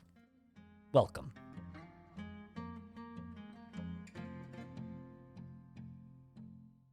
Hematite, cool. Perfect. All right, so that's getting sorted. Stop making that stuff there. Let's check you down here. Go bars. We got 94 iron, 2 pig iron.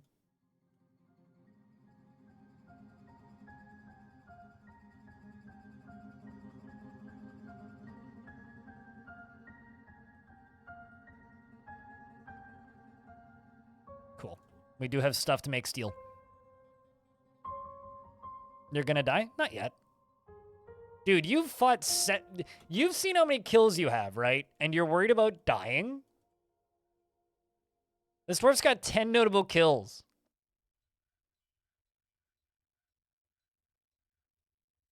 You've killed almost 70 goblins in Toe Thief.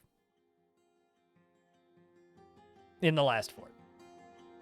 Almost 70. Like,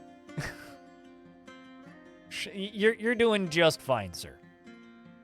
I don't think you're gonna die. Then you have, like, no notable injuries. Like, if I go to your health screen, like, your right foot bears a straight short scar. Like, you got stabbed in the foot once. But, like, largely, you're good.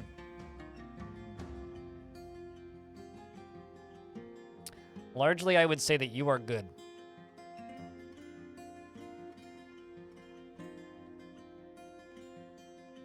This is coming along just nice. Just fine.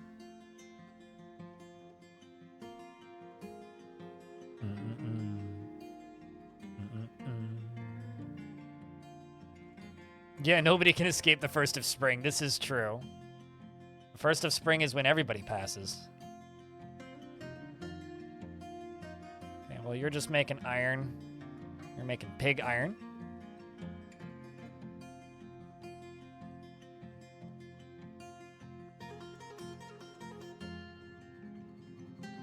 You merely have a scar. Yeah. A mere scar.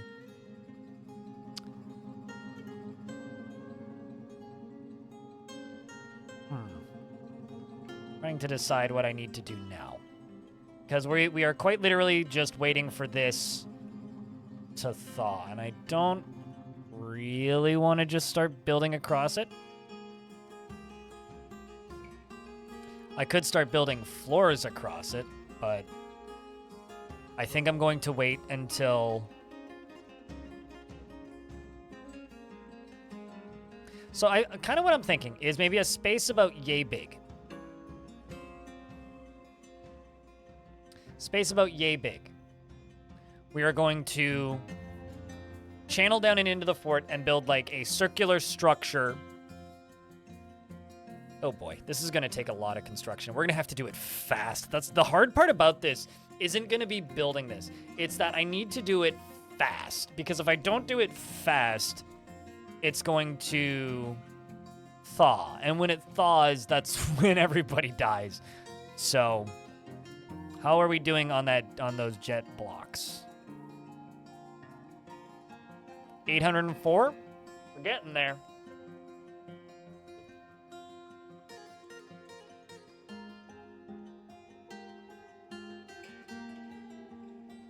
I have no idea.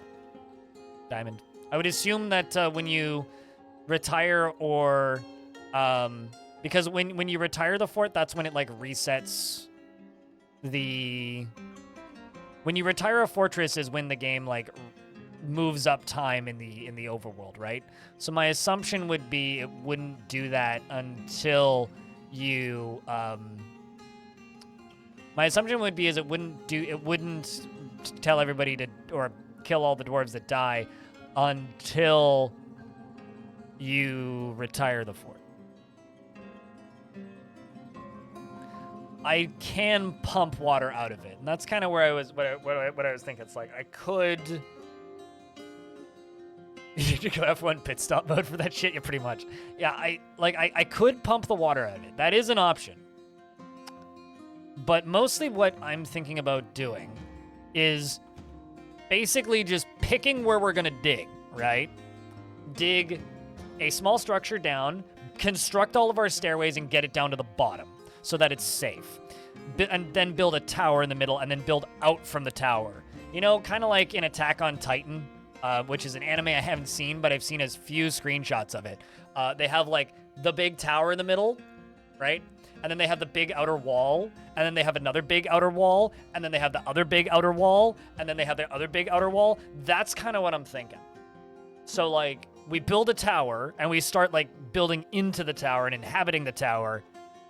And then from there, we're going to start building outwards.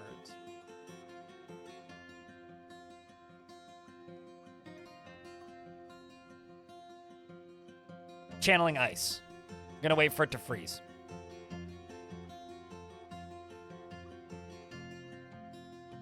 But trust me, there's going to be a lot of really dumb shenanigans in this fort. I've got some ideas.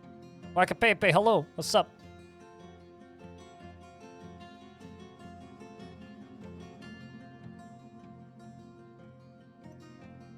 How are we doing on pig iron? 4.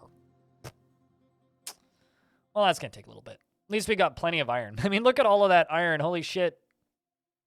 156. Damn.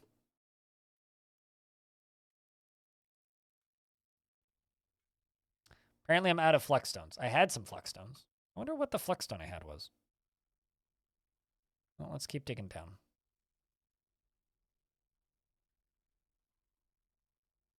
I can never remember what stones are flux stones. It's like one of my almost kryptonites with this game. It's like I can never remember what is and what isn't flux stone. Gypsum is a flux? All right. Where I had some just lying around. I guess not. There's chalk everywhere. Is chalk a flux? I don't think chalk is. Marble, dolomite, limestone. Yeah, I remember dolomite. I always remember marble.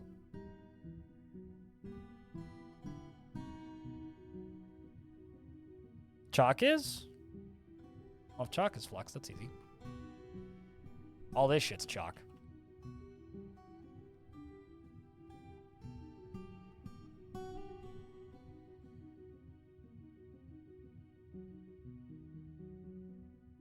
The question is chalk a flux tape?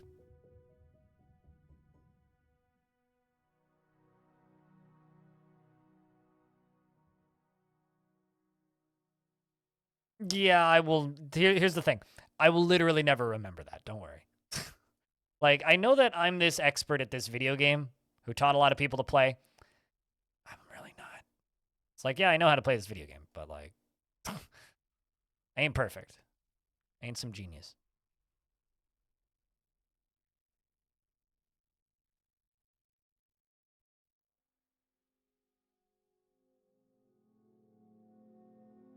Is that gold? No, it's limonite.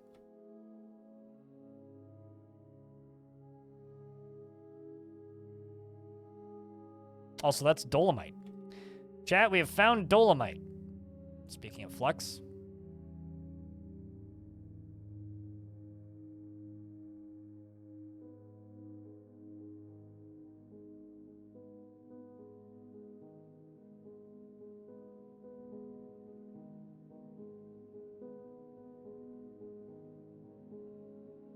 I think this whole layer is dry. Yeah, it's all dry. We're just waiting for the water to, like, go away because I've got water sitting here. So there's spots where it's like, bah!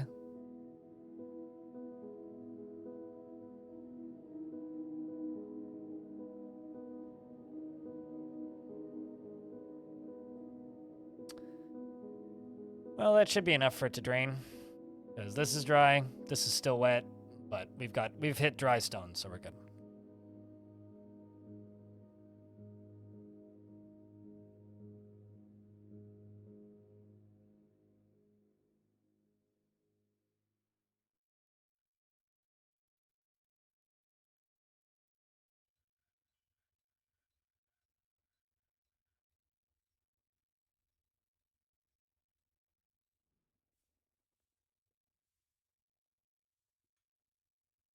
Not bad.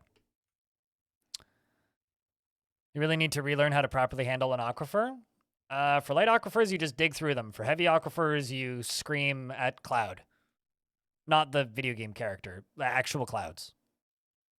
For no particular reason other than it's just pain. Make another smelter back here.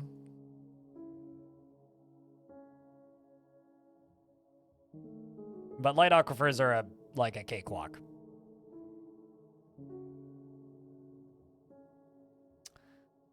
All right, you. I make pig iron.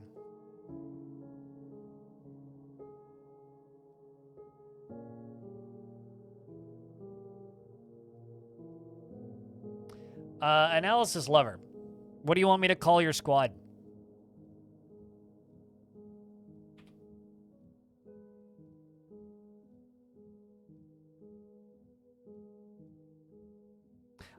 For some reason, I want to name it like power in numbers or something because you like math.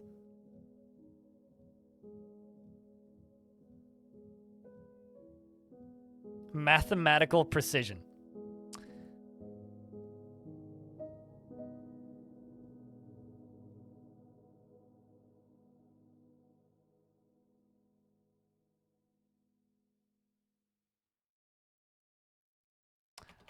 I can't, I ran out of, like, characters, so instead I'm just going to call it mathematical strike.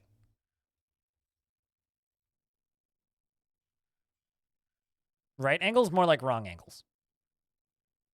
Dwarven engineering. Trust me, I'm an engineer.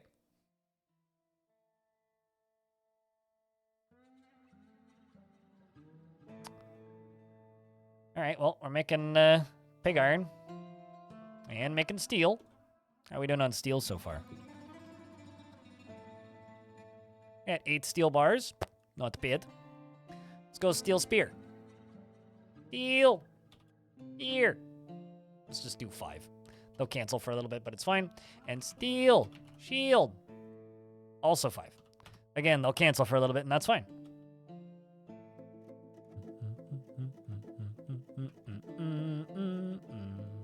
Manager's going to show up here and do the paperwork. Blood Odin, what up?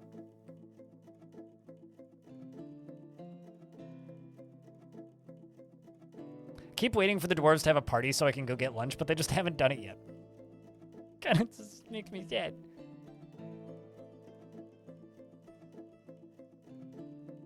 Like, seriously, it's kind of just making me sad. Beauties. Hail, beauties! What's up, Sterlonian? Thank you very much for the 4th month. Welcome back.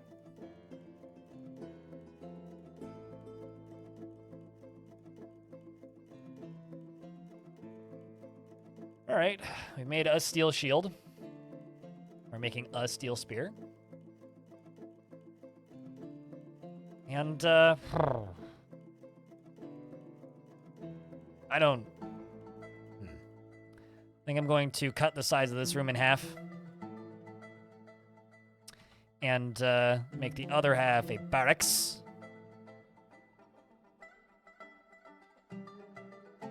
And you are going to train here. The rest of the time, you're going to be ready.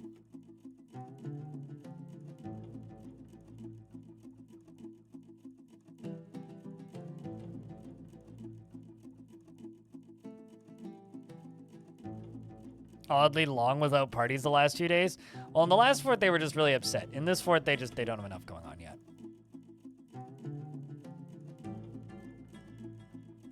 Why did you grab an axe? Sir, you grabbed a copper axe. We have steel spears right there. I'm going to have to, fix this. Because this is simply unacceptable.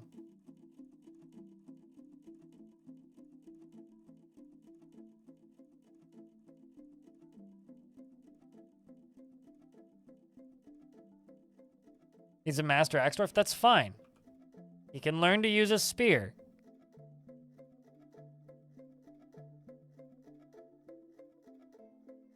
Besides, he'll be happy. He gets to learn a new skill. Speaking of learning a new skill, this dwarf's upset. Of crafting a masterwork someday. You want to wander, you want excitement, and you want to be with friends. Oh. Almost just want to boot this dwarf from this fort.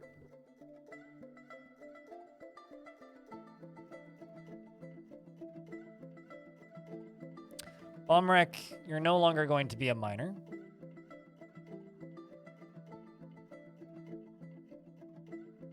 It's the same Bomrek? That's funny. That is funny. Hey, Bomrek, you went, yeah, you didn't, but Bomrek, you got a lot of views on YouTube Shorts. You're famous, you know that, right? Now go be our tavern keeper, Bomrek. How about we call this, this dwarf?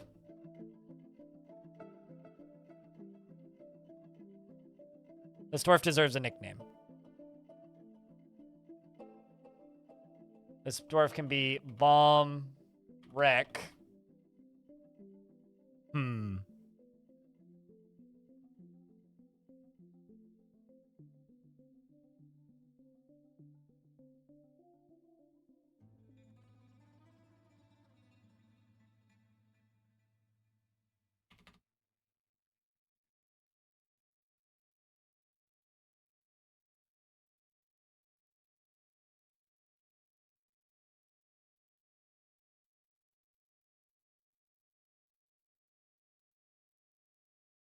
How's that? Lifeguard. There you go. Good luck there, Bomrek.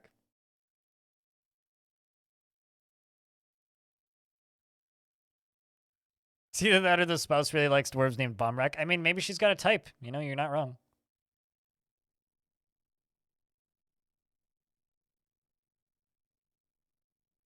Satisfied upon improving discipline. Excellent. All right, so now let's see. Do we have any other dwarves that would work in the military? Kivish, how about you? Dreamed of crafting a masterwork, and you did it. Raising a family. Gushka dreams of creating a great work of art. Raising a family. Dreams of creating a great work of art. Masterwork.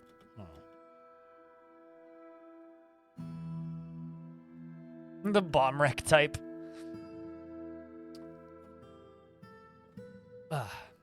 Bomreks himself before he checks himself, frankly.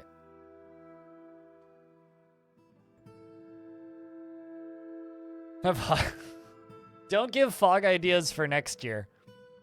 Diamond, actually, please give Fog's idea for give Fog ideas for next year.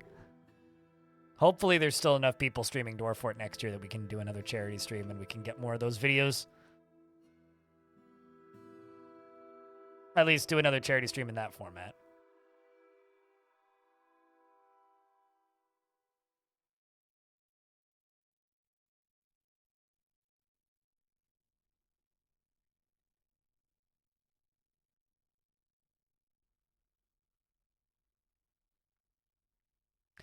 Boulder minecarts are fun to make because you just end up with such a mess of stuff.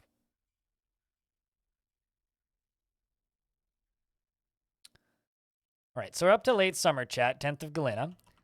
I think I'm just going to let you guys follow this minecart. I'm going to assume that the dwarves aren't into partying right now. And I'm going to go grab me... actually, I'm going to ask them to brew drinks from fruit. And I'm going to ask them to make rock pots. Let's just do 50 rock pots. And we're going to use conglomerate to make the rock pots. And I'm just going to brew 100 drink from fruit. Wait, from fruit? No, not from fruit. From plant. Yes, from plant. Plant.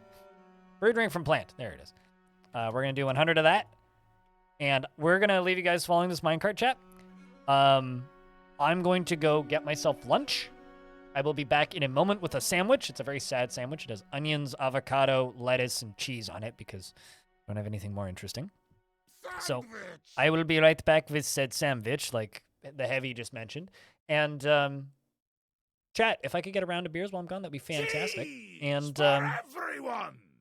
I will be back momentarily. Bark, bark, bark, bark, bark, bark, bark, bark, bark, bark, bark, bark, bark, bark, bark, bark, bark, Nani? bark, bark, bark, bark, bark, bark, bark, bark.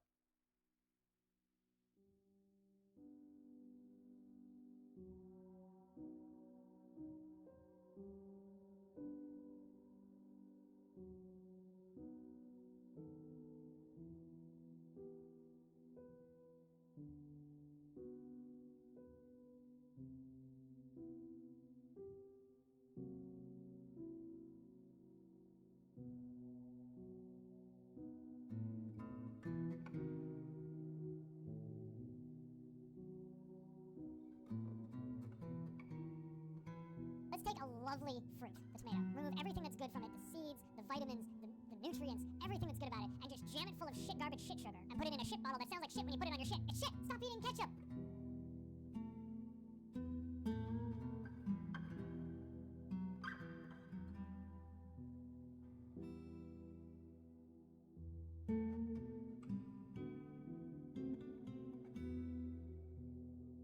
Flobberdobberdoggadoggies?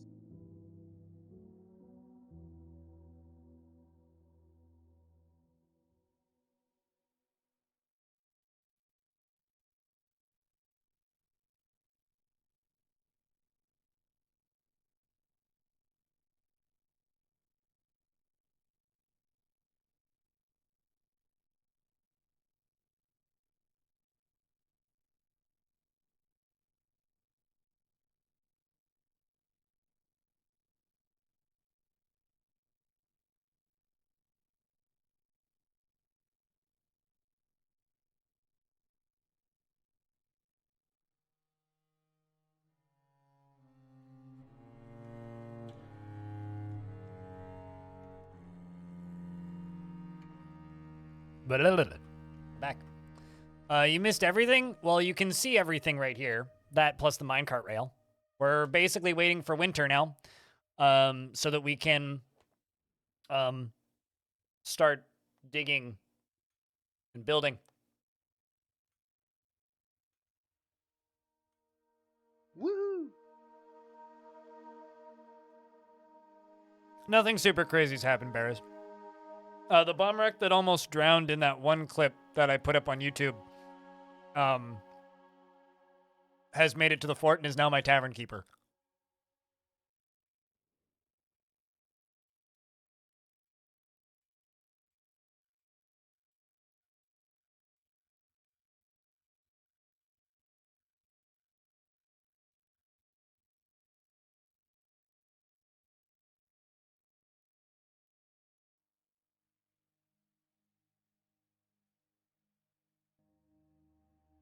It is wilderness, but nothing crazy's happened yet.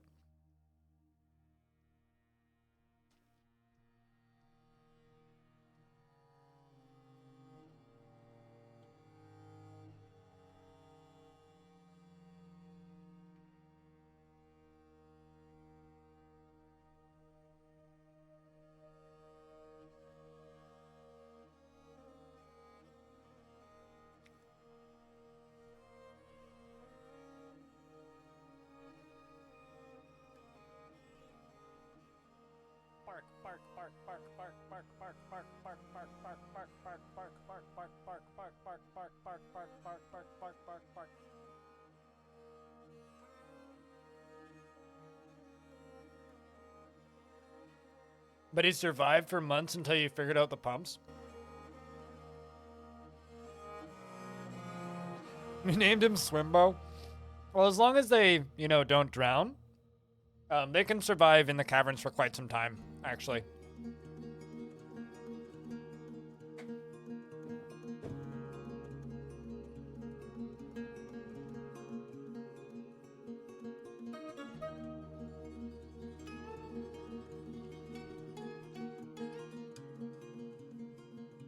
Chat room, I have a question. Do you guys run into this saving adventurer data issue too?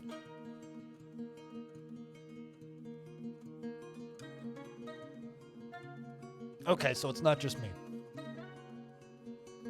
Because that seems... This is, like, that's not normal. Like, I've never had that before in any other version of the game.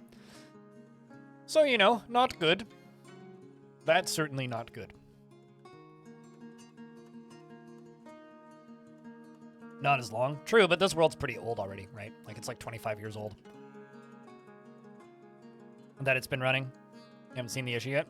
I'm thinking it's a beta/experimental branch thing. I love how there's just a scared camel here. There's just a terrified camel. Oh, also, there's a flying bumblebee's nest. And those termites have not been terminated. They, are just floating on the water.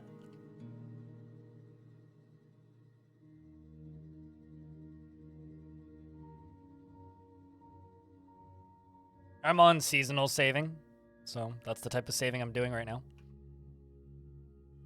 All right, how many bars are we looking at?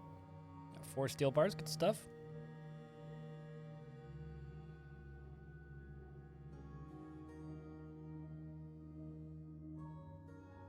Let's do steel breastplate, steel grumble, steel gauntlet. Let's do steel elms and steel low boot. We'll just do 5 of each. Actually, no, we'll set these for 10.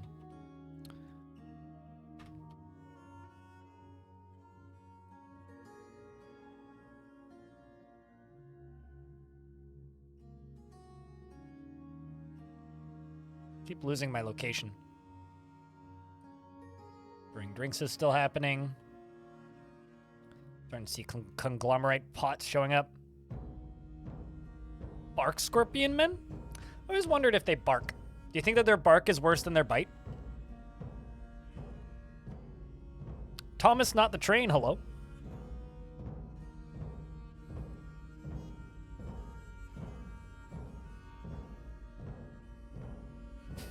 Just no. You sure? That's your answer, is no? Oh yeah, obviously their sting is worse than their bite and their bark. Wrong type of bark. I don't worry about different types of bark. It's all barks. All right, looks like King the Space Disco Fox is here once again. We're gonna bring stuff. We're going to bring cut gems. Except I'm only gonna need to really bring a few. Let's just bring the 4 citrons and the smoky quartzites. So I don't really need much.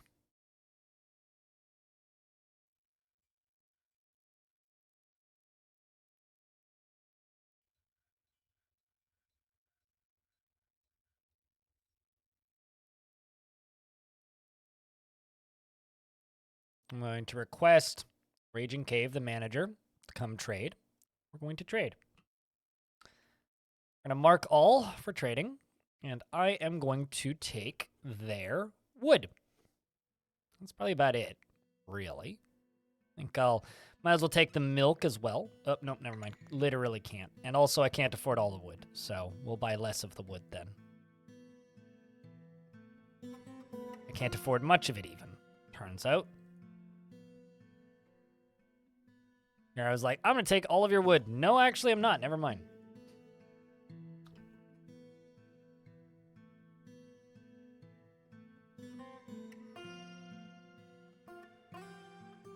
So now dwarves are probably come booking it up here to move all those, but... I do realize I could just, you know, put... Were you in the military? No, you weren't. You're making a pot. At least you're making yourself useful.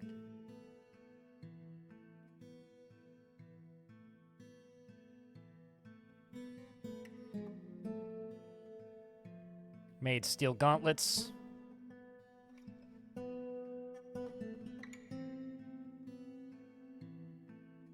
Update equipment.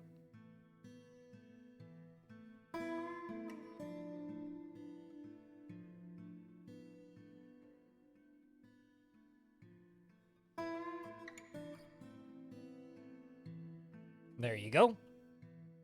Go get yourself some more bits and pieces. Get yourself slightly more armored up.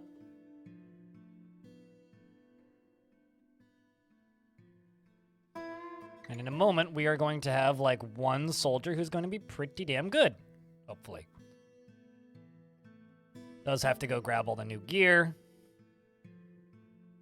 It's content after putting on a well-crafted item. Well, that's lovely to see. Got a left gauntlet, a right gauntlet, and a breastplate. View count above 200 again. It was a little higher earlier. I think it's because New Fort, you know. Tune in when New Fort happened. The part ones of the VODs are often the most viewed of the VODs, and the part ones of the streams are similar. But yeah, no, I agree. It is nice. Makes the nerves go away a little bit. All right, let's go down. I mean, my personal goal is to get back above 300, but, you know. I'll wait for adventure mode. I'm patient.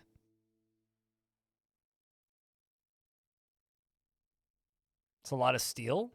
I mean, and I haven't even made bedrooms yet. King the Space Disco Fox, the Outpost Liaison, comes to meet with us and asks the same questions, and we'll give him the same answer, which is, wood, please. Please bring us your wood. Would you kindly bring us wood?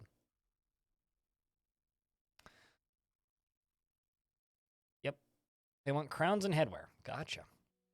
Let's check the news and rumors. Really? Nothing? Just stuff going on down here? Right.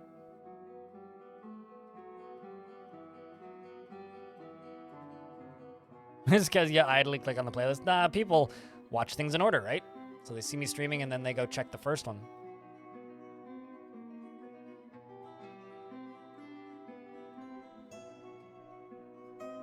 See what they find down there.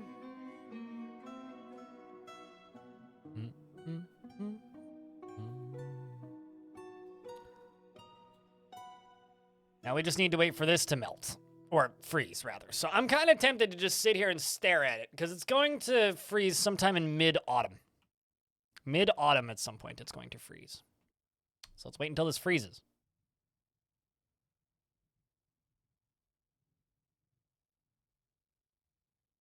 And I'm also going to make a stockpile right here. And it's going to be specifically for jet blocks. That's it.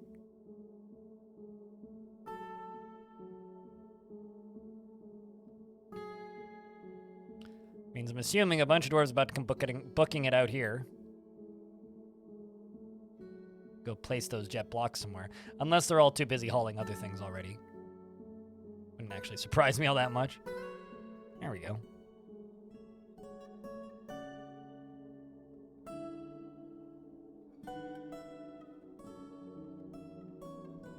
Has armor skill ready-made? Yes. No, we have a really good militia commander in this fort.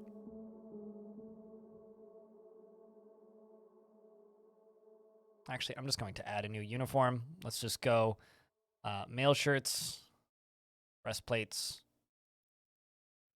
helms, greaves, gauntlets, low boots, shields, replace clothing, spears, and we're going to call this metal spear. And I think that's everything. Confirm and save. Assign uniform. Metal spear. Has no pants. It has no shirt. Did I not give you...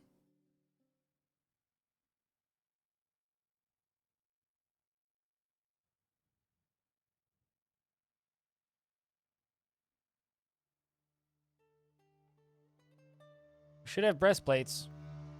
And also, I guess, leggings.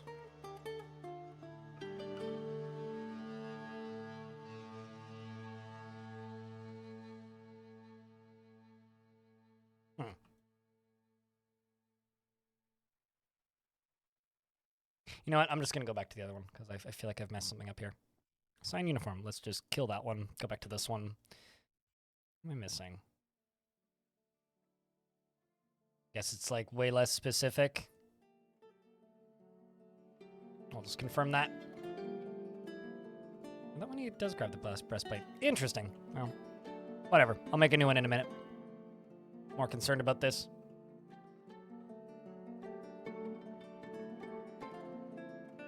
Well, the assaults on Toe Thief. We haven't officially raised Toe Thief or anything.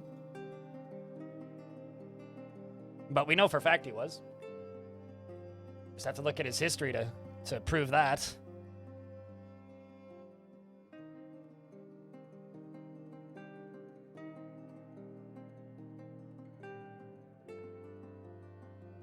Which is how we know that this dwarf is going to be very good at their job. No, we didn't finish the job. I gave up. There was like 900 goblins left out of 10,000. I just kind of got tired of it. I was like, I don't want to do this anymore.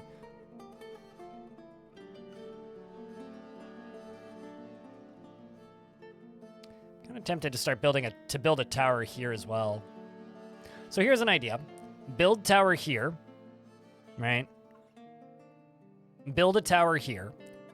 Then tower has large arcing bridge that goes over to tower in the middle of the ocean that goes down into our semi-aquatic ocean base. So maybe we start construction on that. Gives us something to work on. Why do we keep Vile Forcing it? Like, there's no Vile Force? What are you on about?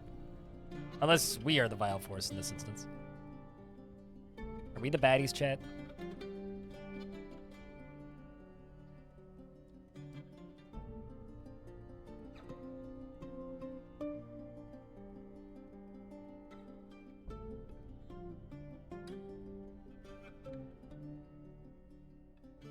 Satisfied at work, euphoric, yada yada.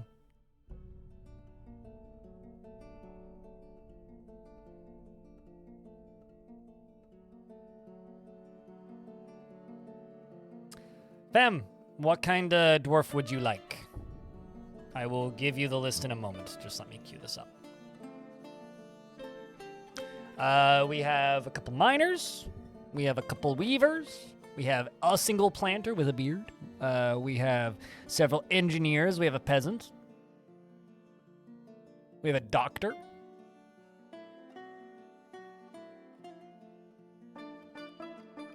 What would you like?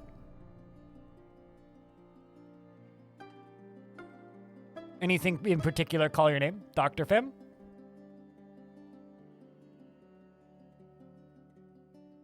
Now, do you want Doc Fem or Doctor Fem?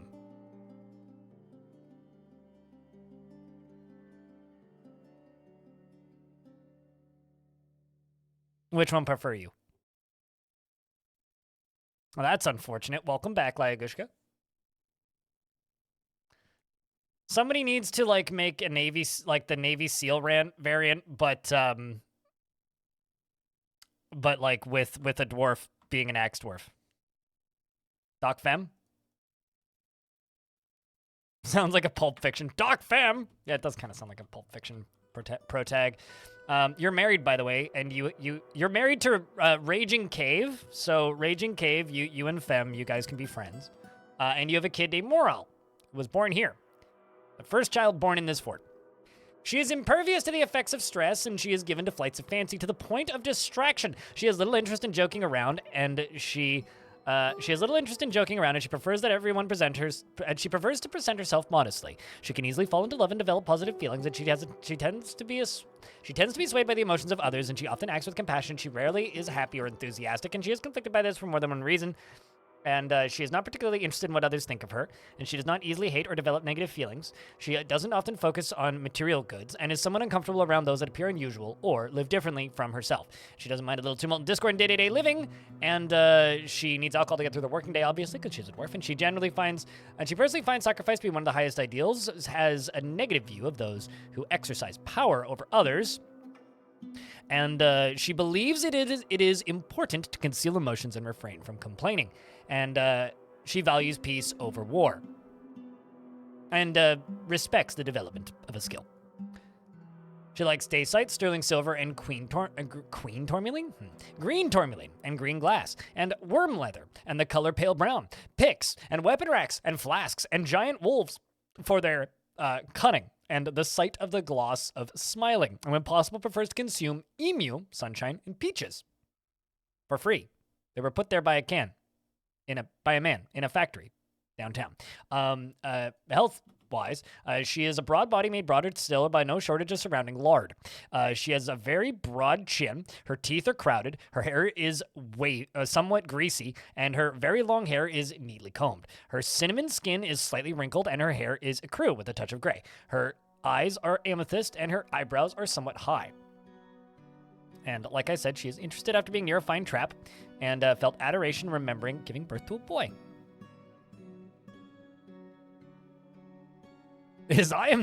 One of the major character differences between Doc Fem and Real Fem is I am not racist. I wish I didn't find that funny, but it is funny. Let's go back to bars, see how we do. Let's just make pig iron for a bit. I require flux stones. Okay.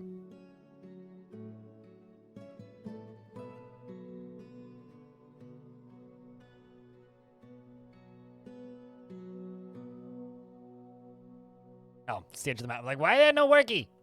The edge of the mappy.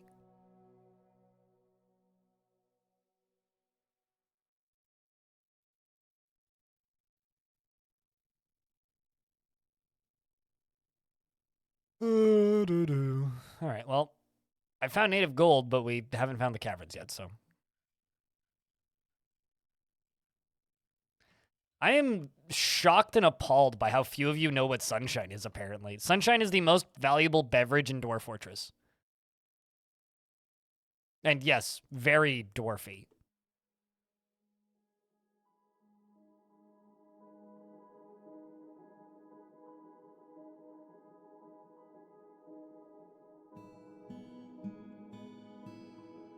It's made exclusively out of sunshine, which is a plant that only grows in good biomes.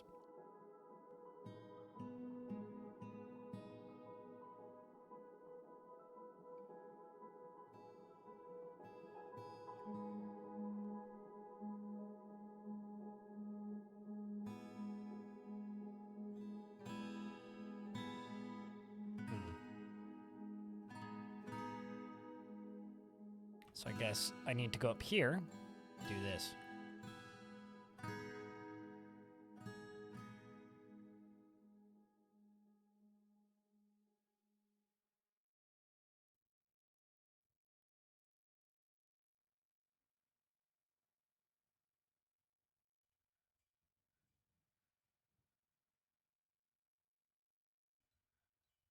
God, even just reading the description of Gutter Crew makes me feel kind of ill. Oh, there we go. So 22nd of sandstone is when it freezes. Let the digging begin.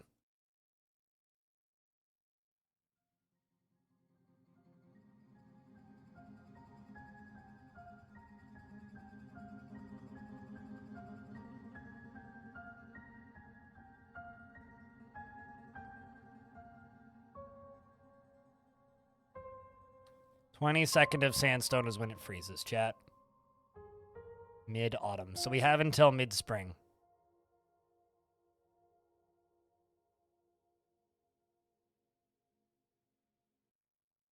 The light bulb beer, pretty much.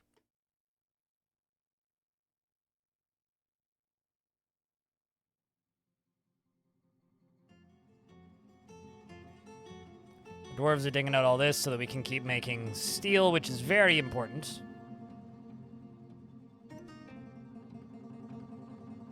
We're not going to be making the fort itself out of ice. We're going to be making the fort mostly out of jet. Psycho.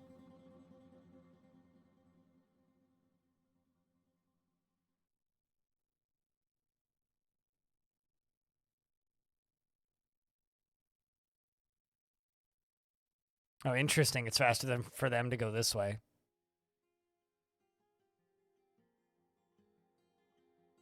You like forts that dig into sea ice? Yeah, there you go.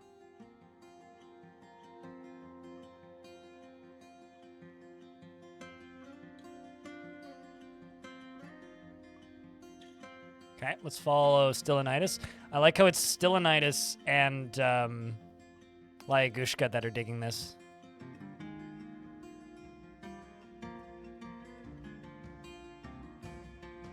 Okay, that's a little scary.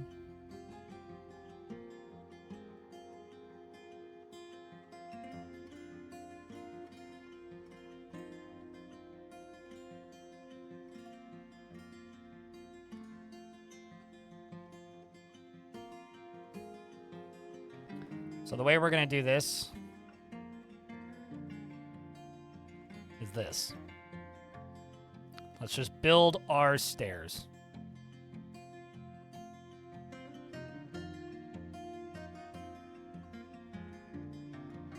Cow on the ice? I mean, of course there is.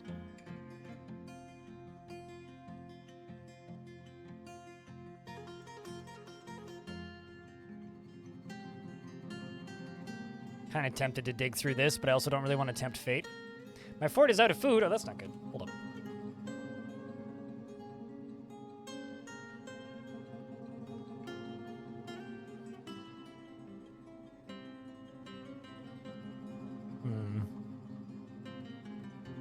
Let's eat the camel that I don't need.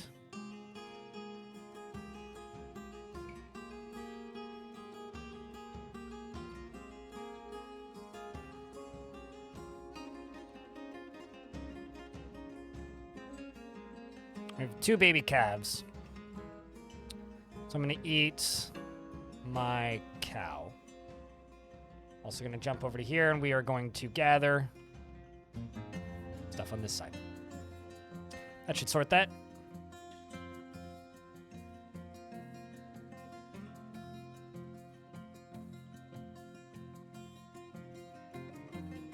Never works out for you? There's a particular order you need to kind of go with. It's very simple. It's just a matter of nailing the order in the right order the first time.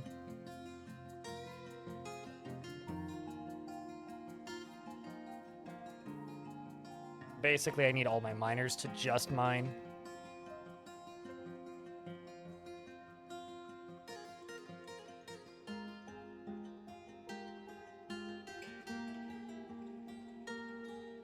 You go eat, maybe grab a drink, and then get back out there.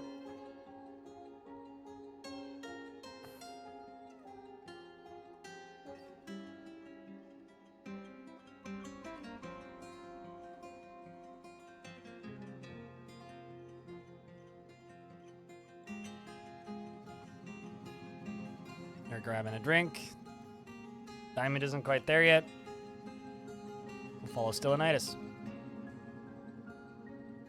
the expedition leader. They are currently made out of ice, yes. You know, I'm not sure. Delanartha. It used to be they would just melt when spring hits. But as of late, they've been a lot more... like, that seems to happen a lot less. But I'm going to be replacing them in a moment with jets, so it doesn't matter.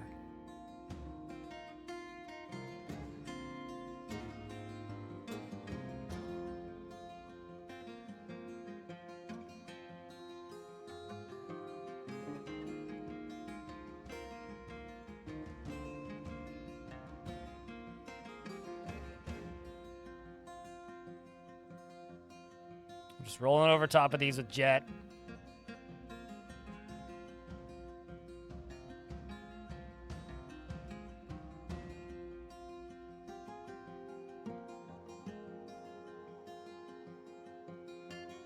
Fun happens, certainly.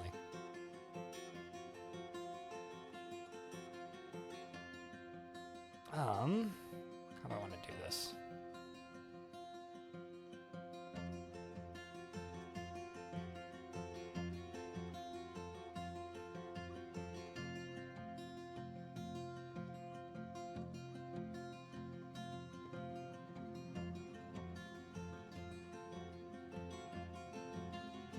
So we're starting off with a platform. You know what? Let's just do it this way. Yeah, we'll do it this way. We're starting off with a platform because we have until spring, basically, and we're only in late winter, so we have lots of time.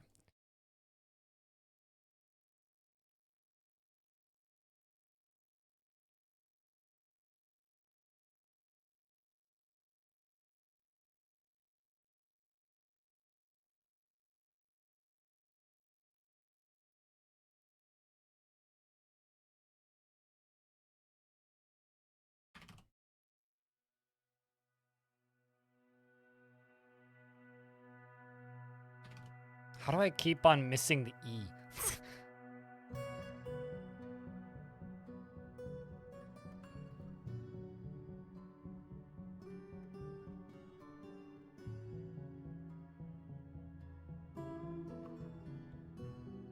And then I'm going to go and delete a quarter of these. I think I made that too small. Yep.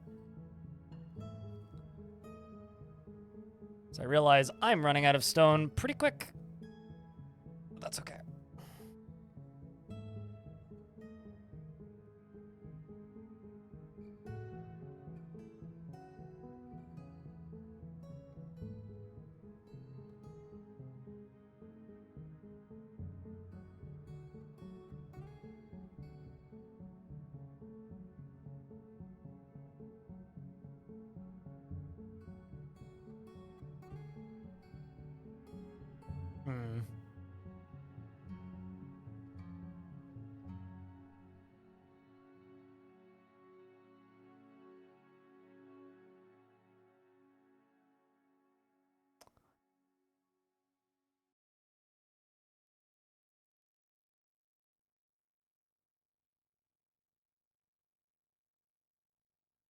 I can always add in more if I screw this up too.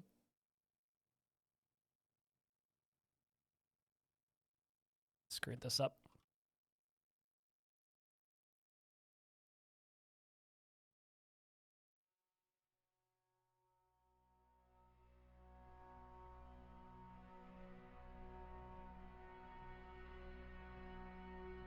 Seems fine. And for the bottom down here.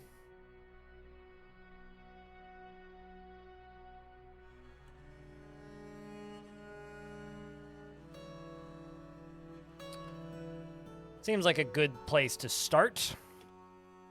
Let them construct all of this.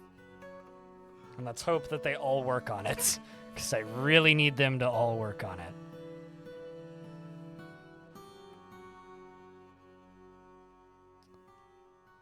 We've slaughtered a cow.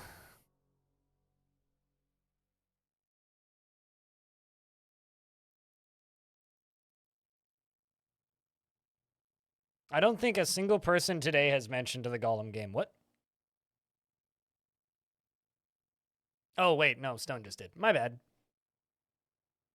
Was it was it Redfall or was it Golem?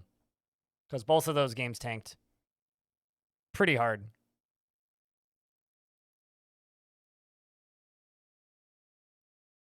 And everyone else just went with it? I mean, probably. Yeah, I mean, this one's off center, right?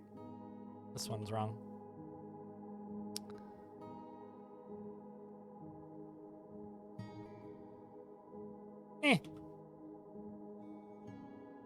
We'll make it work.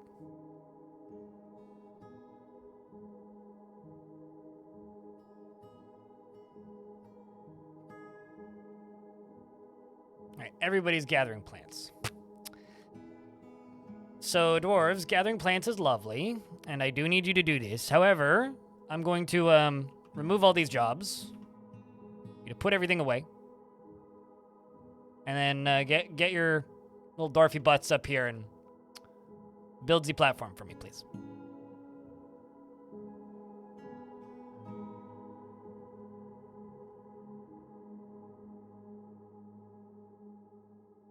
Because right now, this is not a good situation.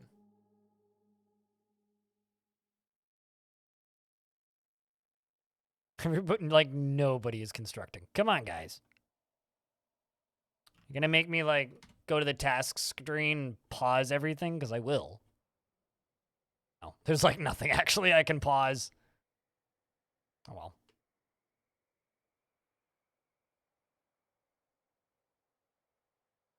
Doop. Doop. Oh, maybe that's probably not helping.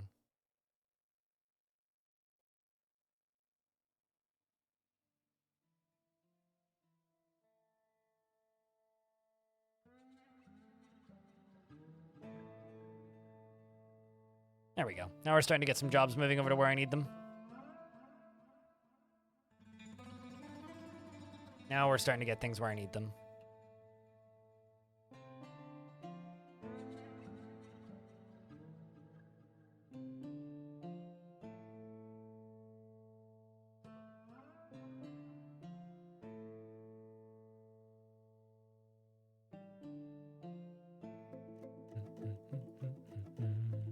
Is there a way to block a river that never freezes? Pumps. But short answer is there's tons of ways to block rivers that never freeze.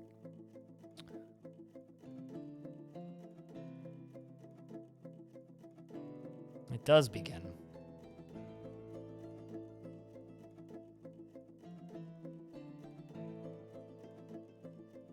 Absolutely begins.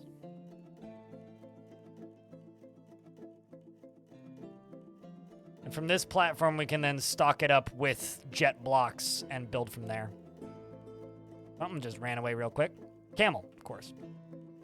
I'm always confused by the places I see camels in this game.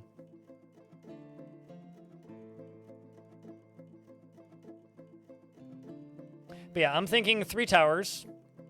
One in the middle. Surrounded by the big drained area. And then one on each shore. One up here in this spot, and then one over here in a similar spot. Connecting to this. So, I guess this is kind of going to become a bridge fort, but it's going to become a bridge fort going to this tiny little island with nothing on it.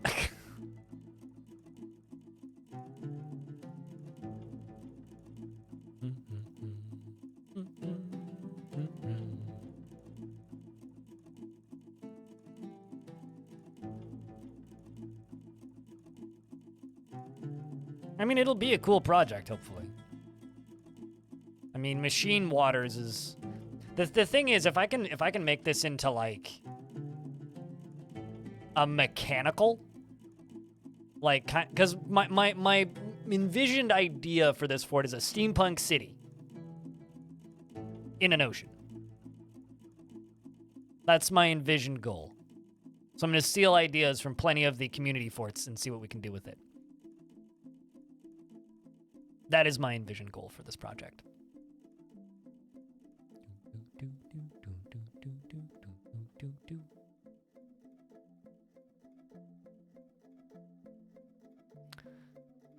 Lots of copper and jet. Yep. Lots and lots and lots and lots and lots of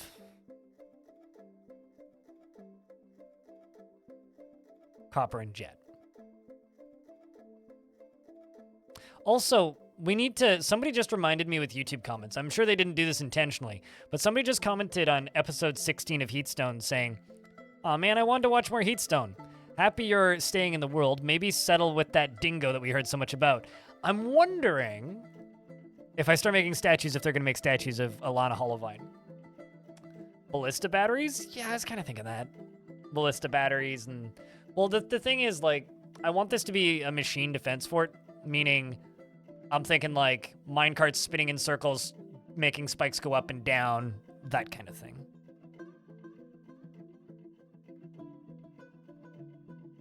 What does steampunk... What kind of defense does a steampunk water fortress have? Steam. Yes, but you can't kill things with steam in Dwarfort. No, steam isn't cool. It's hot. Sass. Come on. Although in Caves of Cud, you can one-shot... You used to be able to one-shot yourself with steam. I don't think you can do that anymore. That was actually my first ever death with Caves of Cud. I made a mutant that could shoot fire, and I was like, let's shoot fire at this fish. And then I shot fire at the fish while I was standing in water, and I died due to steam. And I was like, well, Gabe Newell killed me. Awesome. Yeah, cavies have to be pastured. I hate cavies. They are completely useless. Yes, we could encase enemies in ice. Which, you know what would be a really good way of executing things in this? Be encasing dudes in ice, digging out the ice pillar, and then engraving their face on it. Like rabbits, cavies breed too quickly to be fun. They breed too quickly to be fun, and also the main issue I have with them isn't that they breed too quickly to be fun. The main issue that I have with them is that they don't give you anything except for a skull, meaning like they're completely useless technically. All right, let's smelt, pause, and pause one of those stills. So they just kind of focus on that. I'm also going to go up to planters, and I'm going to say, Bombwreck the Tavern Keeper is a skilled planter. Flykick is a skilled planter. Zephon is a skilled planter. So we're going to give them planting.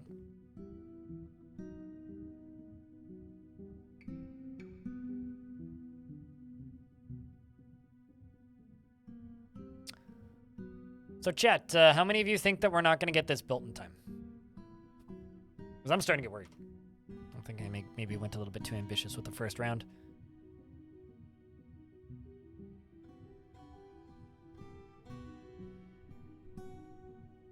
You worried? Yeah, we're already in early winter.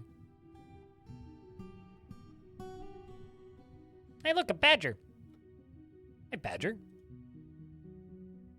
Run away, badger. Oh, we'll be sorry, and it'll be fine. What's the worst that could happen? Fun. We find blocks at the bottom of the ocean later. Also fun. I don't see no problems with that. Aside from some dwarves may drown.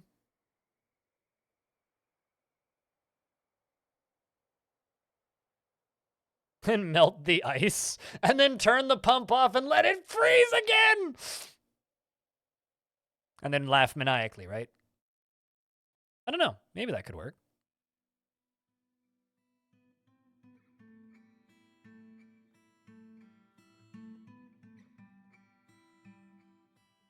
Damn right it's a whisk. A whisk?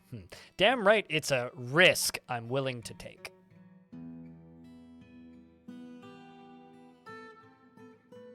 This is stressing the dwarves out, though. Of course, it's bomb wreck. Exasperated, frustrated. You know what, bomb wreck? Take you off of other tasks. Just go live in the basement. It's fine. Go be a tavern keeper. Do your gerb.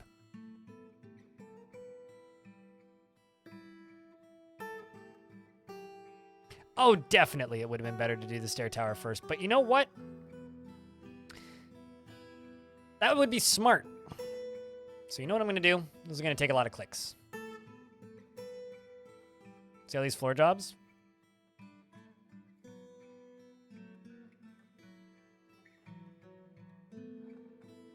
It's going to take a little bit.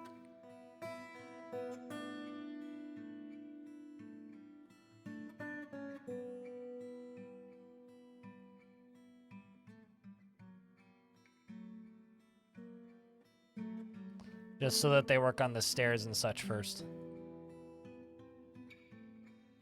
Or rather, let's just get a large chunk of these forbidden for now. Maybe not even all of them. Turns out there's a lot of them. Like a lot. Okay, you know what? We're just going to leave them. Just let them see if they can just get them done.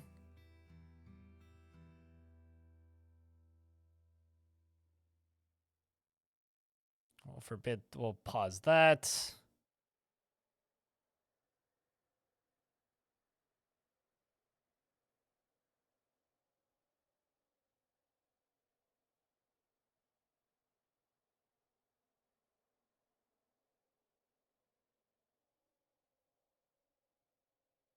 Let's pause the first blocks that give them access.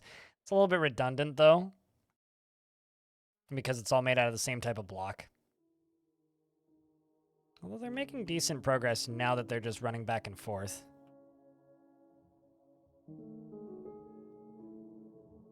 Trust me, chat, I'm an engineer. We're still only in early winter. We have till mid-spring, so...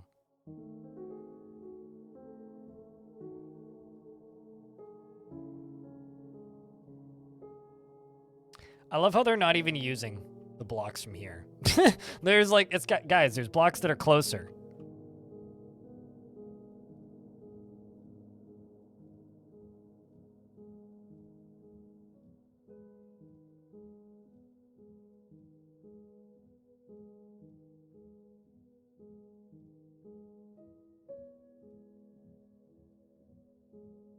Well, we wait.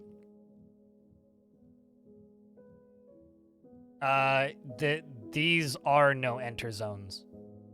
Like, literally just set it as red. Set zones as restricted. So that mechanic exists. And trust me, it doesn't stop accidents. And pets ignore them. Dwarves generally obey them.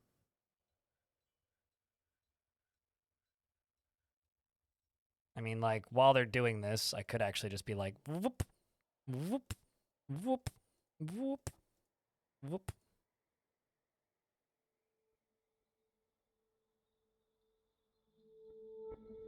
See, and then that dwarf running past. This will theoretically stop that.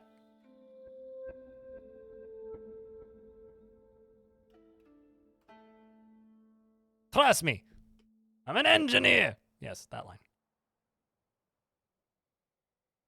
I think that's more just like accent than anything.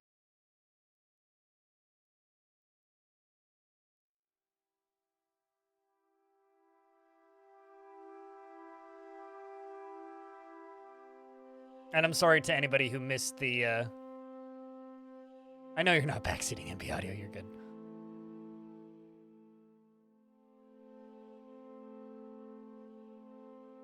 But, you know, also hindsight is 2020, and my sight is certainly not 2020, hindsight or otherwise, so... We're still only in early winter. Doing okay. I know it's almost midwinter, but...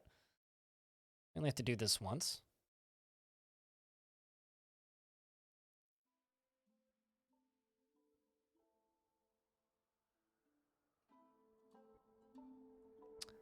Alrighty, Millie. Terry, you come help.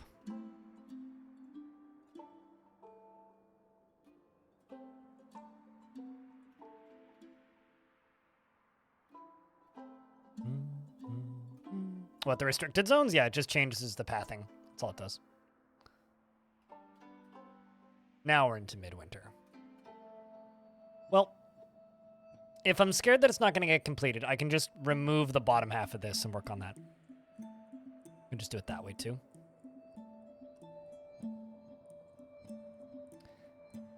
I really hope one day we get, like, a mass forbid tool. Just click and drag forbid. Because that would be so nice. I mean, this is, like, 1,000 jobs almost, so... it's a non-trivial amount of blocks that we are going through. We're about halfway through our allotted time.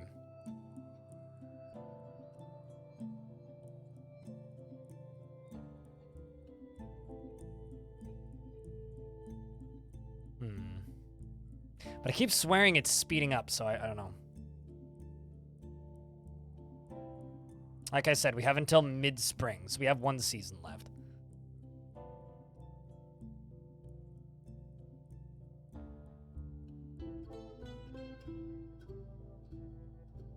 I'm still perplexed as to why they're not using that. Like, they're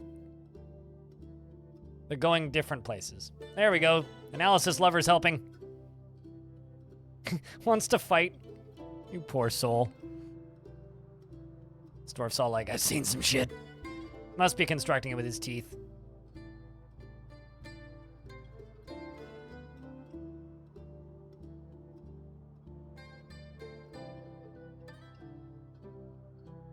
If it's in the works at some point, oh, probably.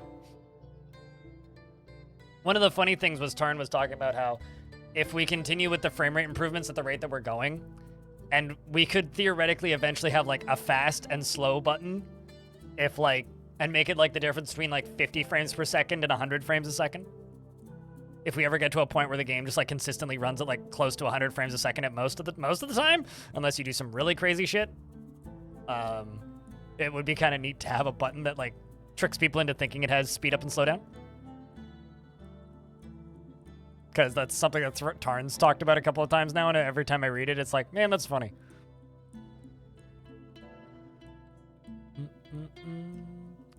Come on, dwarves. This is like weirdly butt clenchy, I'm not gonna lie. Dwarves, I believe in you. No, please don't fuck this up.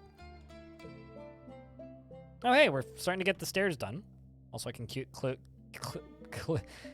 up the last of the stairs.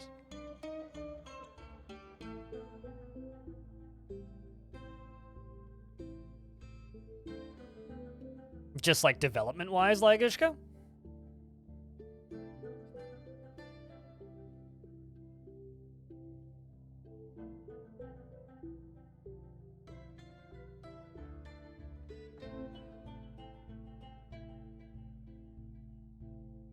All right, starting to get the stairs done.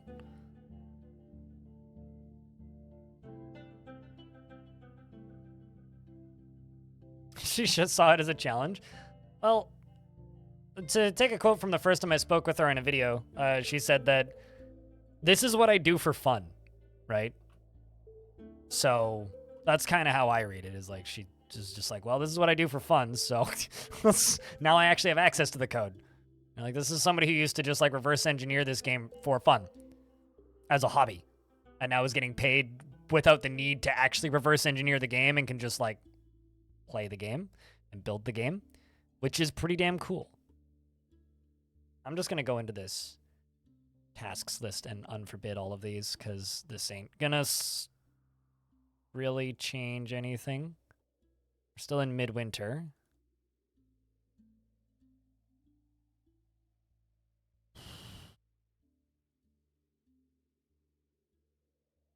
This was maybe a bit ambitious, but I think we're going to be able to get it done.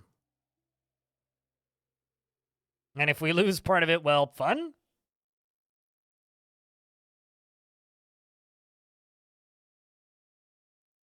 Quite literally, yeah, analysis lover.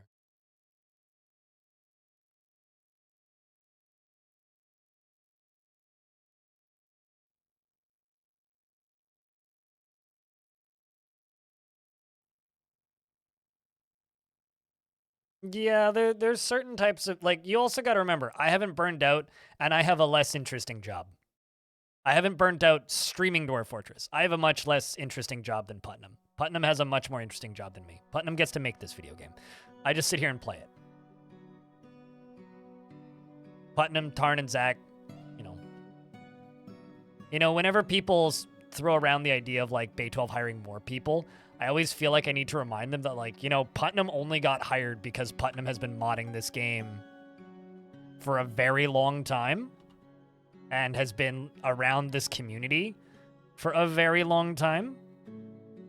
And I'm pretty certain that nobody else would get hired in that same format. Just don't give her deadlines and she'll think of it as fun forever. She was actually saying the other day that she'd be okay with that. She said on Reddit or something, or maybe it was in my chat. She said somewhere that she'd be okay with more deadlines. Right now, she's just kind of fucking around and doing whatever she wants without any real direction, which is kind of incredible that she's still doing that after, like, what, 5 months, 6 months? All right, I am pouring myself some more coffee. As long as I have stairs, I should be fine. I mean, it's not going to collapse, right? But we may still have to evacuate suddenly.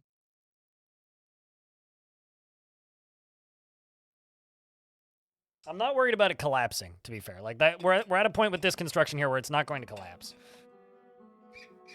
I am, however, worried about it, like, partially drowning my fort.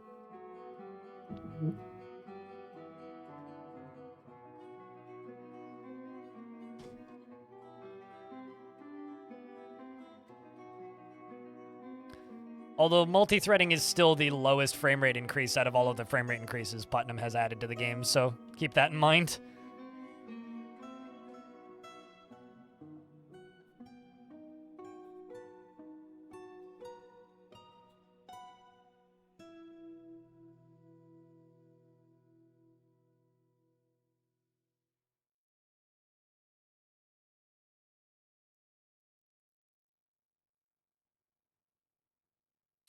Okay, so let's go to right here.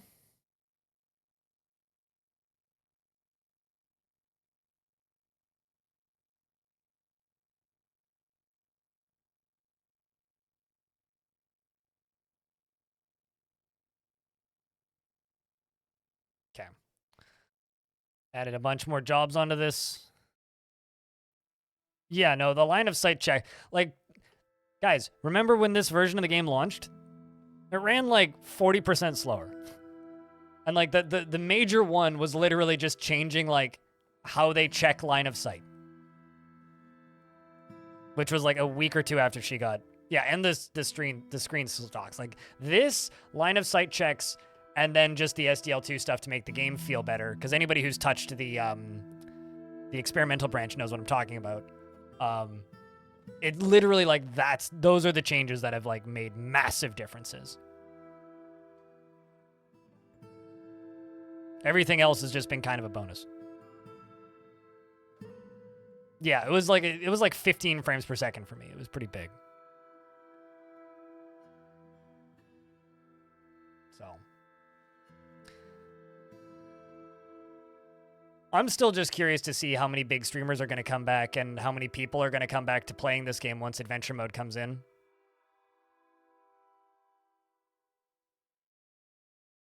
Pathfinding? No. No, pathfinding is mild. Pathfinding is only an issue if you have something stuck somewhere between fire. Pathfinding is not a big frame rate issue. It's all line of sight. We thought for years that it was pathfinding. If you said that 6 months ago, I would agree with you, but pathfinding is not actually that big of a deal, oddly enough. Okay, so let's wait for both of those walls to be done, and then we'll do another round of walls.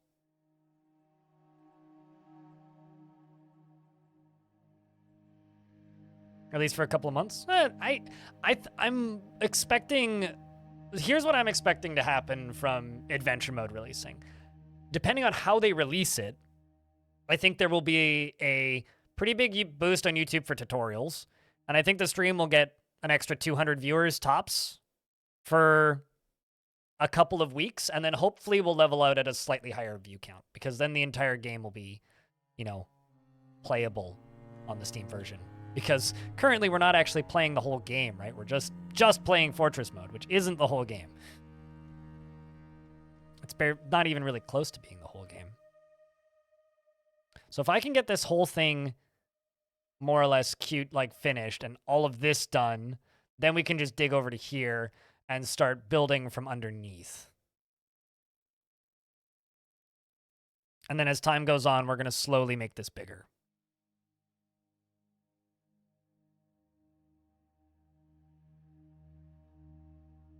To do the work, they will deliver things? Yes. I'm just glad that my chat room is now at the point where people aren't just like, yeah, and when they hire 10 more programmers, as if that's something they're going to do. Because for a while there was a lot of people that were constantly on about how, like, oh, yeah, no, it's great. They hired one programmer. Now they just need to hire 5 more. It's like, well, that's never going to happen. Me too. I'm still shocked. I'm still shocked that they hired one.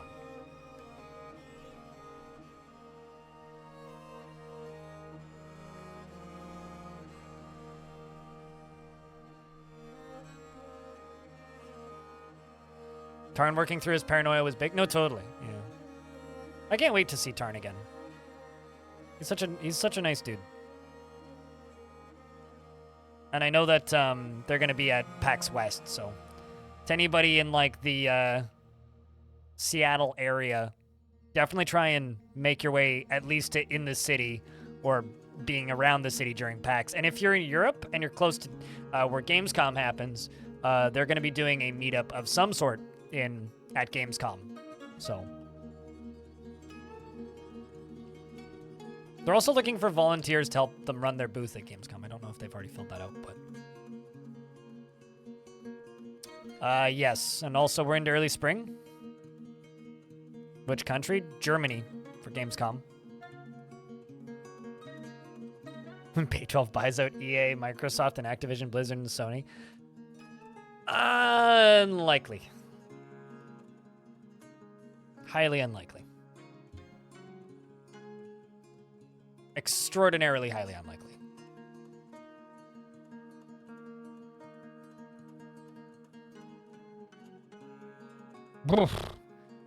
There's actually a, I don't say this very often, but there's actually a review that should be reported.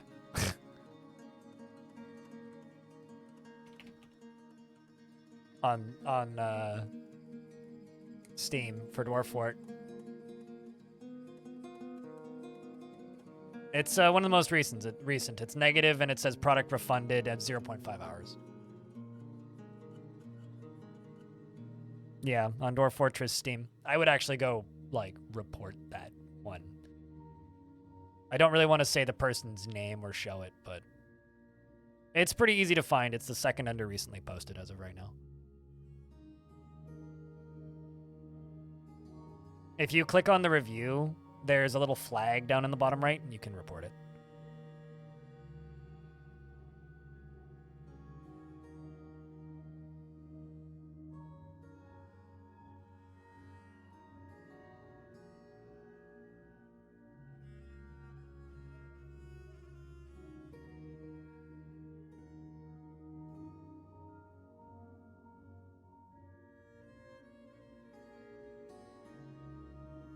What's up with the Gamescom? What's up with the Gamescom? With Gamescom, not Gamescom. Gamescom is a event that happens in Germany every year. It's like, you know, just a big games convention. And Kit Fox is going to have a booth. And Zach and Tarn are going to be there. And I was just saying that if anybody's close to Germany, you might want to try and get to Gamescom if possible. Yeah, right? Everybody's finding the review. Oh, you know what's funny? I would do the exact same thing, Clockwork. I mean, like, the first, like, 12 tutorials I did were all done pre-release. And literally, like, my process was, because, like, I knew the game previously, right? So I would just bash my head against it until I figured out how a mechanic worked in this version with the new UI. And then I would record it. And then I moved on to the next one. And I literally I did that for, like, 2 days. 2.5 days. Lanix, what kind of dwarf would you like? If you have a dwarf already or type already picked out, give me a shout. Otherwise, I can show you the list.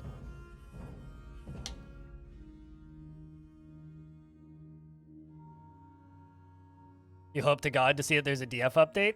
So I heard rumors through the grapevine that stuff's moving out of experimental into the main branch next week. Or next week, meaning like first week of June. But I don't know what else is going to be in there outside of stuff from there. This poor lost cold horseshoe crab. Poor guy. Hello. Dusk, thank you very much for the 4th month. Welcome back.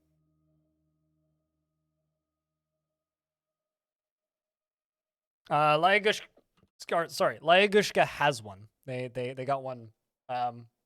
2 before you? 3 before you? Earlier today they got one. Lanix. Do you have another person you would like to gift one to? You want to gift a dwarf to Palpatine? Why Palpatine?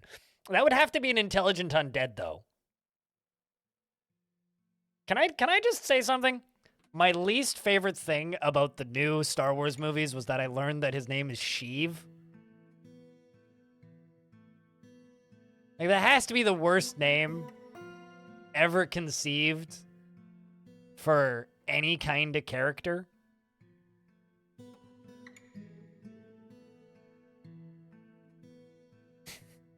What did you... Right.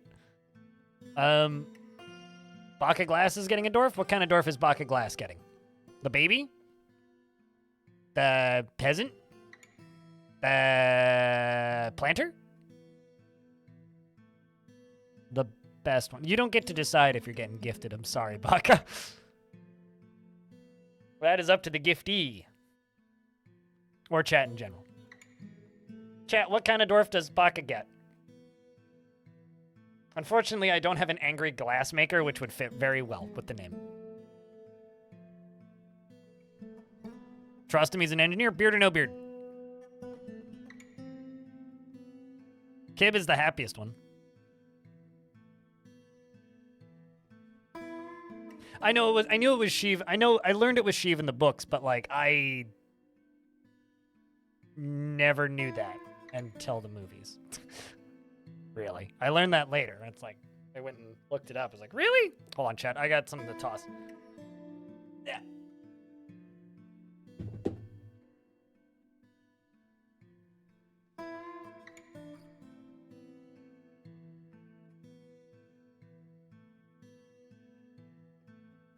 All right, so we'll go with Riguth, one of the starting 7, and an engineer, whom we need to trust because he's an engineer. Although, I'm going to leave the game paused while I do this reading so that we don't die. Baka Gas, no. Glass, there we go. Baka Glass is moved by art and natural beauty, and he is troubled by this since he dislikes the natural world. He has a tendency towards forming deep and emotional bonds with others and can easily fall in love, and he rarely develops positive sentiments. Hi, Audio, how are you? He does not... There's chicks everywhere. Cool. He does not easily fall in love, and he rarely forms positive feelings, and he does not feel lustful. He is somewhat fearful in the face of imminent danger, currently more fearless, and he is not particularly curious about the world. He doesn't often feel envious about others, and he is somewhat uncomfortable around those that appear unusual or live differently from himself. He has an active imagination, and he occasionally overindulges. He prefers that everybody live as harmoniously as possible, and he can handle stress. He could be considered rude, and he chews his lips when he's angry, and he needs alcohol to get through the working day, and he likes working outdoors and only grumbles mildly at crappy weather. Dreams of creating a great work of art and personally hates those who wield power over others and values a harmonious existence and doesn't see the attainment of knowledge as important. Fuck power. He likes Rilgar, Platinum, Morian, and Sloth Leather, and Low Boots, and Scepters in the sight of the glimmer of glistening, and when possible prefers to consume Serpent and Sunshine, and absolutely hates muscles. Everybody likes Sunshine here. He packs massive amounts of fat on a small build. His extremely sparse hair is greasy. His very long beard is combed. His very long sideburns are braided. His very long mustache is arranged in double braids. His very long hair is tied in a ponytail, and his ears are splayed out. His lips are very thick, and his head is somewhat narrow. His cinnamon skin is slightly wrinkled, and his hair is amber with a touch of gray. Welcome to the fort, Dwarf.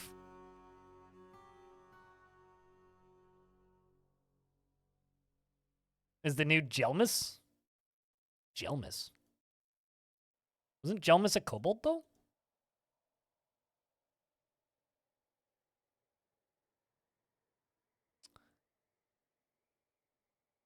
All right. We're up to early spring, so we have until 7th of Slate.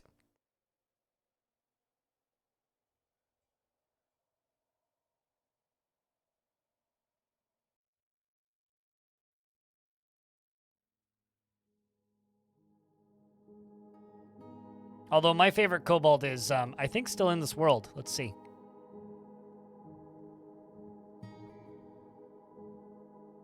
Where's Junkus?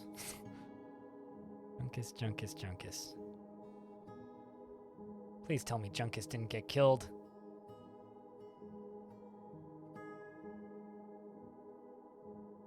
I don't know where Junkus was. Junkus was a Dark Kobold Pits. Oh, there it is. The Dark Kobold's Pits of Shimmermenist, population 10, owned by Junkus. The Dark Kobold Pits. Everybody is terrified of those Dark Kobold Pits.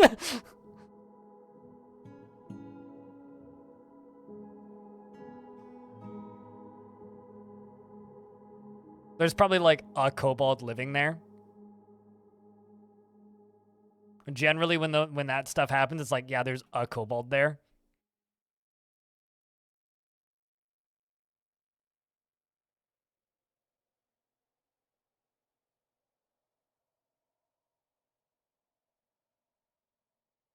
Okay, so only a few more layers of this to get done.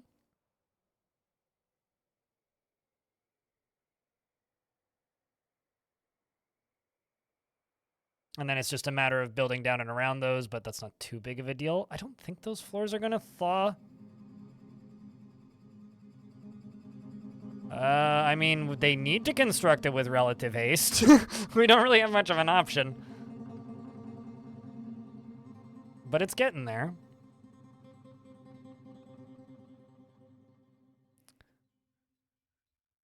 So kind of what I'm thinking about doing is just like removing a chunk of the middle of this, like around here.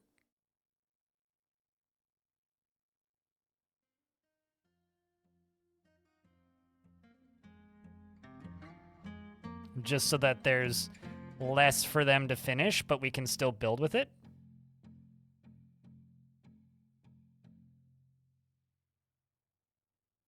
So there's now just less jobs for them to complete.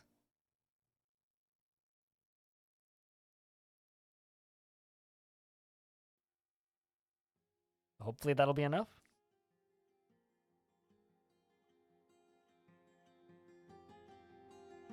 Must be that point where they're all sleeping. Come on, Ism.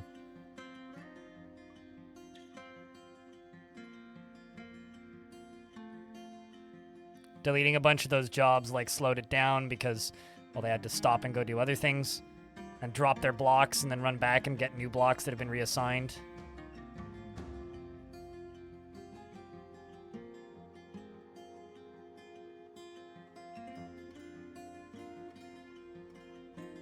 Eggborn creatures don't inherit the parent's pen, past, or something I learned 3/4 ago, but still forget each time.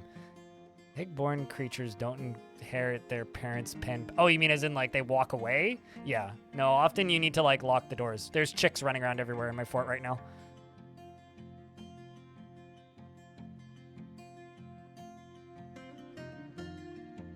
Getting close to being finished with this, which is good.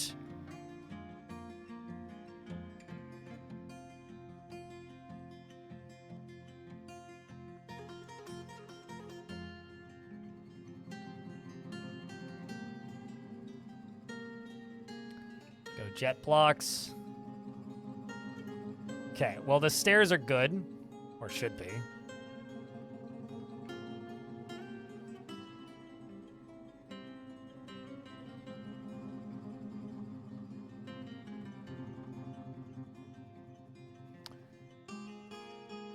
All right, so hopefully those will all get filled in.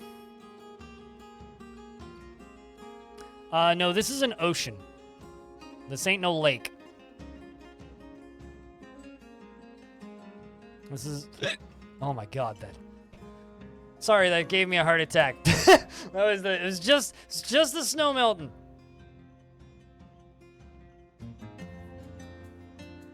It's not Untamed Wilds, so I'd be shocked if we see a sperm whale.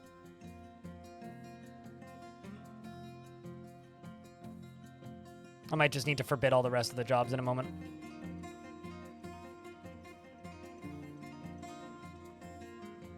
Just let that cave in.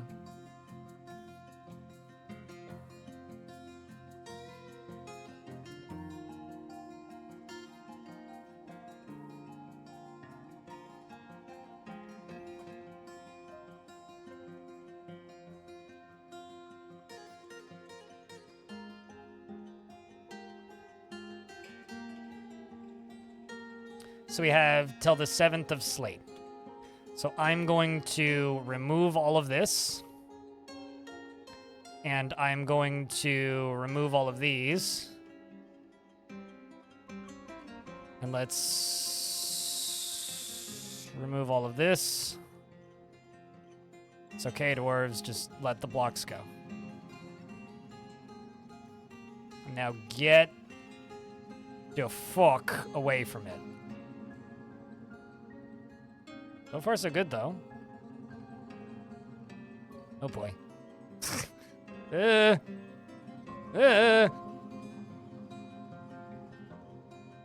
Fourth. Okay, so far, so good. Fourth. Still just on the 4th. We should be good.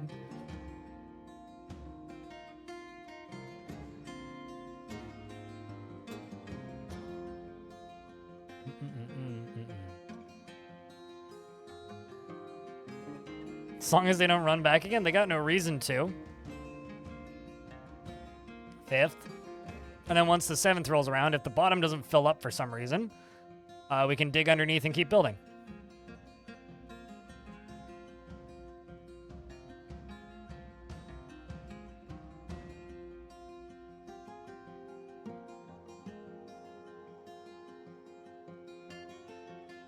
There it goes. I thought those are supposed to cave in. Right there. I mean, I'm not complaining, but anyway, it worked. I do have cave-ins turned on, right?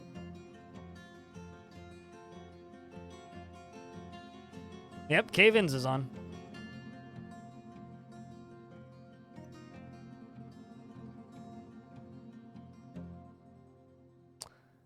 Well, that means we can dig across and get back to it. The ice beneath them didn't unfreeze.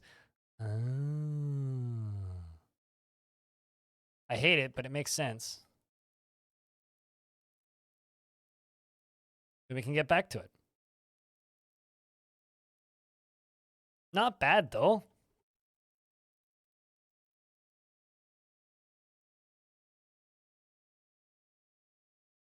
Not bad.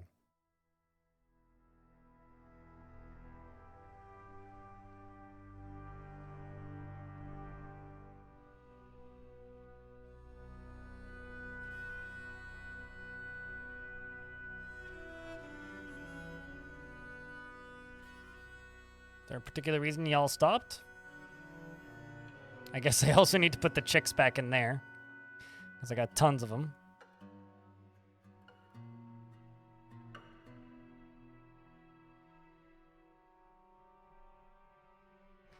Somehow we managed to do all that without losing a single dwarf. It's probably better jet than microcline. I was kind of thinking about doing microcline as walls, but something has collapsed on the surface. Oh, there we go. Well, I guess it just delayed response, you know? Well, we'll dig down there and get those blocks eventually. Yeah, it took a minute, but it got it. The thing is, I could totally just like dig into here and then just dig this out next winter and get them out that way. No, I think the game just had to heat up a little bit more. What's even better is look at, you can see the algorithm of the water refilling. That's kind of amazing. It's like a giant sorting algorithm. It's like those oddly satisfying sorting algorithms on YouTube.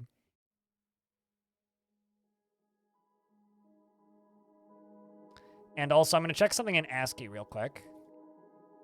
Cool, we didn't actually make enough that it's triggering waves. So we don't have to worry about, like, ocean swell taking us out.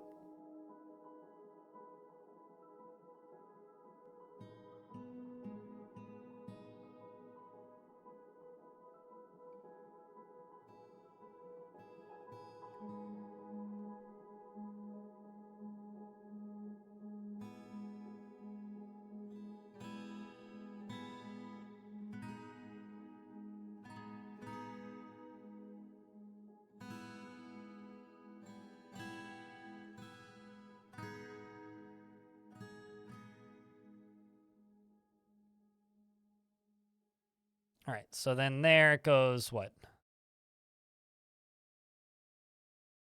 1,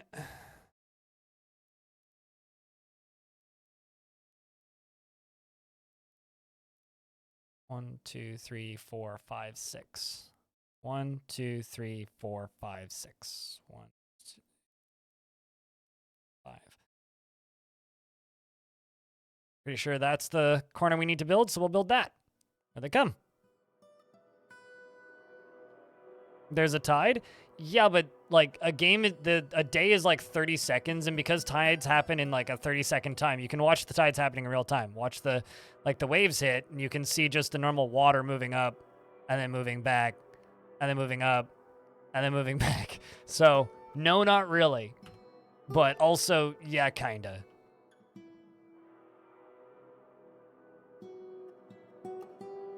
It just kind of looks like it's part of the waves in Fortress mode. All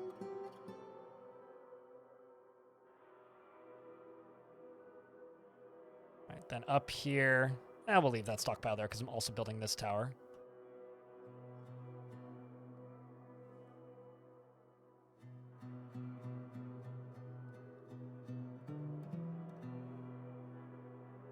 You've been playing a lot of City Skylines? That game is very good to a point. City Skylines. Like, when that game is, like, firing on all cylinders and great, it's fantastic. But that game, for me, like, has the most egregious sin you can have in a video game. When it's not firing on all cylinders, it's extraordinarily boring.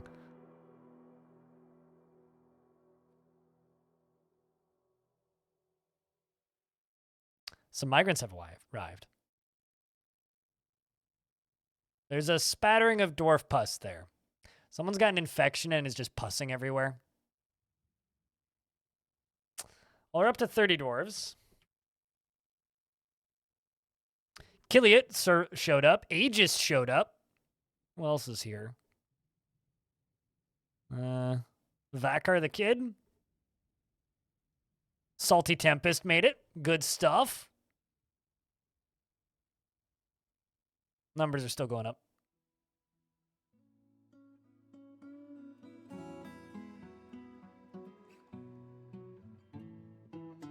Really impressed with the 20-hour city so far? Yeah. No, like I said, when it's good, it's really good. It's just a matter of getting it to be really good, you know what I mean?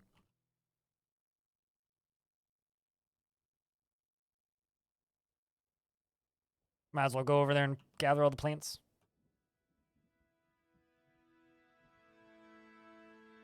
You're gonna go play cities? We'll see you when we see you, dude. Thanks for hanging out. And also, audio. I was gonna say, you got here at a really good time. Because, you know, in about an hour, we're gonna be playing more System Shock. If you cover the water, will it not freeze in the winter? It might not. And I say that as it might not, because I don't actually know. It might, it may not. But, I mean... We got plant. That was a big migrant wave, jeez. To make a craft store skilled?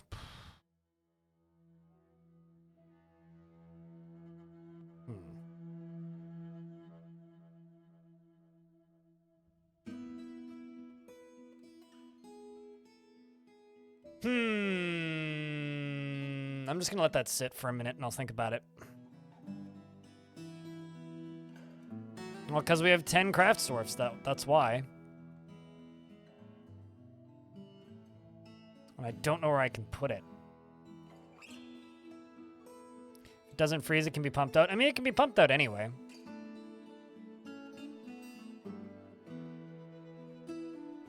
Although, it will freeze the second it comes out of the pumps. But it could, in fact, be drained, if not pumped out. But that'll be hard to do without drowning somebody.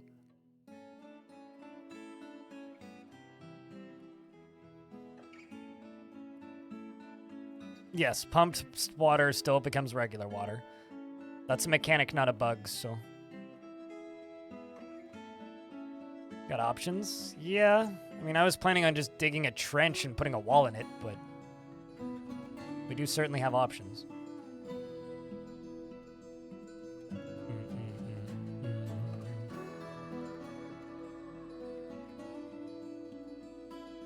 Yes to all above, Psycho. It would freeze the second I started pumping it. Like, it wouldn't work. I would have to drain it from beneath. So I guess, like, I could dig to the edge of the map down here and, like, use that to drain it off the map from underneath. That would work. Question is, do I want to do that? I would need to see how it freezes, but it's an option.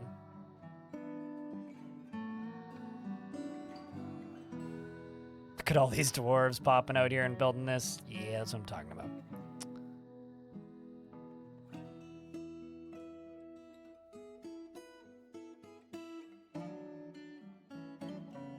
Not as effectively as you would want. Especially because pumps can be toppled. So essentially, like, okay, so if I build a pump right here, right?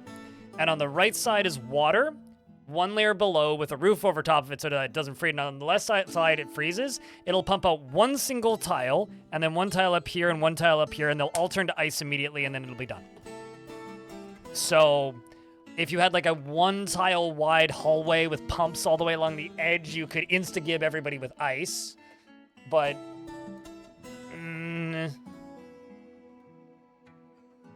no, not well, it depends on how far down I'm draining it, right?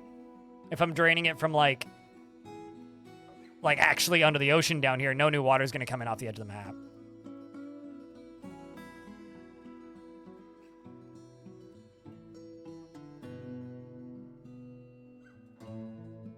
That might actually be how I built this initial box here.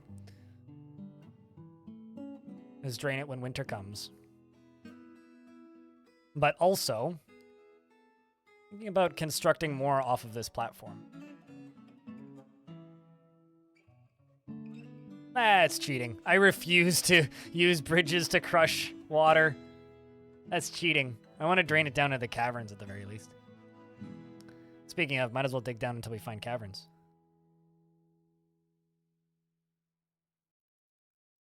Termites don't sink. They seem to be magically floating. I'm not sure what's up with those. Same with bees. Beehives also magically float.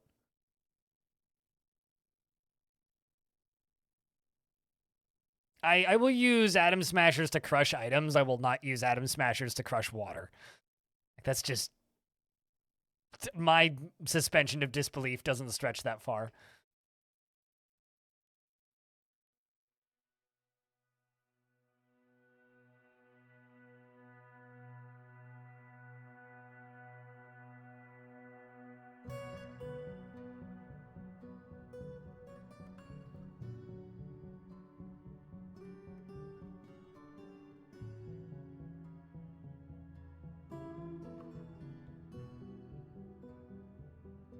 Let's make more pig iron. Why? So that I hit the... So that I hit my goal? I mean, 100 gift subs is a lot to ask somebody to just quick gift. But yes, definitely. Quick, somebody gift 100 gift subs.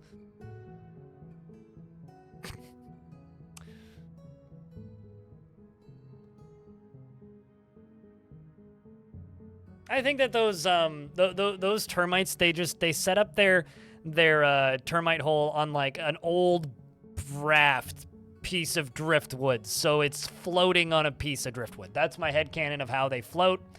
Thanks for coming to my Dwarf talk, because it's not a TED talk, and no dwarves are named Ted.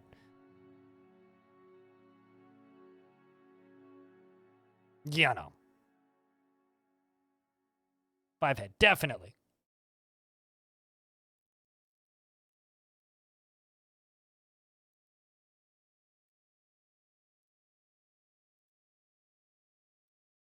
Urist talk. Urist. There's too many. No, it needs to be a nice one syllable. How about ton? Ton talk. Thanks for coming to my ton talk. Dwarves can be named ton. Ton talk. Thanks for coming to my ton talk. Just wait until you come to my 10-ton talk.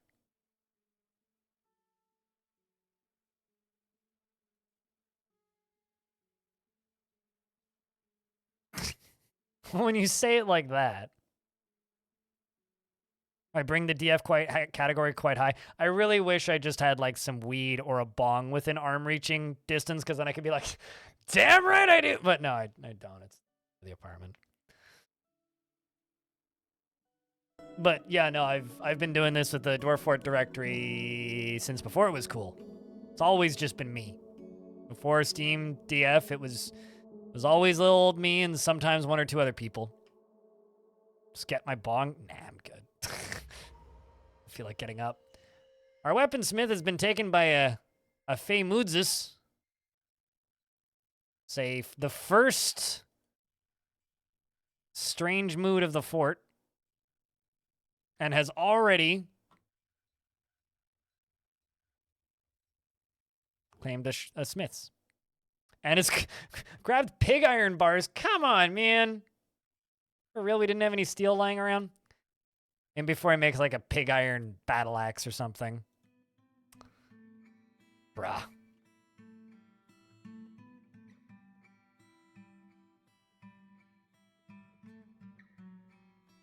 Of all the materials you could have grabbed, you chose pig iron.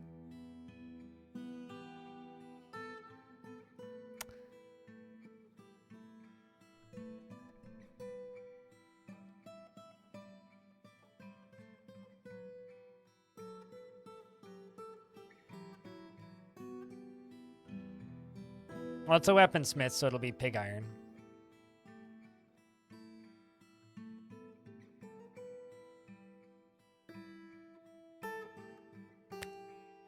All right, so this side is 2 taller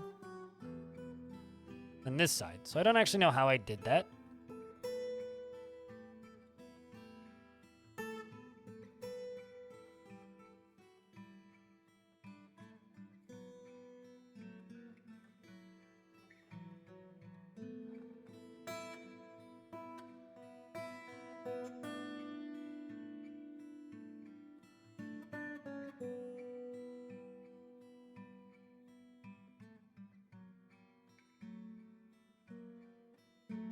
Easy fix, but...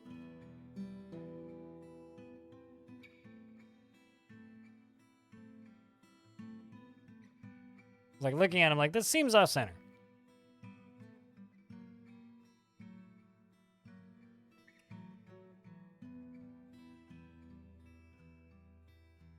Someone doesn't know what pig iron is, I guess.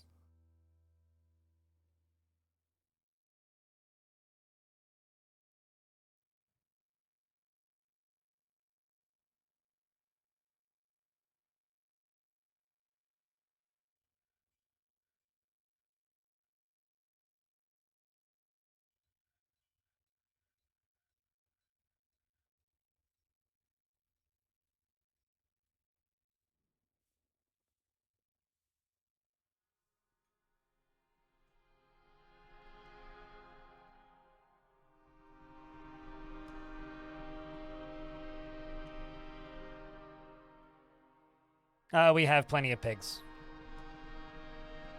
The number of times I've explained to people watching this stream what pig iron is, at this point, you know what? You guys are on your own. You guys can figure it out in your own time.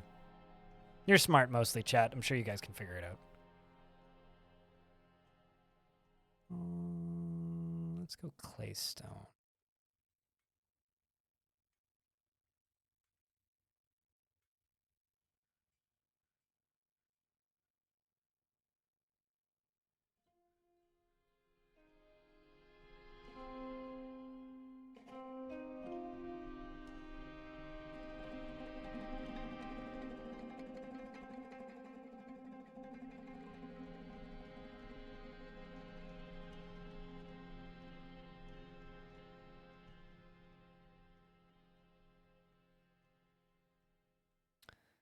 All right.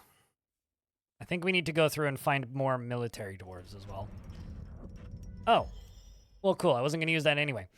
Atir, the weaponsmith, has created Biver Nonub, a pig iron crossbow, and offers it to the Machine of Oceans.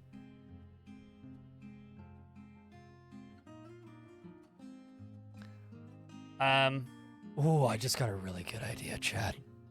You're gonna love this. This down here is a pig iron crossbow. Craftsmanship, high quality. Damn right. On the item is an image of an alfalfa in a pig iron. But, okay, so... You know how I'm planning on draining this ocean, right? What if I build, like, a dock here, right? Like, a dock-looking thing. That maybe goes out to about here. And then we can have a suspended chunk of ocean that has floor underneath it down here that is suspended over the actual drained area. What do you think? I think that could be pretty badass. It'd be so cool if you could harpoon fish with a crossbow. I mean, I'm gonna let the dwarves fish here. Yeah, a suspended bowl over the ocean, exactly.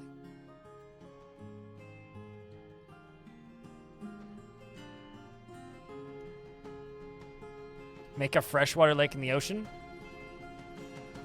I mean, that's not what I was saying at all. So, no, that's not what I was saying. That wasn't even what I was suggesting.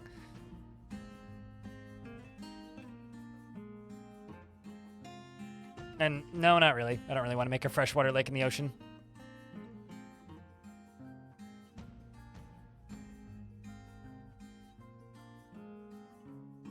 The ocean can stay ocean. We'll have a freshwater lake underneath the ocean. Yeah, it'll be connected to the rest of the ocean. Kind of what I was thinking. Like an infinity... Wait, infinity pools are the ones where you can, like, see through the bottom of a pool all the way down to the street below on the edge of a skyscraper, right?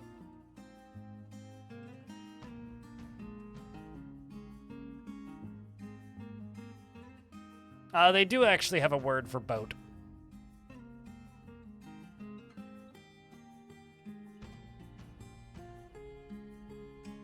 I'm gonna wait for this to freeze before I start putting walls up, I think.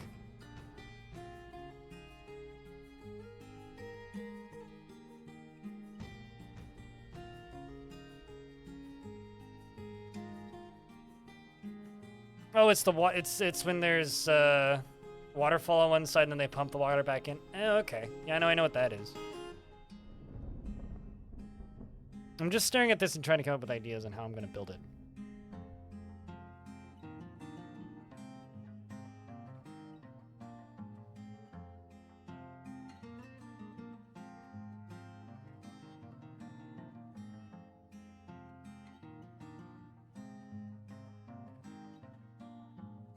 One thing I do know is we need to get these we need to improve these bedrooms.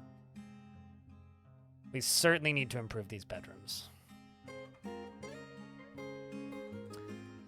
Unfortunately, we only have till mid-fall before stuff freezes again.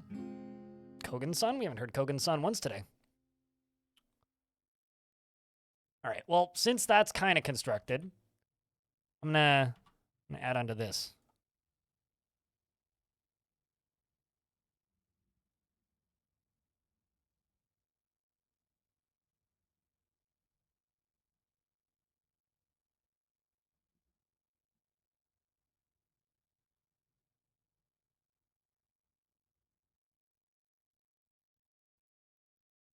And the other thing I'm going to do is...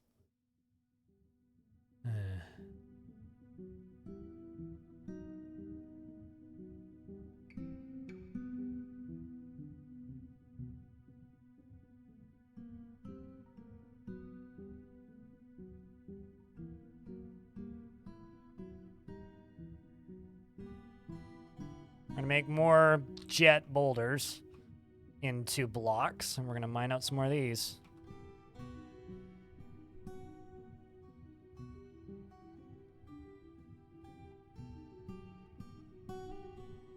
Right, yes.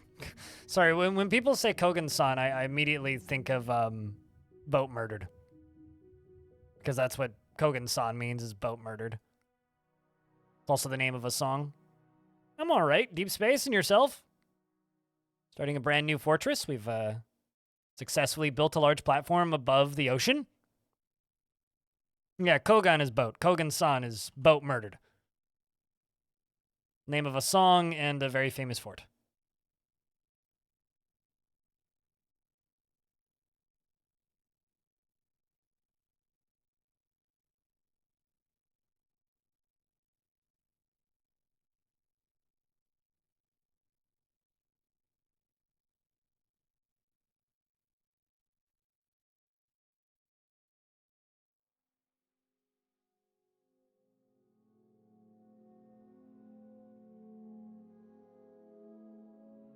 So they're going to go over there and then come back over here and then go over there.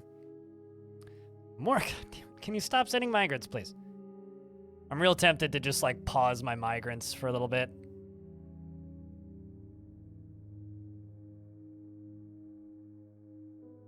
I wish that there was more reasons to hear Kogan's song in the game. Like, my biggest complaint about that song is that it only plays when every single dwarf in your fort dies.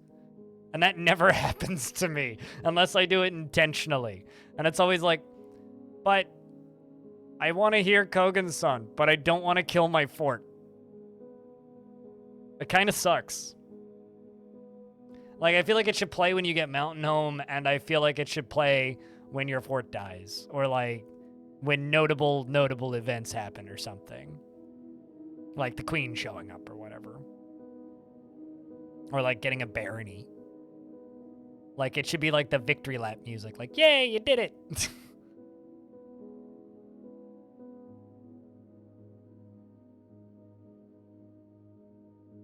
But what do I know?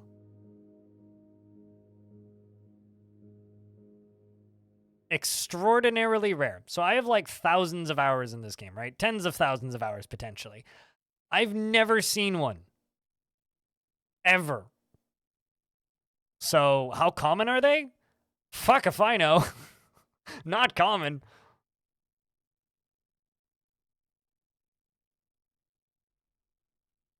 Nowhere I've looked, Azrael. Like, when people keep saying, whales incoming, it's like, yeah, cool. I'll believe it when I see it. That's why I always keep saying, like, I doubt we're going to see whales, guys. I'm trying to temper people's expectations. Also, sperm whale does not equal giant sperm whale, right? Yeah, dragon more likely. I've seen more dragons. Every world has kobold civilizations. Many kobold civilizations. Each of them probably have like 15 kobolds in them, and they probably don't know what each other are talking about. But they're always there.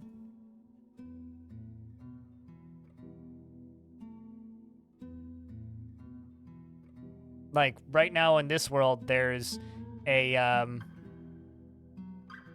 dark kobold pit owned by the civilization Junkus. I know I had one, but just because we had a sperm whale man statue doesn't mean, A, that there's any in the world, or B, that I'll see them if there is. Also, this isn't Untamed Wilds, so we're not going to get any man variants because it's not Untamed Wilds. So, I know that you guys keep on saying this. It's like, oh yeah, you're going to see... No, it's like, I guarantee you we're not going to see one.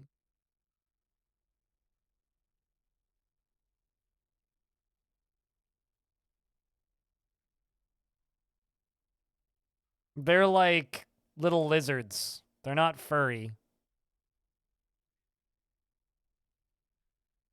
Why do I have a KV pup? Which one of you awful individuals brought that here? Korab L. Mebs. Hold on a second. So do you remember how dwarves used to just show up? Chat, as like still part of the squad they were in? I think they now show up as Mark's dwarves or hunters. I think they changed that because I Ate Your Lobsters, Korab L, and Spear Van Ori have all shown up, and these are all from the last squad.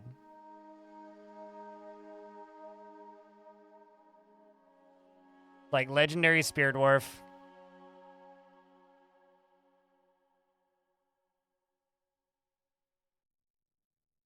Legendary Mace Dwarf.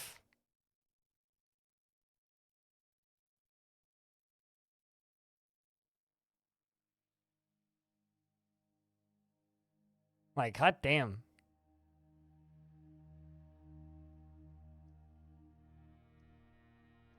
I think that's a tweak that was made. Because they kept showing up still part of squads.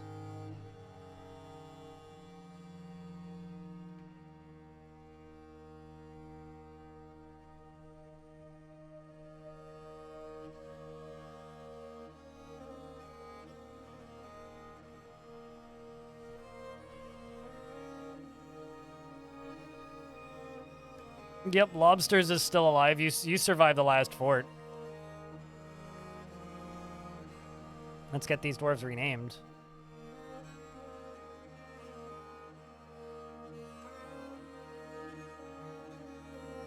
Oops.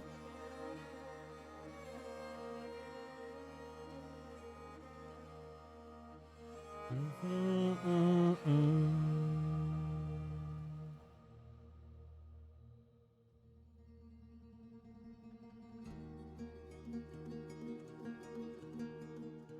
I mean, you do have 50 other kills and 9 notable kills,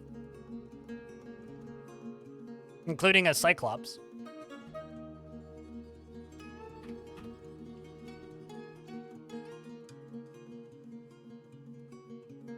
Currently, you're just grabbing a few things. You're going off to train, I assume. Grab L's there. Van Ori's there. Interesting.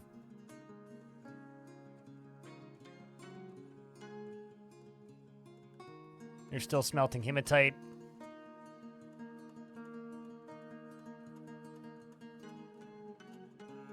You're going to make steel bars on repeat. You are a legendary Spear Dwarf, yes. You are in fact a legendary Spear Dwarf.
Darius, what kind of dwarf would you like?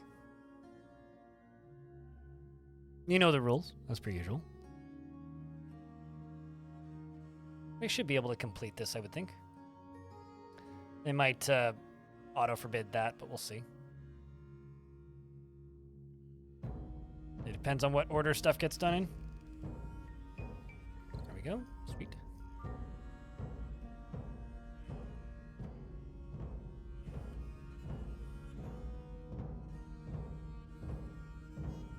Bearded happy one.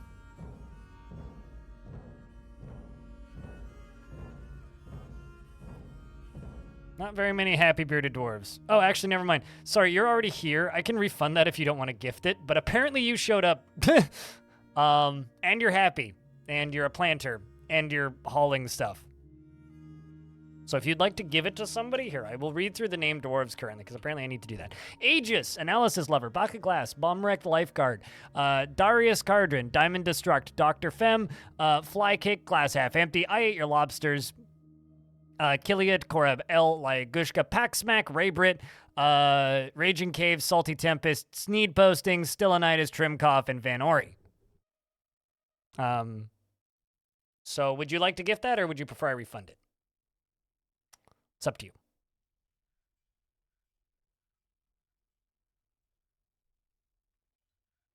Why is there... Man, I think it's just this faction. There's still camels. What is that outside structure? This? Oh, it's going to be a ramp going up and into the fort.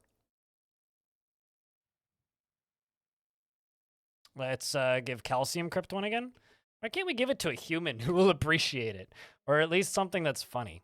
But I suppose...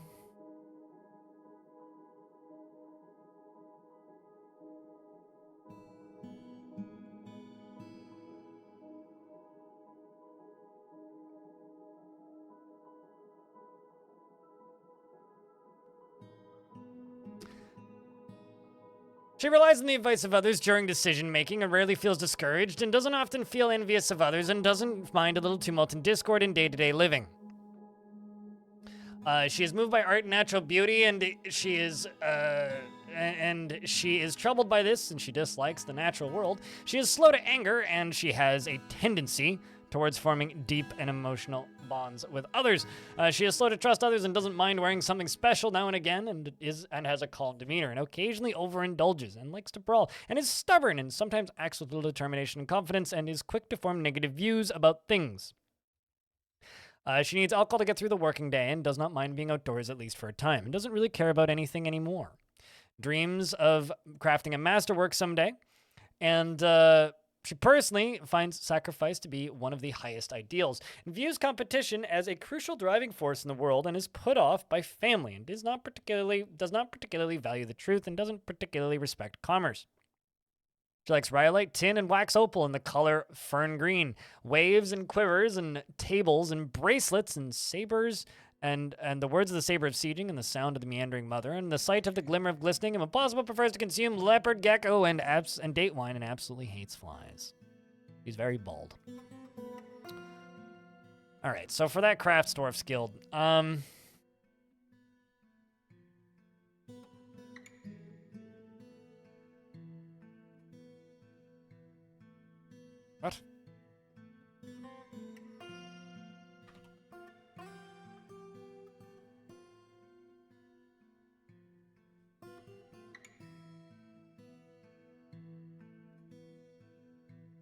Now you're investing tickets, which are not channel points, and predate channel points by about 5 years. Much older, less less useful currency.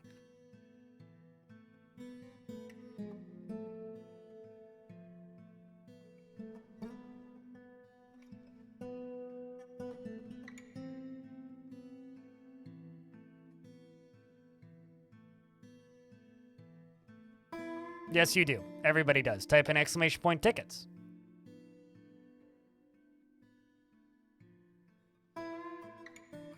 And no, they have no value, and there is no purpose to them. Looks like you have 15. I don't know, because the dwarves need some reason to have to annoy the elves mechanically.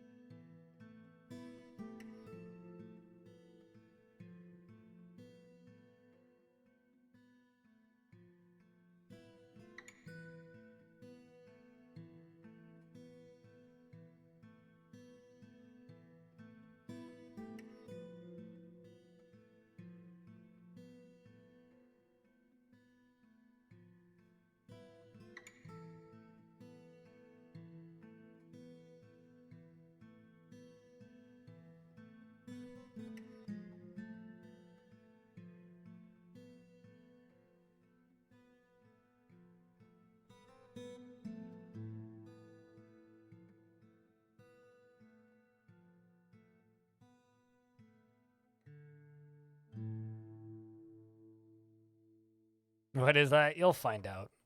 Dumb ideas and things that I wrote like close to 10 years ago now. Mostly. All right, so we've got all these rolling out. These rolling out. Yeah, no, that was a pretty good investment. Lots of wins today on the investments. Although generally lots of investors today, which helps with the wins. And also, chat room, I haven't said this enough today, so thank you very much, everybody, for tuning in and hanging out and watching. You know, we've had a good crowd here today. I think it's probably because I started a new fort, but generally, like, it's been kind of slow around these parts, mostly due to, like, you know, summer and just long breaks between updates for Dwarf Fort. So thank you to everybody who's tuned in today. It means a lot. It really does.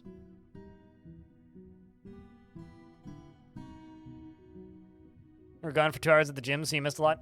Nothing super crazy, though.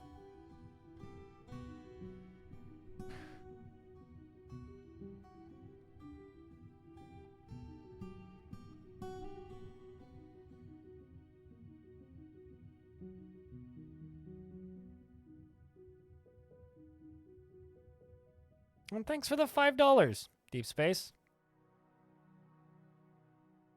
It's a bird head? Sure.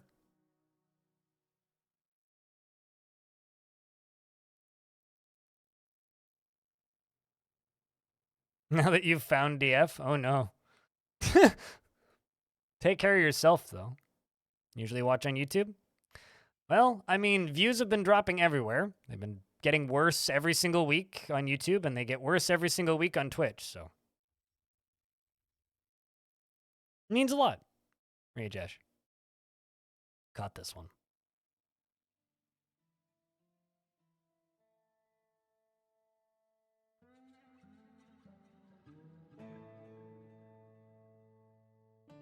It's almost 2 a.m.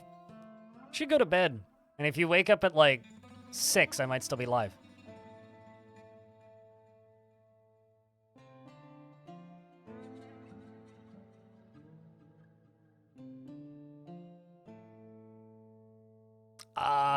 Well, I don't know. Ryoshin. No idea. But that works, apparently. Thanks for the $5, Lanix. Hold on, just let me scroll up. Lunch codes, Zenot, gray grenade because boom. This potato fulminates. Pungent odors punctuate persimmons. Conversely, continental controversy confused Confederates. Consolidate crumbs covering candy canes. Count. Done. All caught up.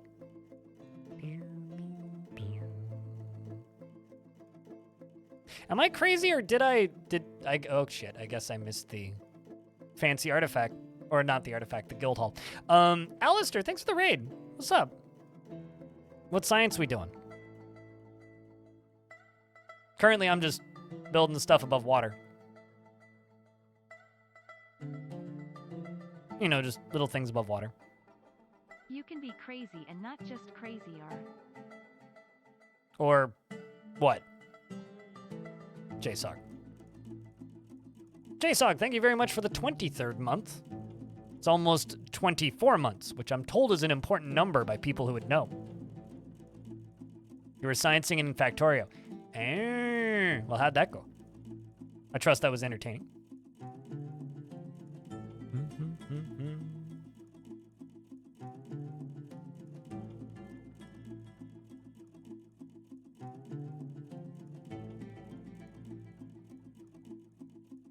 We're sciencing the trains of hype too. Apparently, yeah.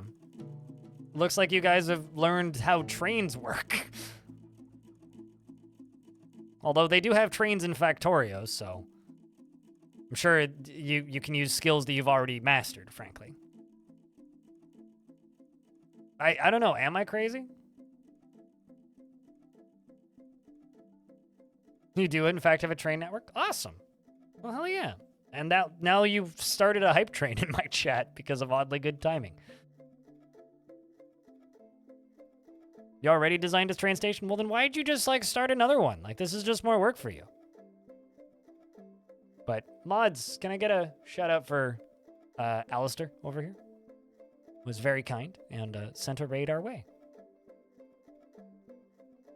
We are currently building things in Dwarf, as I am known to do in this location on Twitch. Crypt beer. One of these days I need to throw a crypt deer emote in there just to like throw people off and confuse them. Like, why is there deer here? It's like, I don't know. Why are there? It's like I thought this channel was all about beer. Depart in the station Tilda. Tilda? Hype train is departing the station. It's trying. But before you jump onto that hype train, chat, you should absolutely go click on that heart up at the top of the screen and give the lovely raiders a follow. Because Alistair is a member of this community. He's been around for a while. Oh no, a donkey starved to death. Anyways, I should probably build a refuse pile if donkeys are starving to death.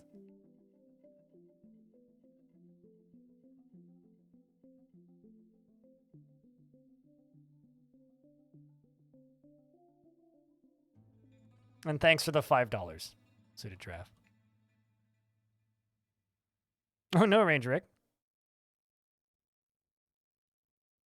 This seems like good posture. I feel bad for being a shrimp. What? I mean, like I have good posture? I generally sit up straight. This chair kind of makes it hard for me to not sit up straight, actually.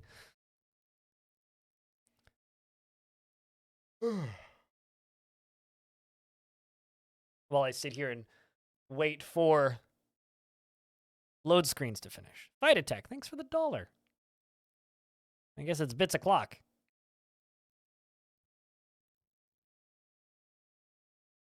No, it does not. And that's always irritated me, Lennox.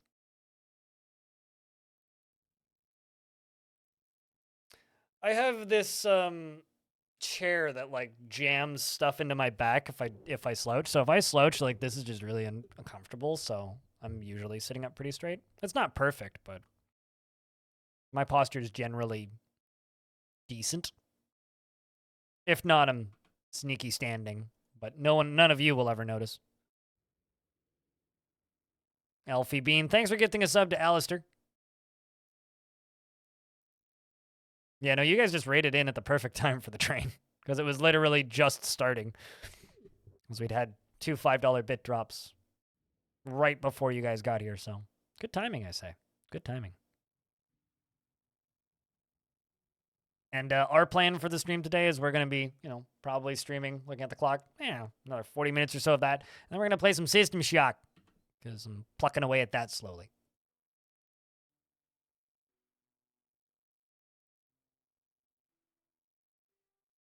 Once they get, what do you mean by once they get the physics worked out?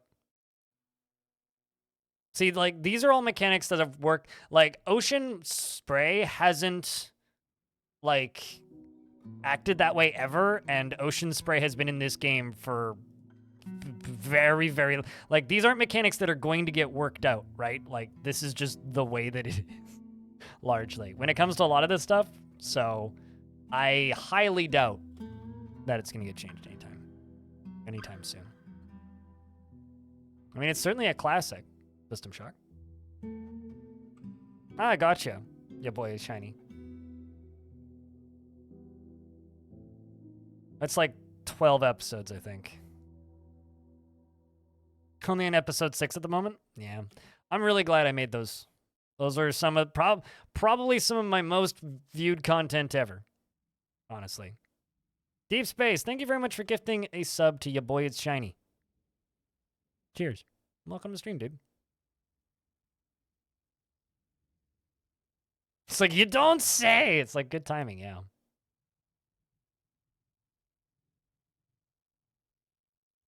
One away from the choo-choo train.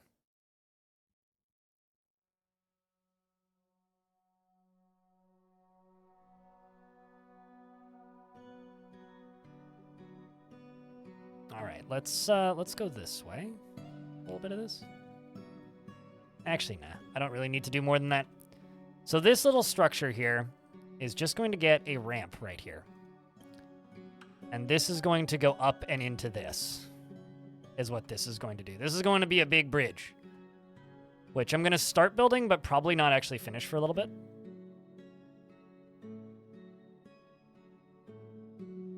Yeah, elves wear the same pants as dwarves, sizing-wise.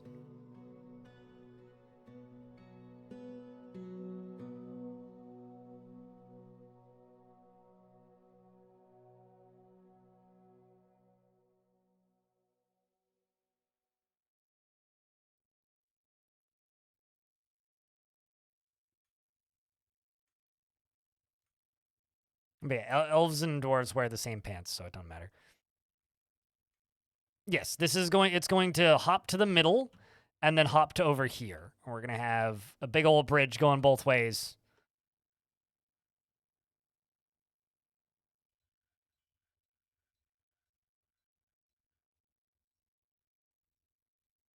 What other blocks do we have? Let's give you microcline in the middle.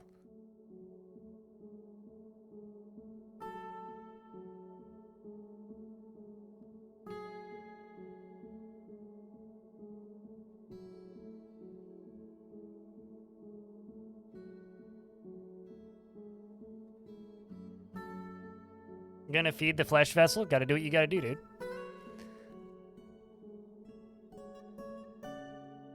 Me and Das Tactics DF tutorials are some of the best beginner play for DF.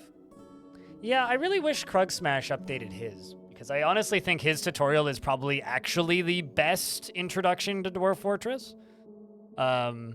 Even though it has some inaccurate information in it, but just because it's outdated, because it's kind of old. It's like 2017, I think.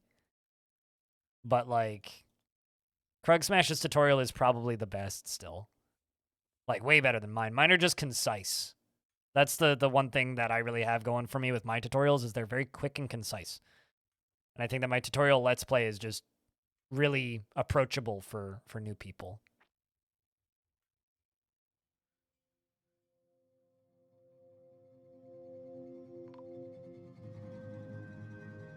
Caravan has arrived. Oh no, Toulon is throwing a tantrum. Toulon the miner? Get out. I don't care who you are. We ain't got time for this. Get out of the fort. Begone. Go elsewhere. Anywhere elsewhere. Get out of my fort. Also, we're out of booze. That's a problem.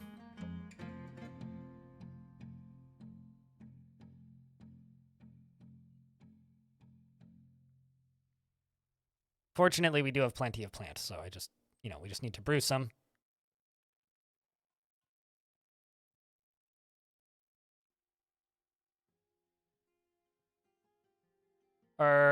Most of the are years old, yeah. You value concise, but you get the in-depth information from reading either the wiki and concise guides. Yeah, see, I give you quick tips. Like, that's kind of how I think of my tutorials. Is they're less like tutorials or guides even, and more just like, here is like the quick way to do this really quickly. I'm not going to give you all of the information because frankly you don't need it, but here's all the information you will need. And that's kind of how I try and do it and how I think about them.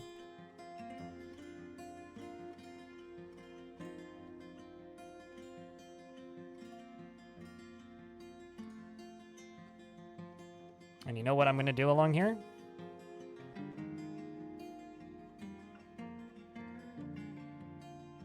Every so often, take a chunk out of it. Like every 1, 2, 3, 4. So 1, 2, 3, 4. Chat room, thank you very much for the $19 in bits and the 3 subs. It means a lot. Today's been my best day in a while. Appreciate you guys.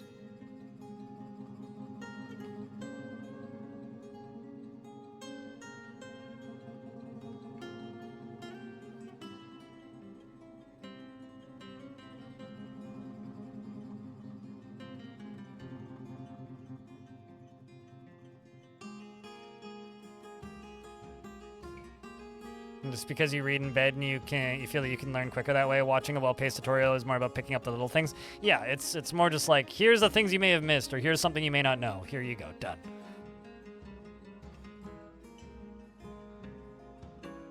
And that's all that they're really intended for. So we can put entry bridges right there. And I can put a long bridge on top of that. And I'm going to put walls on the inside at the bottom, so we'll get walls like right here. Maybe we can put statues here, which also act as walls, by the way.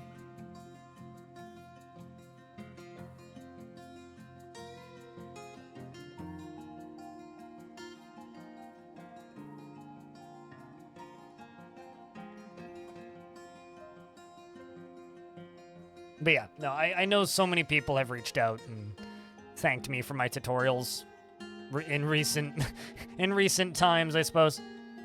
And it's been kind of, not overwhelming, but an interesting experience, I'll put it that way.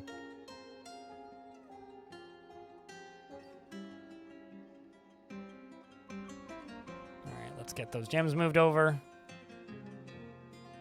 and trade.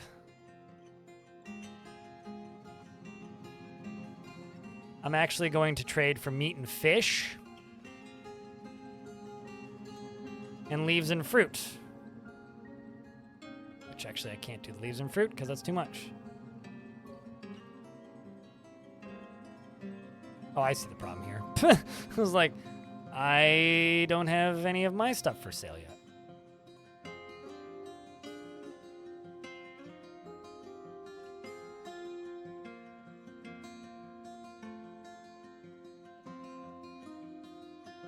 We're also just gonna buy a bunch of plump helmets because it makes my life easier. And trade. Some migrants have arrived. That's the last thing I need, game.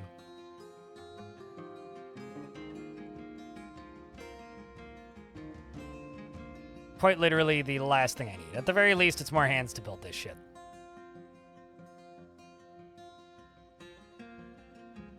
How many iron bars do I have? A lot. Okay. Well,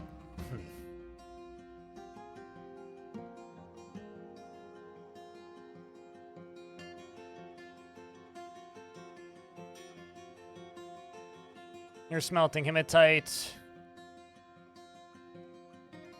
Make coke from lignite. And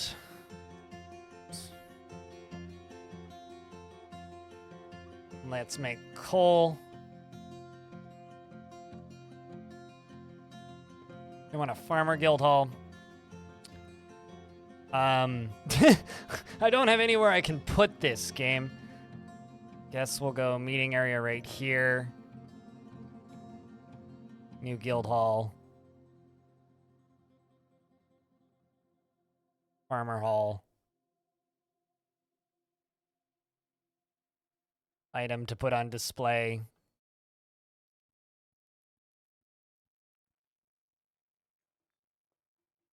Wait for that to come around.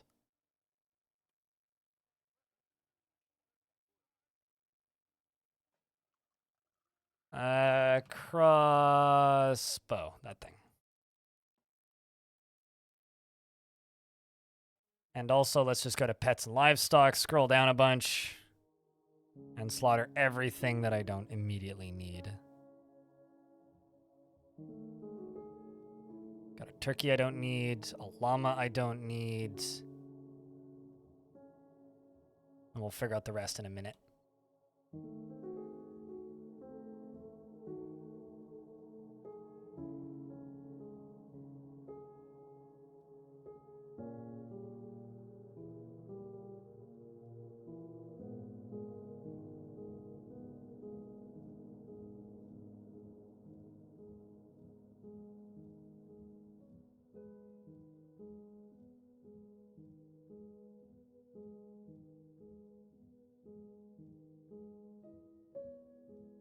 To heck with the pets, weeb trap.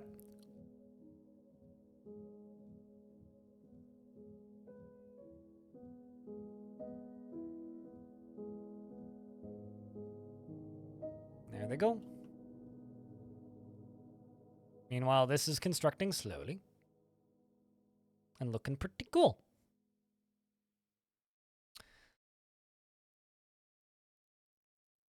We'll accept that. Slaughter those. Jump back down into the terrible, terrible, terrible tiny little fort we have down here.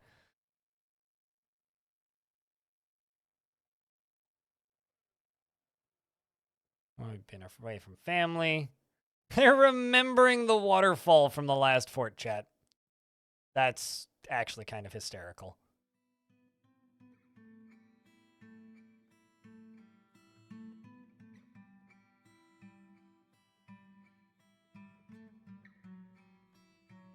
Right, you.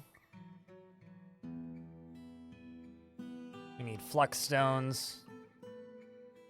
We can mine out a bunch from down here. Also need all this.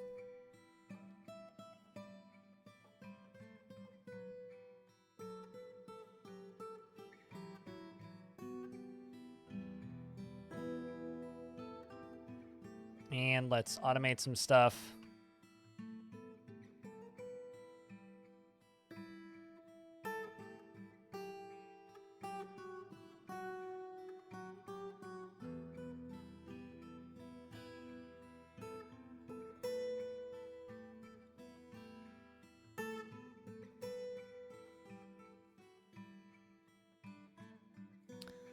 So that'll allow us to make more steel.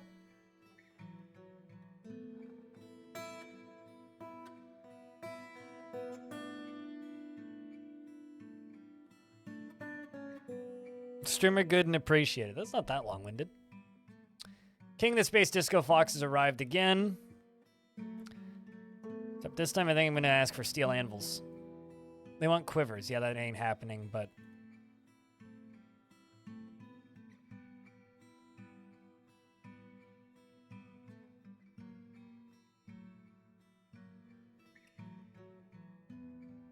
Sweet.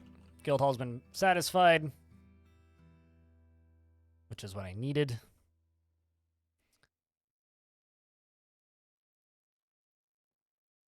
Let's queue up 30 more beds.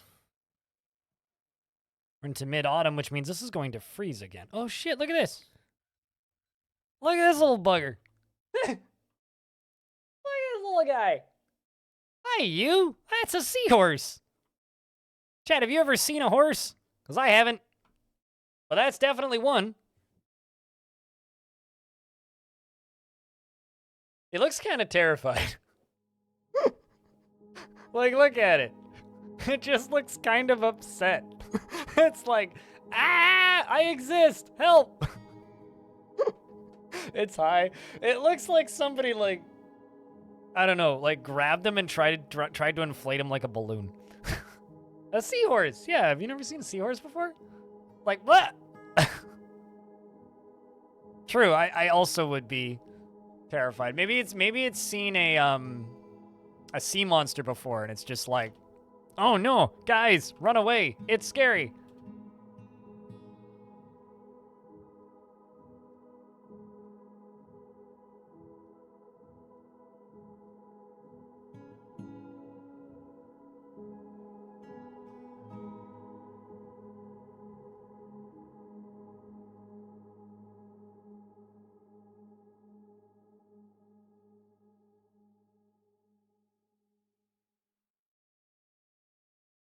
Well, anyway, that's kind of cool.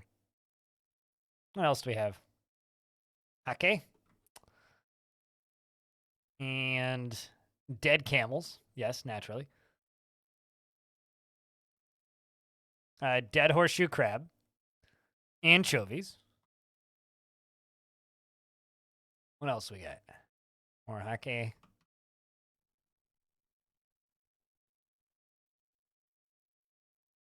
The seahorse. Found the dead dog. We had a dog go missing a while ago.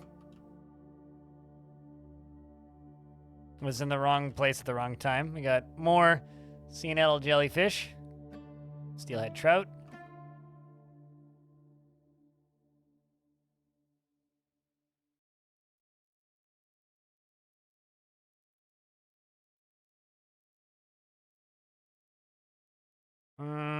That seems to be about it.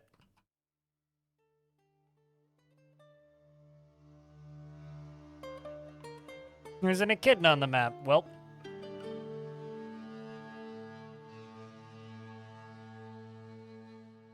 Did we find the caverns? I haven't gone that deep yet, no.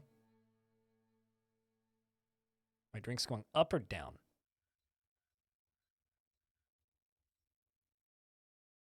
Let's go. Let's do like 80 from fruit. A bunny has been slaughtered. Good riddance. Will it die when the water freezes?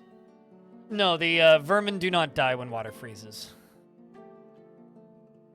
And seahorse are technically vermin. We do not need to build a project to save the seahorse. It is fine. The seahorse will be okay.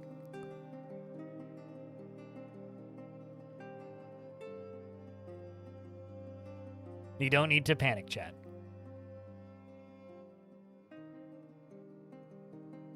Maybe I need to actually, like, figure out how aquariums work in this version. Find that piece of UI and, like, see if we can catch some seahorses for you guys. Because chat's just, like, melting right now going, it's so cute!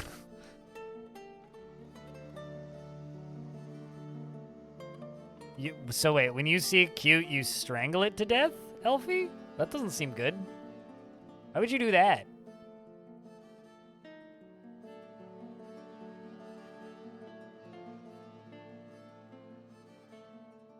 Game just hitched. Very heavily. Did something just spawn? Ah, bunch of buzzards just flew in. Nice.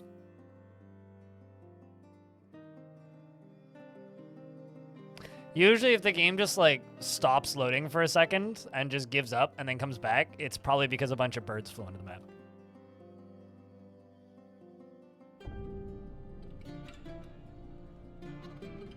You squish a plushie, but the cute aggression is powerful. Okay, can't say I can really like say I've ever felt that, but fair. So when you see cute, you want to kill it. Got it. You too, Alistair. Both you and Elfie. Straight to prison. I'm kind of with Jerry Gord on this. Right here, officer. They did it, not us. Why are all these puppies dead? I didn't touch them. Finally, I have somebody to blame my dwarven crimes on.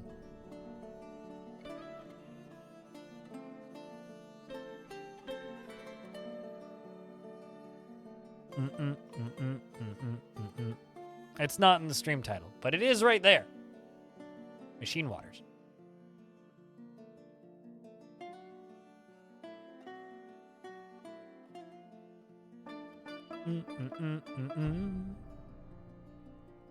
It's a well-known psychological phenomenon that you must kill cute. I must kill annoying. But those two rarely are one and the same, cute and annoying. It's part of the reason I wish all children, especially my neighbor's children, came with a mute button and make tolerating children much easier.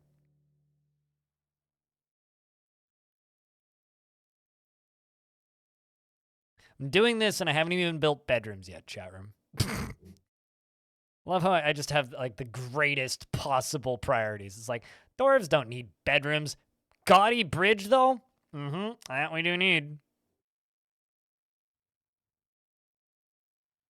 Not kill, just want to pet things so much you shake. What if thing bite you and give you deadly disease and you die? Because like, that happened with raccoon.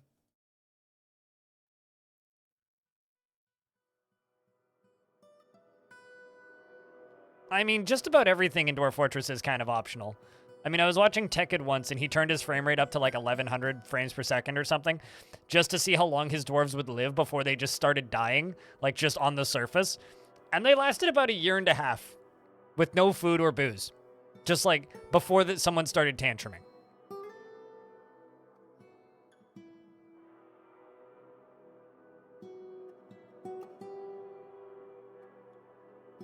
I was gonna say, did my population go down? I don't think so.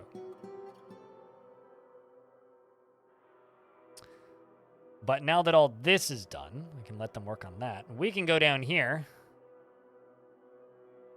and begin building around here. And also, okay, so this does freeze underneath it, turns out.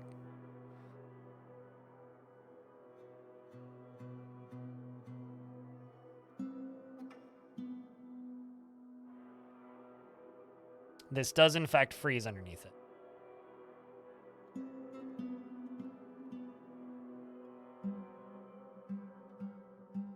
Those poor wild hedgehogs. They don't deserve that kind of harassment.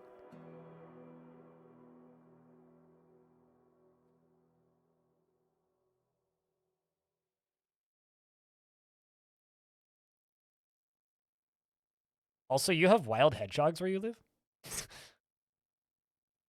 That's like, I think, the coolest part about that entire sentence, actually.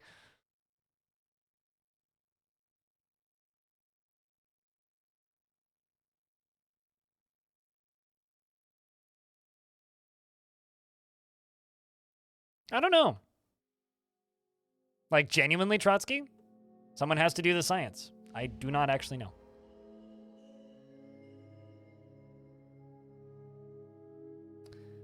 Clother has been possessed. Means I probably need to make a clother shop.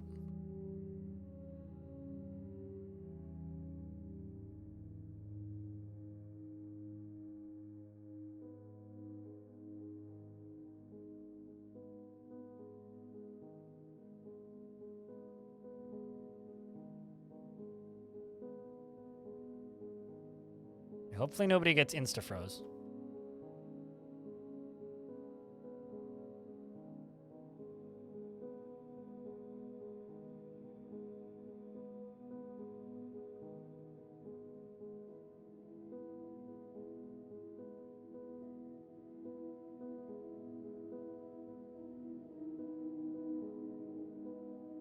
Not seeing anything refreezing, so that's good.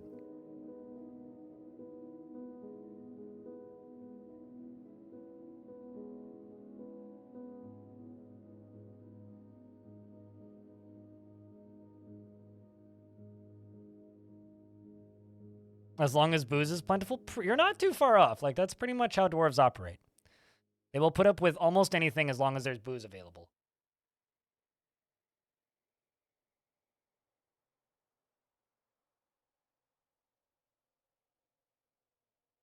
You're chugging along at 4 FPS, watching my dwarves zoom around is making you angry? What's your population? And are you... Oh, sweet. They're already done. And are you playing on the stable or the experimental branch?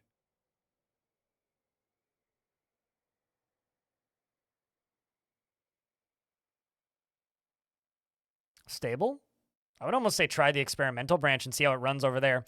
Although, keep in mind, it might reset your hotkeys. And will break DF hack. If you're using it.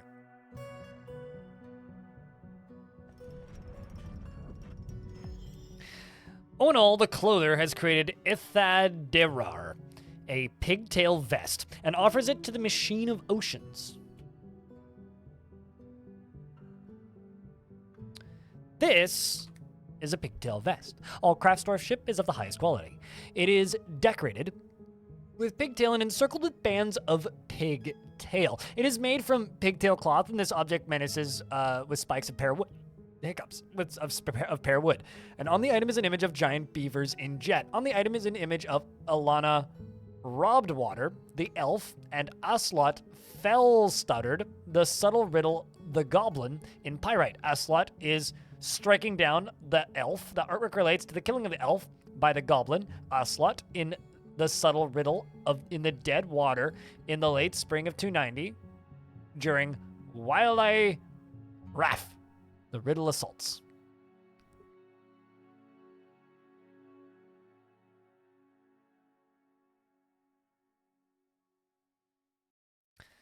You're draining a large flowing water feature to see if it helps. Gotcha. I would, like I said, I would actually try the experimental branch because it runs significantly better than the normal main branch. So I would actually say try the experimental branch. You may have more luck.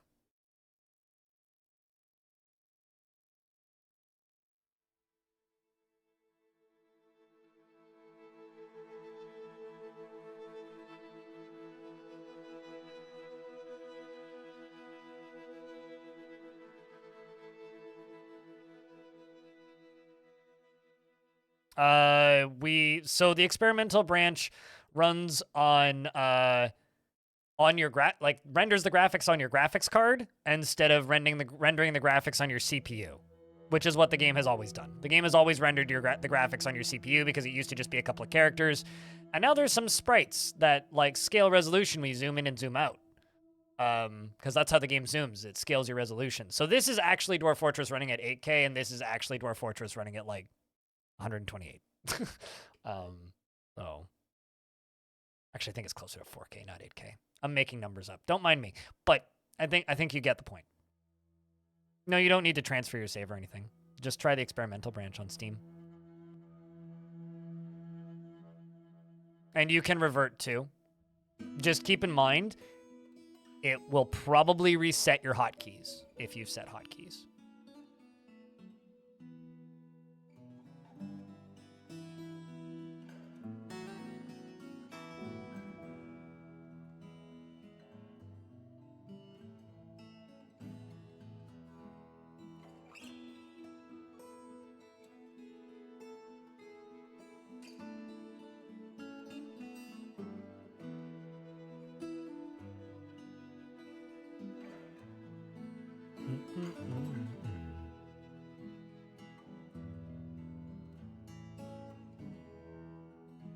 Yeah, I would back up your save file as well if you're worried, which isn't a bad idea, but it'll probably be fine.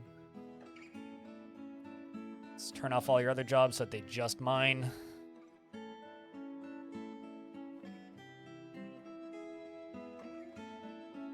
So this will all fill back up here. And I'm going to build a wall here. So this is kind of an enclosed water area. But I'm going to see if I can go all the way down to the ground. And this is going to be the beginnings of my dam.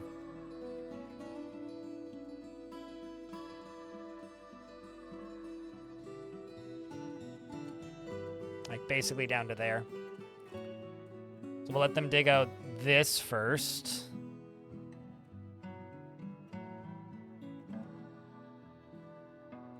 Although this might actually just fill back up if I do this wrong. But, you know.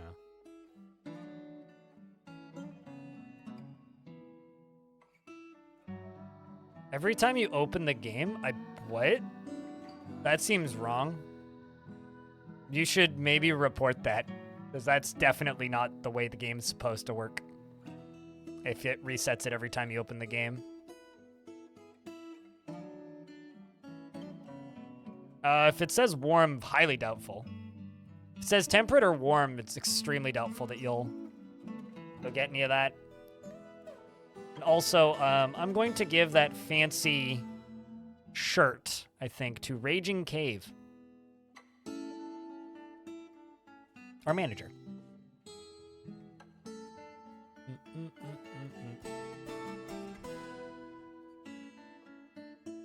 Yes, once a dirt tile has been, assuming it has grass growing on it and the game has recognized it as that.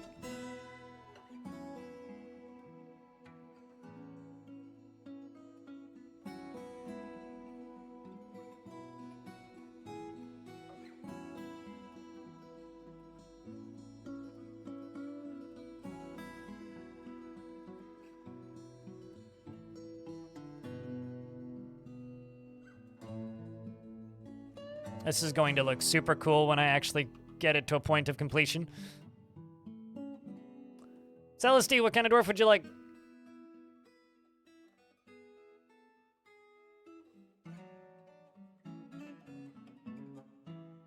No beard, happy gem crafter, or other. I have no gem crafters. I got some engineers, I got farmers and planters, I got plenty of weavers and clothers, quite a few smiths. So other, so just happy somebody without beard, I suppose. I got a crafts dwarf, a glassmaker, an engineer who's pretty happy.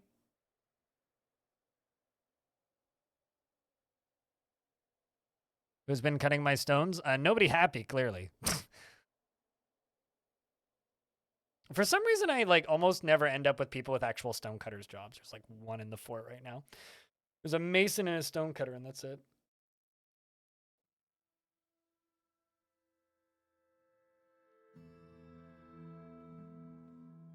How's that glassmaker? You like the glassmaker? Homo? Saw a dwarf tell the story of the appointment of Inge's torch pearl to the position of broker of the Machine of Oceans in the midsummer of 305 at the Sugar of Gloves. And it is interesting, and you're giddy remembering seeing a performance. Glassmaker seems pretty happy.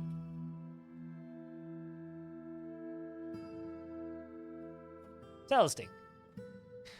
Never becomes angry, is sometimes cruel, and very rarely develops negative feelings towards things.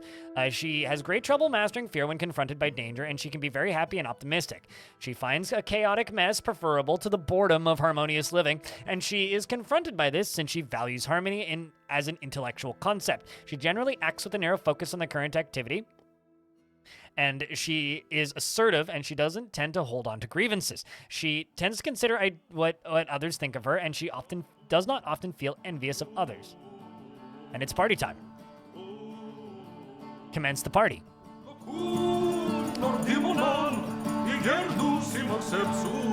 She generally finds herself to be quite hopeful about the future and has a calm demeanor, and she is trusting.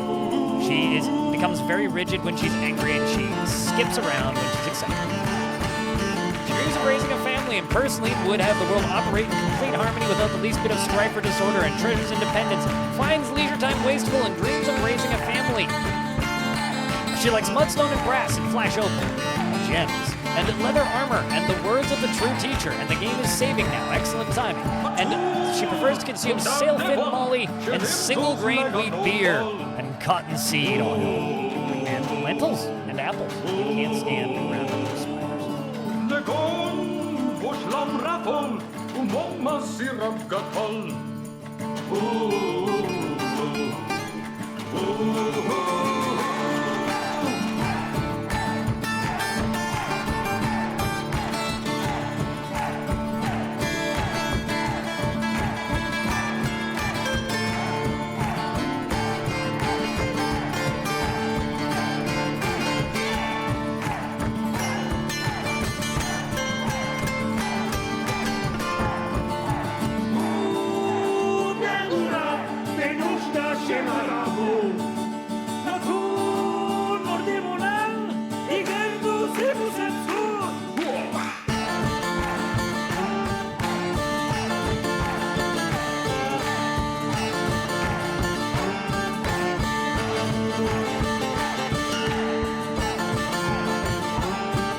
All right, I can turn the music down.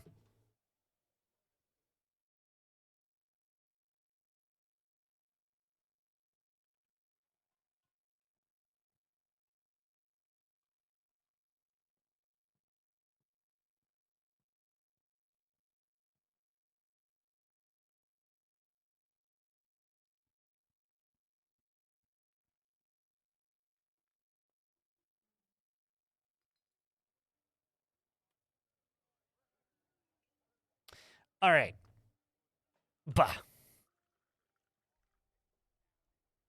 Yeah, it sounds like you've got something stuck going, bro.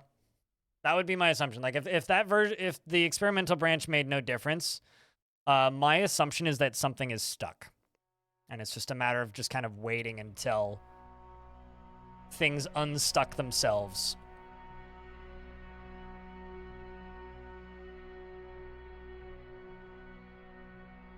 Which kind of sucks, don't get me wrong. But it really sounds like something is stuck, or you've got a huge army stealth somewhere, like in the caverns or elsewhere.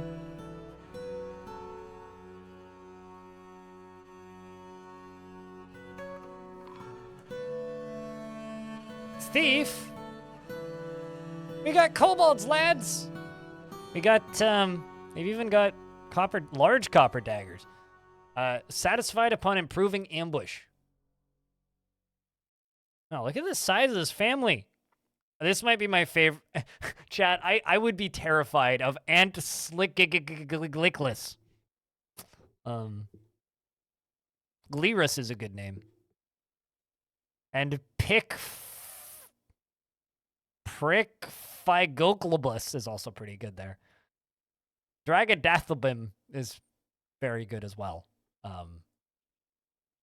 These guys are a member of the civilization of Gongus, by the way. And they are from Talibus. They're wearing tunics and they have knives. You're 95 years old. How did you live that long? 2 lovers and 3 children? Holy shit. These two are related, I think. I mean, you're what? You're Thalarin? This is Kibdidrumus, and this is Talarin. I wonder if this person's in charge, because they're a member of the site government of Talbus. Are you too? Yeah, you two are. But you're almost the same name. You two related?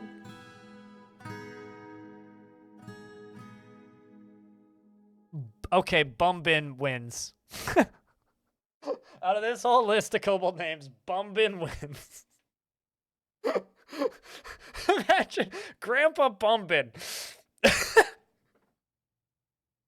Oh, I like kobolds. They're goofy. 1,000 lizard people hanging out and destroying your frame rate? Yeah, that could be doing it. I brought you up to 5 FPS. You think that the gigantic pond drains on the side of the map take off half a cavern layer is what you said about stealth enemies? You're working on that too? Because, like, if your frame rate... So, because, like, Dwarf Fortress, realistically, should run on most PCs, even under load, at about 30 frames a second right now, especially on that build. So, my assumption is something is stuck somewhere. But yeah, Grandpa Bumbin wins. Anyway, where are you guys going? Running away in fear? Okay, that's fine. Good luck next time.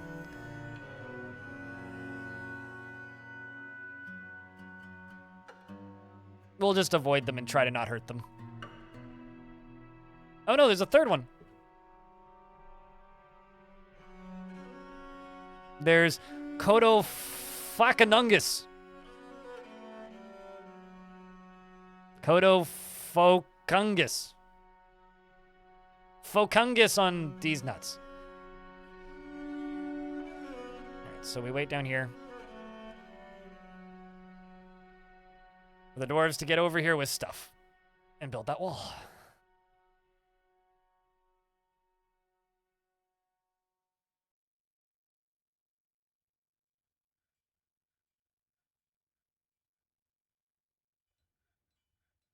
I got you. I mean, damn right.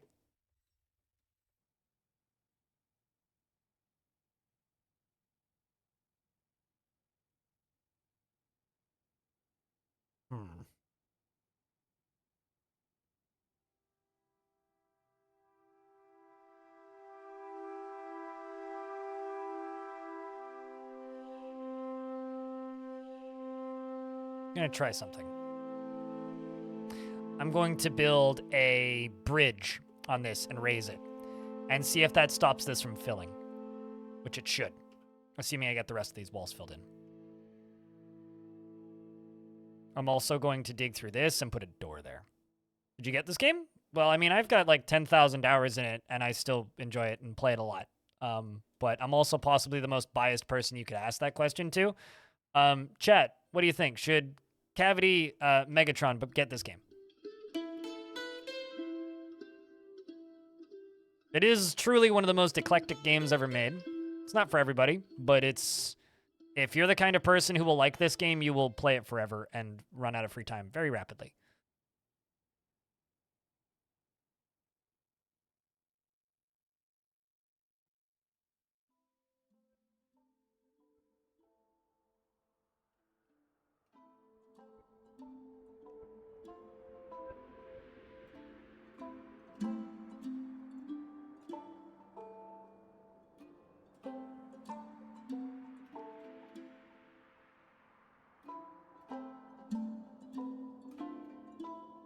Let's see, we can get all this stuff. Put up. It'll likely become your only thing. Yeah, this is kind of a forever game. It's certainly in that category, but it also kind of depends on, like, you know, your previous history and other games you've played, right? So it's very easy for this game to just kind of become the only game you really play. But also at the same time, you know, some people bounce off of it harder than a rubber ball on a hardwood floor. But personally, I would say get this game. If you're interested in it, or if you've played other games like it, just kind of be aware of what you're getting into. It's not a perfectly polished product. It's very much a weird, janky mess in a lot of ways, but that's kind of what gives it its charm, and there's really quite nothing like it. But it does take a little bit of time commitment to get into it. No matter how much of it you play, it does take a bit of time commitment to get into.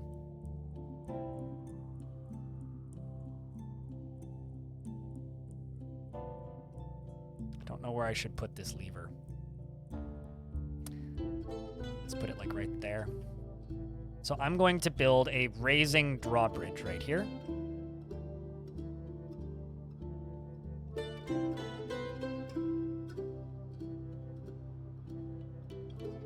You don't play this game, badass space fish. You get into a coma fever dream and then wake up about 6 more hours later. Yeah, I could see that. That definitely could happen with Dwarf Fort. We're in early winter. I still got plenty of time. I might be able to do another layer down.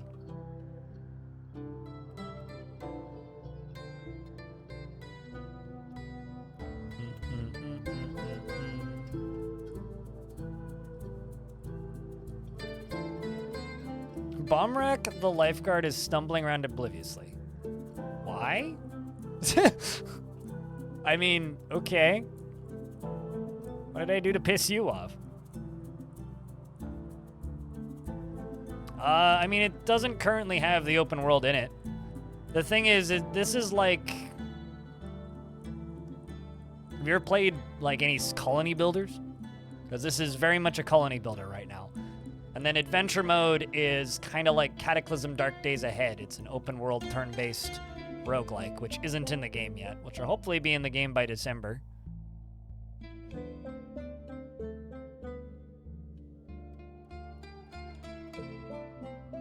Except that... Wait, hold on a second. Are you calling me a big meanie? Come on, man. Why me? Why am I the big meanie? What did I do to you? Aside from, like, you know, call you names and, like, be mean to you sometimes. But, like, you deserved it. It was justified. What else would I compare adventure mode to? Nothing. Because there's nothing like it. It's kind of a unique dumpster fire, frankly.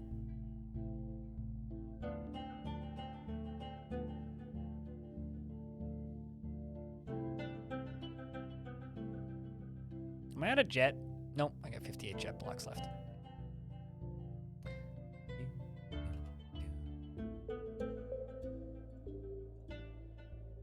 Don't worry, you're joking. It's okay, I can tell when people aren't joking and they're being entirely serious, and then I take everything extraordinarily personally and get very offended. So I want you to know that I took that personally and I'm very offended.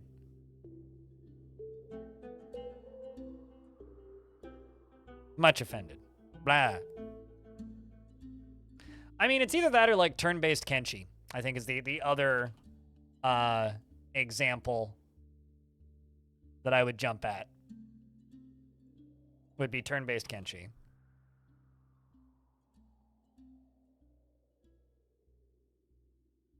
Maybe this multi-threading just needs to warm up. Your computer's trying to... So what? The reason your frames are so low is because you've over-calculated something, right? And your computer's trying to catch up to the game's calculations, right? Like, I'll have a fort that'll just be running perfectly well and then suddenly drop down to, like, 6 FPS. And it'll just sit there for, like, 30 minutes. And then it'll just pop back up to 30. And it'll be like, okay. Because, like, whatever the game was trying to do behind the scenes, it figured it out, and it got it done. And then, you know, you just have your computer back.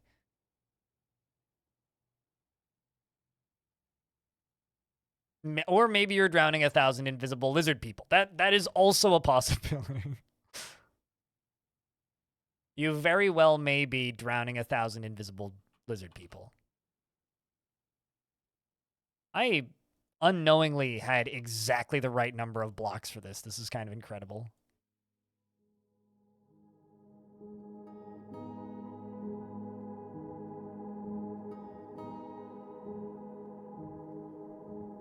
What, drown 1,000 invisible lizard people? Or run out of frame rate? Jack.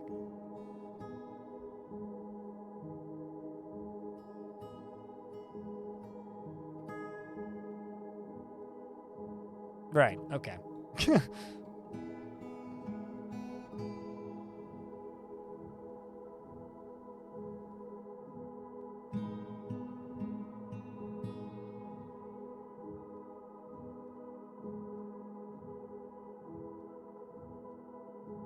What if drowning the lizard people is intentional and very much not a mistake?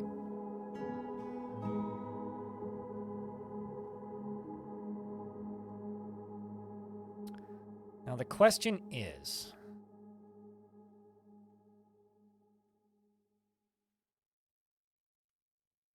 Still making jet blocks, but clearly not, because I'm clearly out of jet.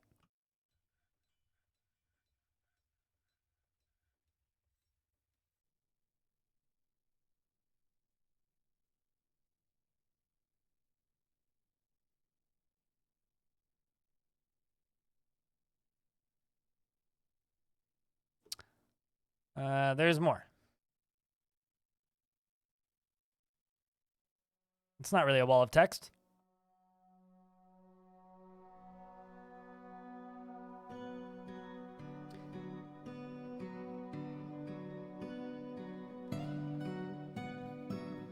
Yeah, the reply features cavity in Dwarf Fort are kind of busted. The best way to describe Dwarf Fortress is Dwarf Fortress, you generate a world, right?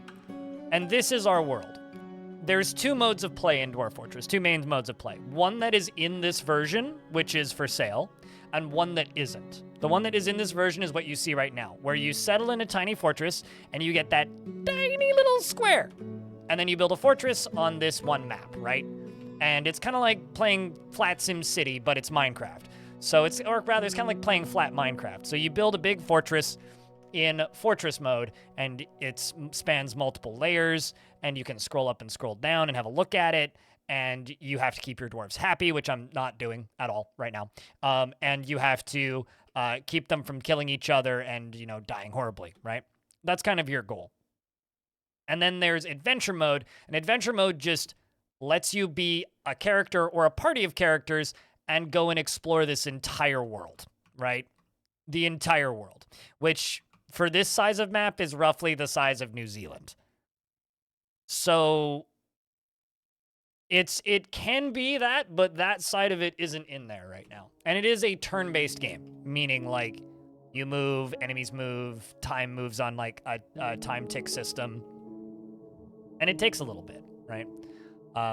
It certainly takes a little bit to kind of get things, you know, going and learn the game. There's a lot of mechanics that you need to learn before you can really start enjoying Dwarf Fortress. It is very much a slow burn of a game, but I personally think it's extremely worth it. So, I mean, it's kind of hard to say specifically like whether or not you should buy this game because I don't know what kind of games you like. And Dwarf Fortress isn't strictly an open world survival crafting game, and I wouldn't really call it an open world survival crafting game if that's the kind of game that you're describing that you like. How long is one day in Dwarf Fortress? In Fortress mode, about 30 seconds. In Adventure mode, depends on how long you and how fast you're walking, and whether or not you fall asleep. Could be very quick, could take forever. But right now, maybe 30 seconds, you can see the calendar appear and it's moving. But no, this is like truly the granddaddy of Dwarf Fort. Or of, not, Dwarf Fort is truly the granddaddy of Minecraft. So it is very much a game kind of unlike any other. And there really isn't anything quite like it. And if that's something that interests you, it's definitely worth checking out. All right, so I need to go down another layer here. Fill these corners. In midwinter, I got till mid-spring, so we're okay.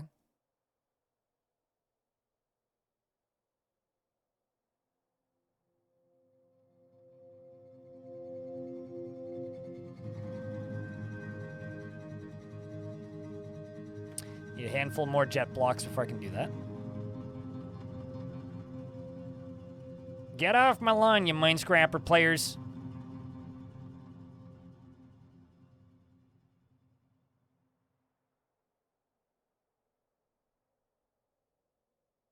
The barrier to entry has never been lower. In some ways. Not in others. I'd say it's still largely about the same, personally.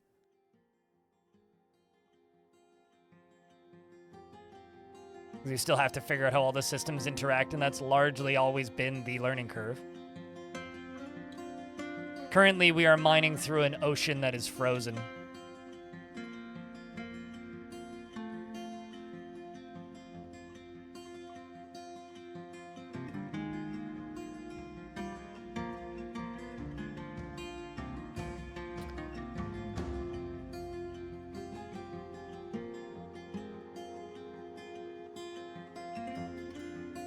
I'm wondering right now if the direction I'm going is the right direction. Maybe should just be working on my larger dam. That would just give enemies a way into my fort. Currently, there's tons of ways into this fort, though, so... If we do get attacked right now, it's going to very much just be lock the door and hide underground.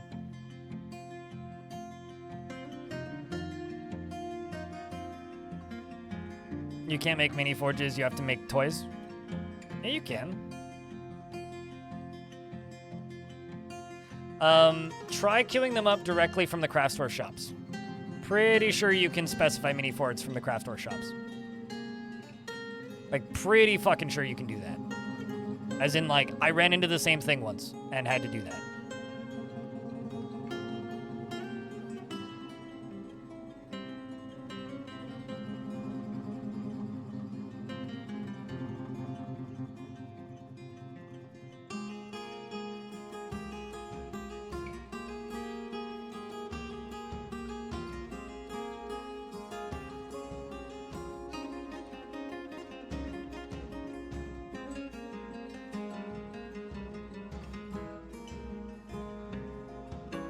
Actually, hold on. Let me try something else. Toy. Let's just say, I don't know, copper toy. No, okay. It doesn't let you specify type with that. It used to. There is ways, I think. Let me just try this. Instead of just stating it out loud. Rock.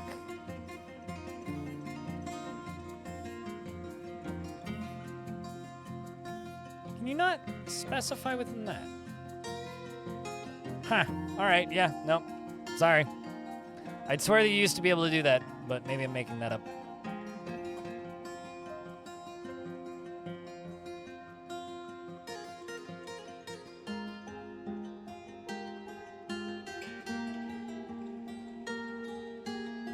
You got super lucky with bucklers with your last king?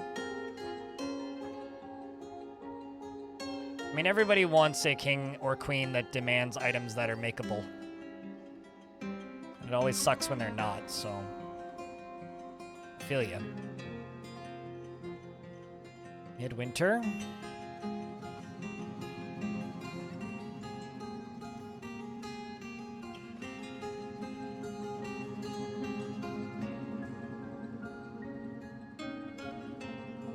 This Captain Traction Bench.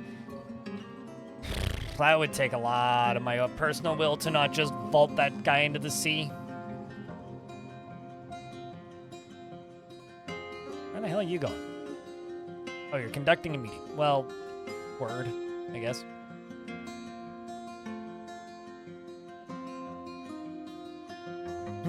Empathy after being yelled at by an unhappy citizen, and then goes back to work. It's just like, all right, then bye.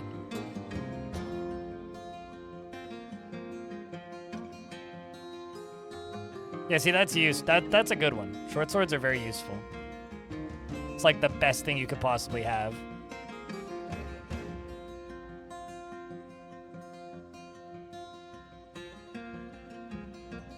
I need more miners. Bars. All right, let's just make... Okay, let's just go into here. And add most of these engineers. A weaver. I don't know, this clerk. Let's give all of them mining. I'll make 1, 2, 3, 4, 5, 6 picks. Let's just do 10. Iron pick. 10. We're digging through an ocean that's currently frozen. Because it's winter time.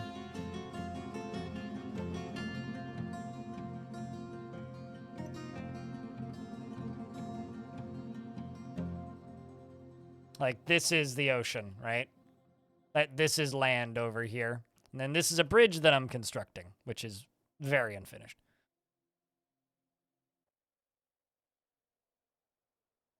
Although everything about this fort currently is very unfinished.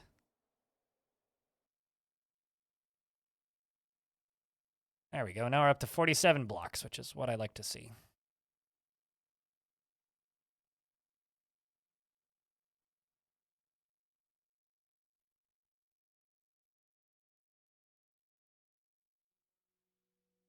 Jetifying everything in this fort? At least the surface and the main dam areas. I'll probably swap materials when I get further down, though. Because I am still planning on damming off this entire ocean. I'm just kind of shocked I haven't been attacked yet at this point, actually. I was kind of thinking about maybe trying to do glass over top of this. Maybe doing a dome or something.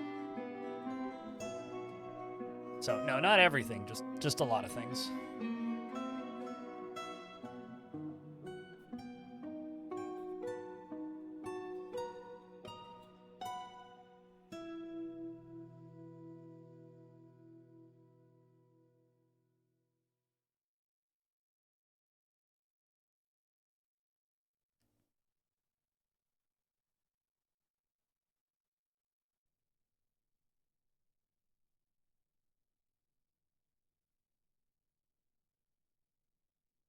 There we go. Got a bunch more miners in the works now.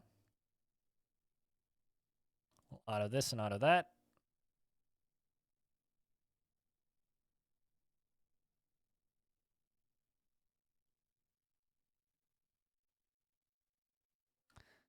You know what's funny? Some people complain about how many boulders are everywhere. They actually turned down the rate of boulders being dropped by stuff that you mine out in this version, which I think is kind of hysterical.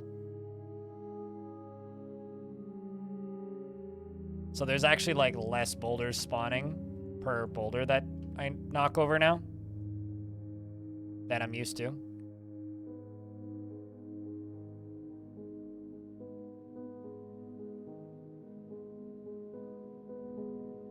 How's the frames, by the way, Joan? Any improvements? Or still just terrible?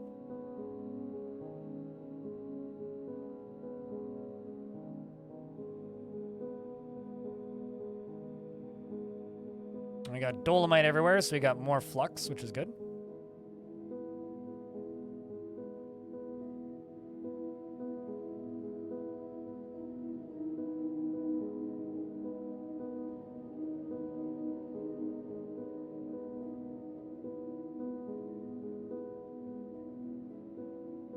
Assuming that just goes all the way out there. You go there, you go there, you go there, you go there.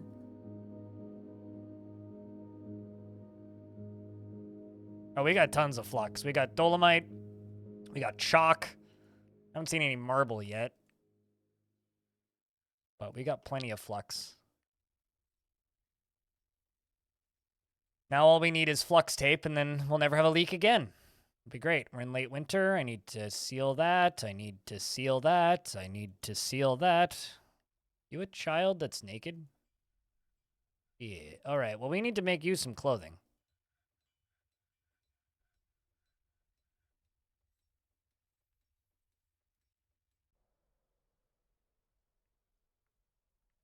You're very close to domesticating giant leopards.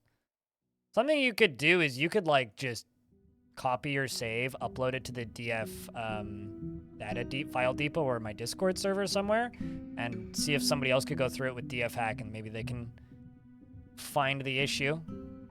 But it's likely that there's just like 1,000, I don't know, cave fish people in your basement or something. Which are great, because if they're amphibians or cave fish people, you can't actually drown them. They just swim, and they're like, yay, water. It's like, God damn it, you son of a...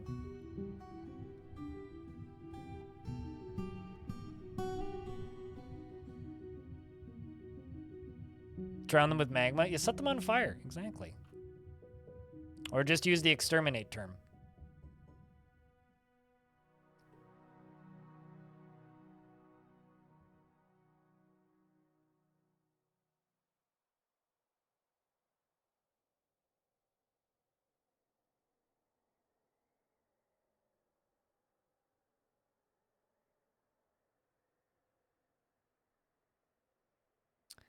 Now we just wait. This shouldn't fill up with water once all those holes are plugged. 12th obsidian, late winter. I don't agree that you should, Lanix. DF hack is not needed to play or enjoy the game, especially with this version. If anything, playing DF hack with DF hack is kind of like, I would describe it as like the equivalent of playing Minecraft creative mode. It's like maybe you like that, but it will make it hard for you to enjoy the game the way it's kind of intended to be played. At least for me, it does. Flood. Famous last words. It shouldn't. I mean, it might. It shouldn't. It might. Fortunately, I got more words left. Dogs 1 up. Thank you very much for the second month. Welcome back. Glad you enjoyed the streams enough to come back for a second month. Cheers, friend.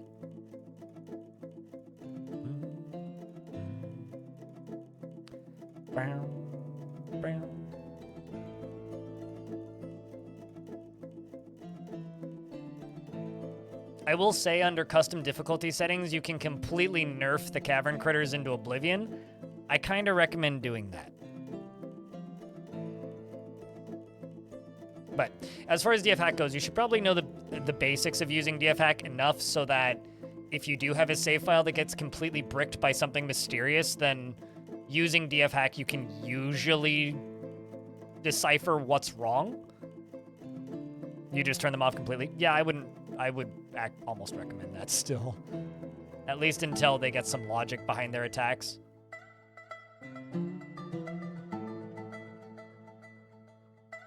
Well, it's not even just rough with learning. I think that the Cavern Critters was a mechanic that seems to like it was kind of half-baked thrown in and then should have been cut for the initial release and then wasn't. I feel like the Cavern Critters was Zach and Tarn going, man, these RimWorld players, they like a hard game. Well, shit. And like, you know, they were supposed to do that for ages and haven't, right? Like it's an intended mechanic for them to do that, but I feel like the way they implemented it is a little busted, to be generous.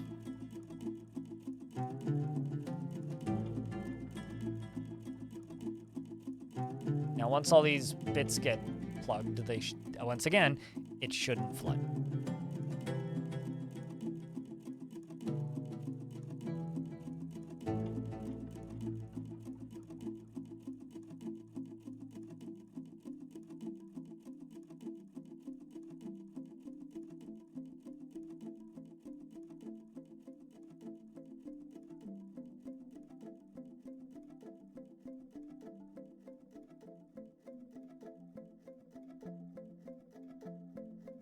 Are there bombs in this game? Nope. No, this is a pretty low fantasy game with some basic magics, but no, there are no bombs in this game or anything of that sort. Like I said, it's pretty low fantasy.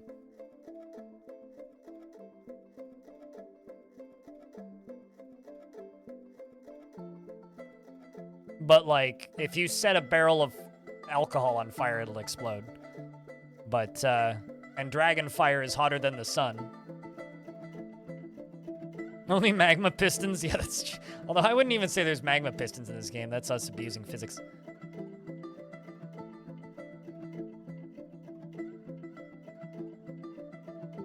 Okay.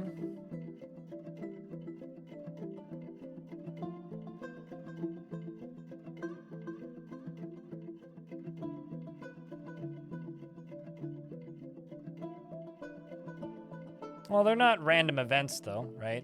They're predetermined events based on your world composition and what's in your world, right? If you have dragon in your world, you may get attacked by dragon. If you don't have dragon in your world, it's very unlikely you'll be attacked by dragon. There needs to be a dragon there in order for a dragon to attack. And because this game generates you a world with thousands and thousands, if not, it's in some case millions of historical figures, all named with their entire histories readable and trackable. Because essentially what this game is it's generating you writing prompts, right? So every single thing that every single one of these dwarves does is being written down in the game's behind the scenes stuff whenever it saves like this. And if I were to retire this fort when I'm done with it and I go into Legends mode, I can go and look at every single individual event that happened in my fort, from person getting broken up with in a relationship to a child being born to a fancy pair of socks being made.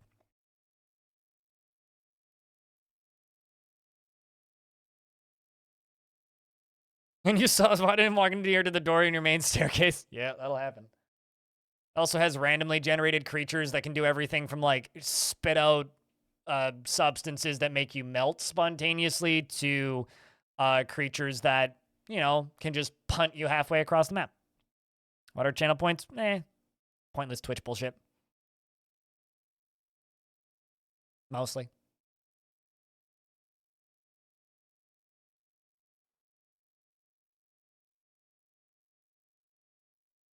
Mostly pointless Twitch bullshit. I'm sticking to what I said.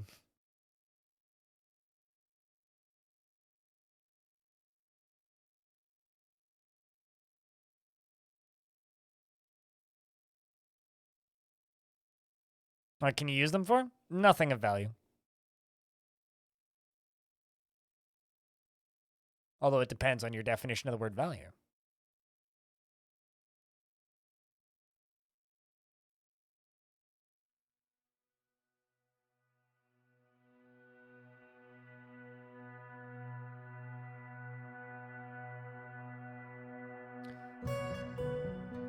All right.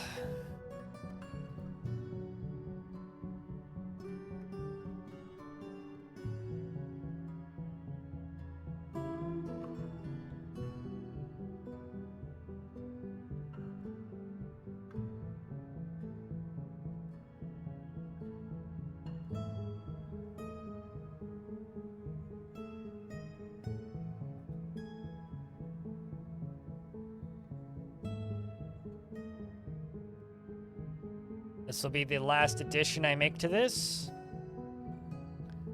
And then we're going to wait for it to thaw. Hopefully nobody drowns.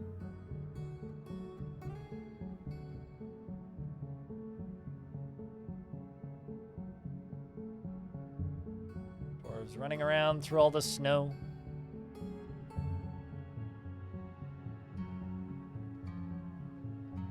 All of these dwarves are very embarrassed after sleeping without a proper bedroom.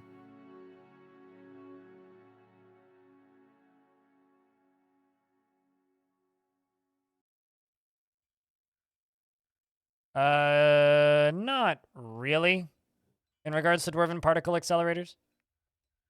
I mean, I wouldn't call anything a particle accelerator, really. I mean, like, you can break the speed of sound with minecarts. That's probably what people are talking about. Would be the closest thing that I would describe as a dwarven particle accelerator.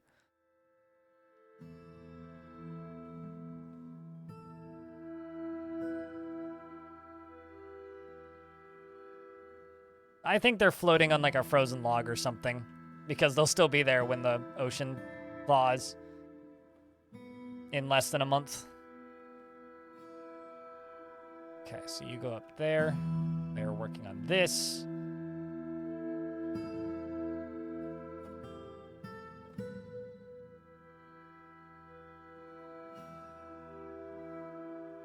I can't express enough how much I hate giant parakeets.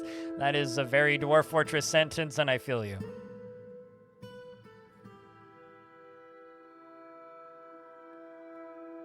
If you said giant Kias, that would be slightly more dwarfy, but...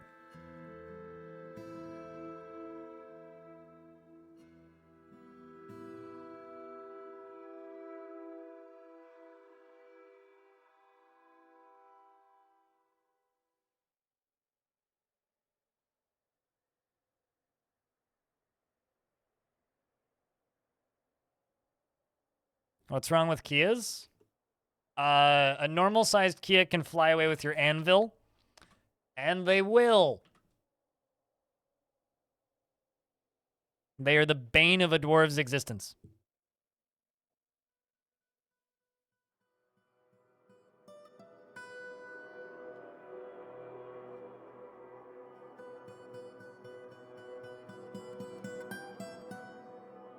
To the point of, if I ever, like, tame a Kia, I should just name it Bane.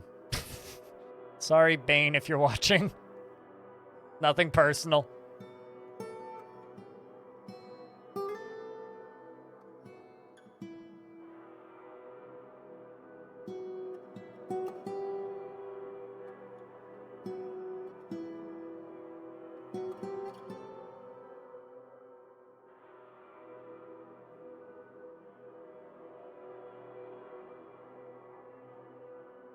Find myself wanting to micromanage a lot in Dwarf Fortress. Any recommendations for getting out of that mindset? Don't. Build the way you want to build.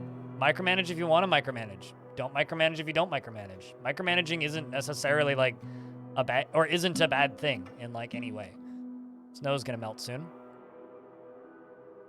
My innkeeper's throwing yet another tantrum.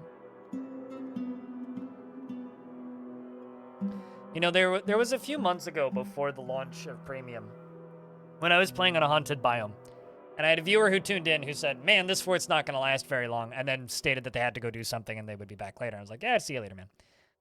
So they left. And by the time they came back, I went from being in a box from 3 trees that I chopped down because it was terrifying biome and there was undead wild boars everywhere. I went from inside of that box to having a wall about the size of this one with a lava moat. And this viewer came back after, you know, a couple hours or whatever. And it was like 5-6 hours later, I hadn't even made bedrooms yet. It's very similar to this fort, where it's just like, I just had like a fort like this. I was just sitting here with my hands behind my back. And there's like, you know, like zombies and shit just like wandering around the outside. I'm just pumping lava onto the surface of the map to just like fry them all. And he's just like, motherfucker, like, I leave for 3 hours and you're over here playing Minecraft. What the fuck is happening? Dwarf fort can be like that sometimes. Okay, so this layer is going to turn into water. This might fill up with water. Hopefully it doesn't. And,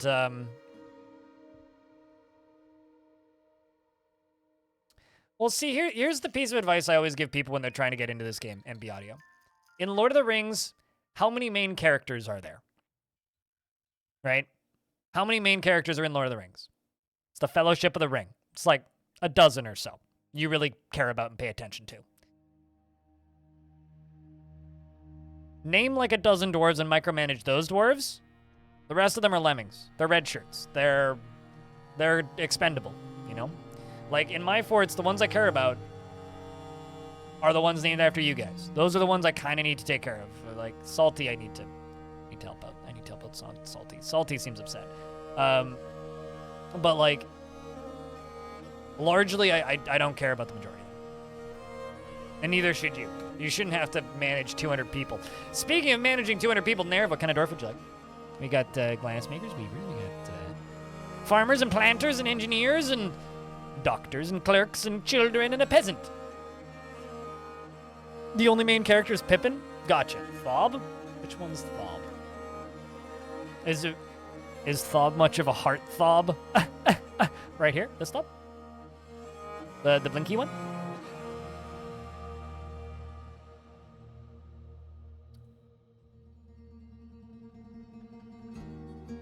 Does have a very standoffish beard compared to most of the dwarves.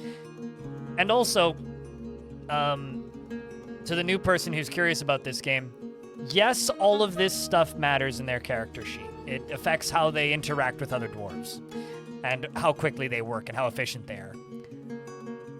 He is in a constant state of internal rage after seeing a goblin's dead body in 289, and he is deliberately cruel to those unfortunate enough to be subject to his sadism. Also, the reason a lot of this purple text is here is because this dwarf came from a previous one of my forts, which I've been playing up until yesterday. I then retired that fort, and I've since started this fort in the same world, and some of these dwarves are migrating over because it's the same faction that we're playing as. He is deliberately cruel to those unfortunate enough to be subject to his sadism. He finds something humorous in everything, no matter how serious or inappropriate, and generally is unhindered by the thoughts of others concerning his actions. He is unfriendly and disagreeable, though he is conflicted by this for more than one reason, and he has a strong sense of duty. He isn't given to flights of fancy, and he does not easily hate or develop negative feelings. And he is stubborn and could be considered rude. And he tends to be a little tight with resources when working on projects. And he doesn't often feel envious of others, and he generally acts with a narrow focus on the current activity. He scratches his head when he's nervous and talks to inanimate objects when he's thinking. He needs alcohol to get through the working day and doesn't really care about anything anymore. Dreams of crafting a masterwork someday. Personally values tranquility and quiet. Finds leisure time to be wasteful, and maintaining decorum a silly and fumbling waste of time. Values a harmonious existence and does not care about fairness. He likes schist and copper and shell opal, flying squirrel, leather, and giant gazelle hoof, quivers and windows, and alpacas for their long necks, bushmasters for their deadly bite, and the words of the palisade of healing and the sight of the gloss of sailing, and when possible prefers to consume hagfish and donkey cheese and date wine, and absolutely hates bats. Beat-seeking missile. I just have to say that you have one of the most hysterical names I've seen since I person named Sweet Sparkle Farts tuned in. That's just way too fucking funny. Moving on. His third finger on his left hand is broken. Well, that's not good. He has a very long beard that is neatly combed. His sideburns are clean shaven. His long mustache is arranged in double braids, and we just had a baby. Great. His slightly wide-set slate gray eyes are slightly sunken, and his hair is gray with a touch of white, and his skin is pale taupe.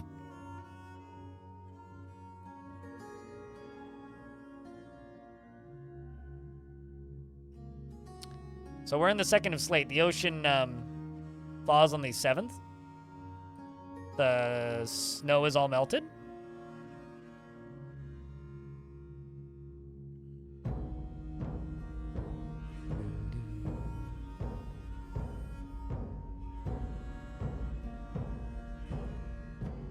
And now we wait.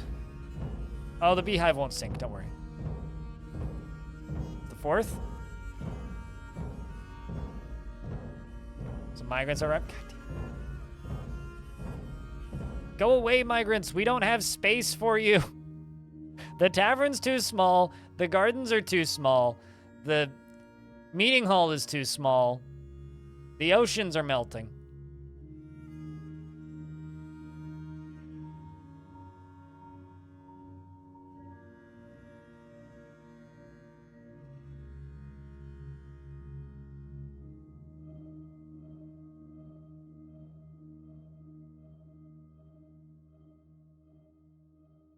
And any time now? There it goes.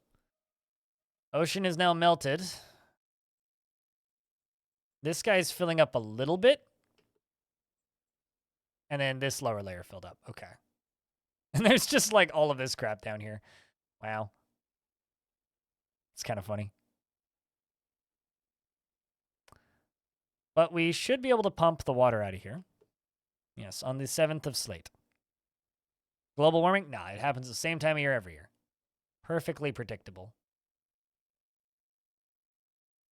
But, you know, chat, it's 6 p.m. and we've been streaming for 9 hours.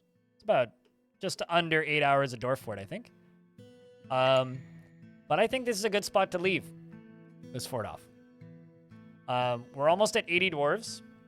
We just got a mayor who's Raging Cave. So good for Raging Cave, the mayor. And I've got a lot of work that needs to be done. Might as well work on that tomorrow.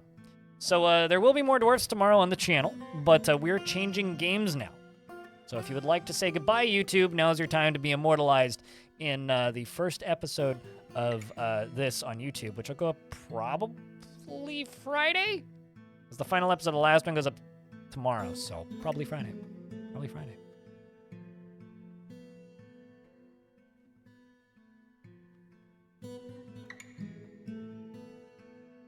Time does file, yes. Celesty, I agree. Now, chat room. Dwarf Fort might be done for the day, but I'm not. And of course, I would heart you forever if you stick around. We're going to go play some more System Shock, the remake. We are in the second zone. And I'm banking all of those VODs for when I go on vacation. But I'm going to go take a piss break. And then we'll swap over.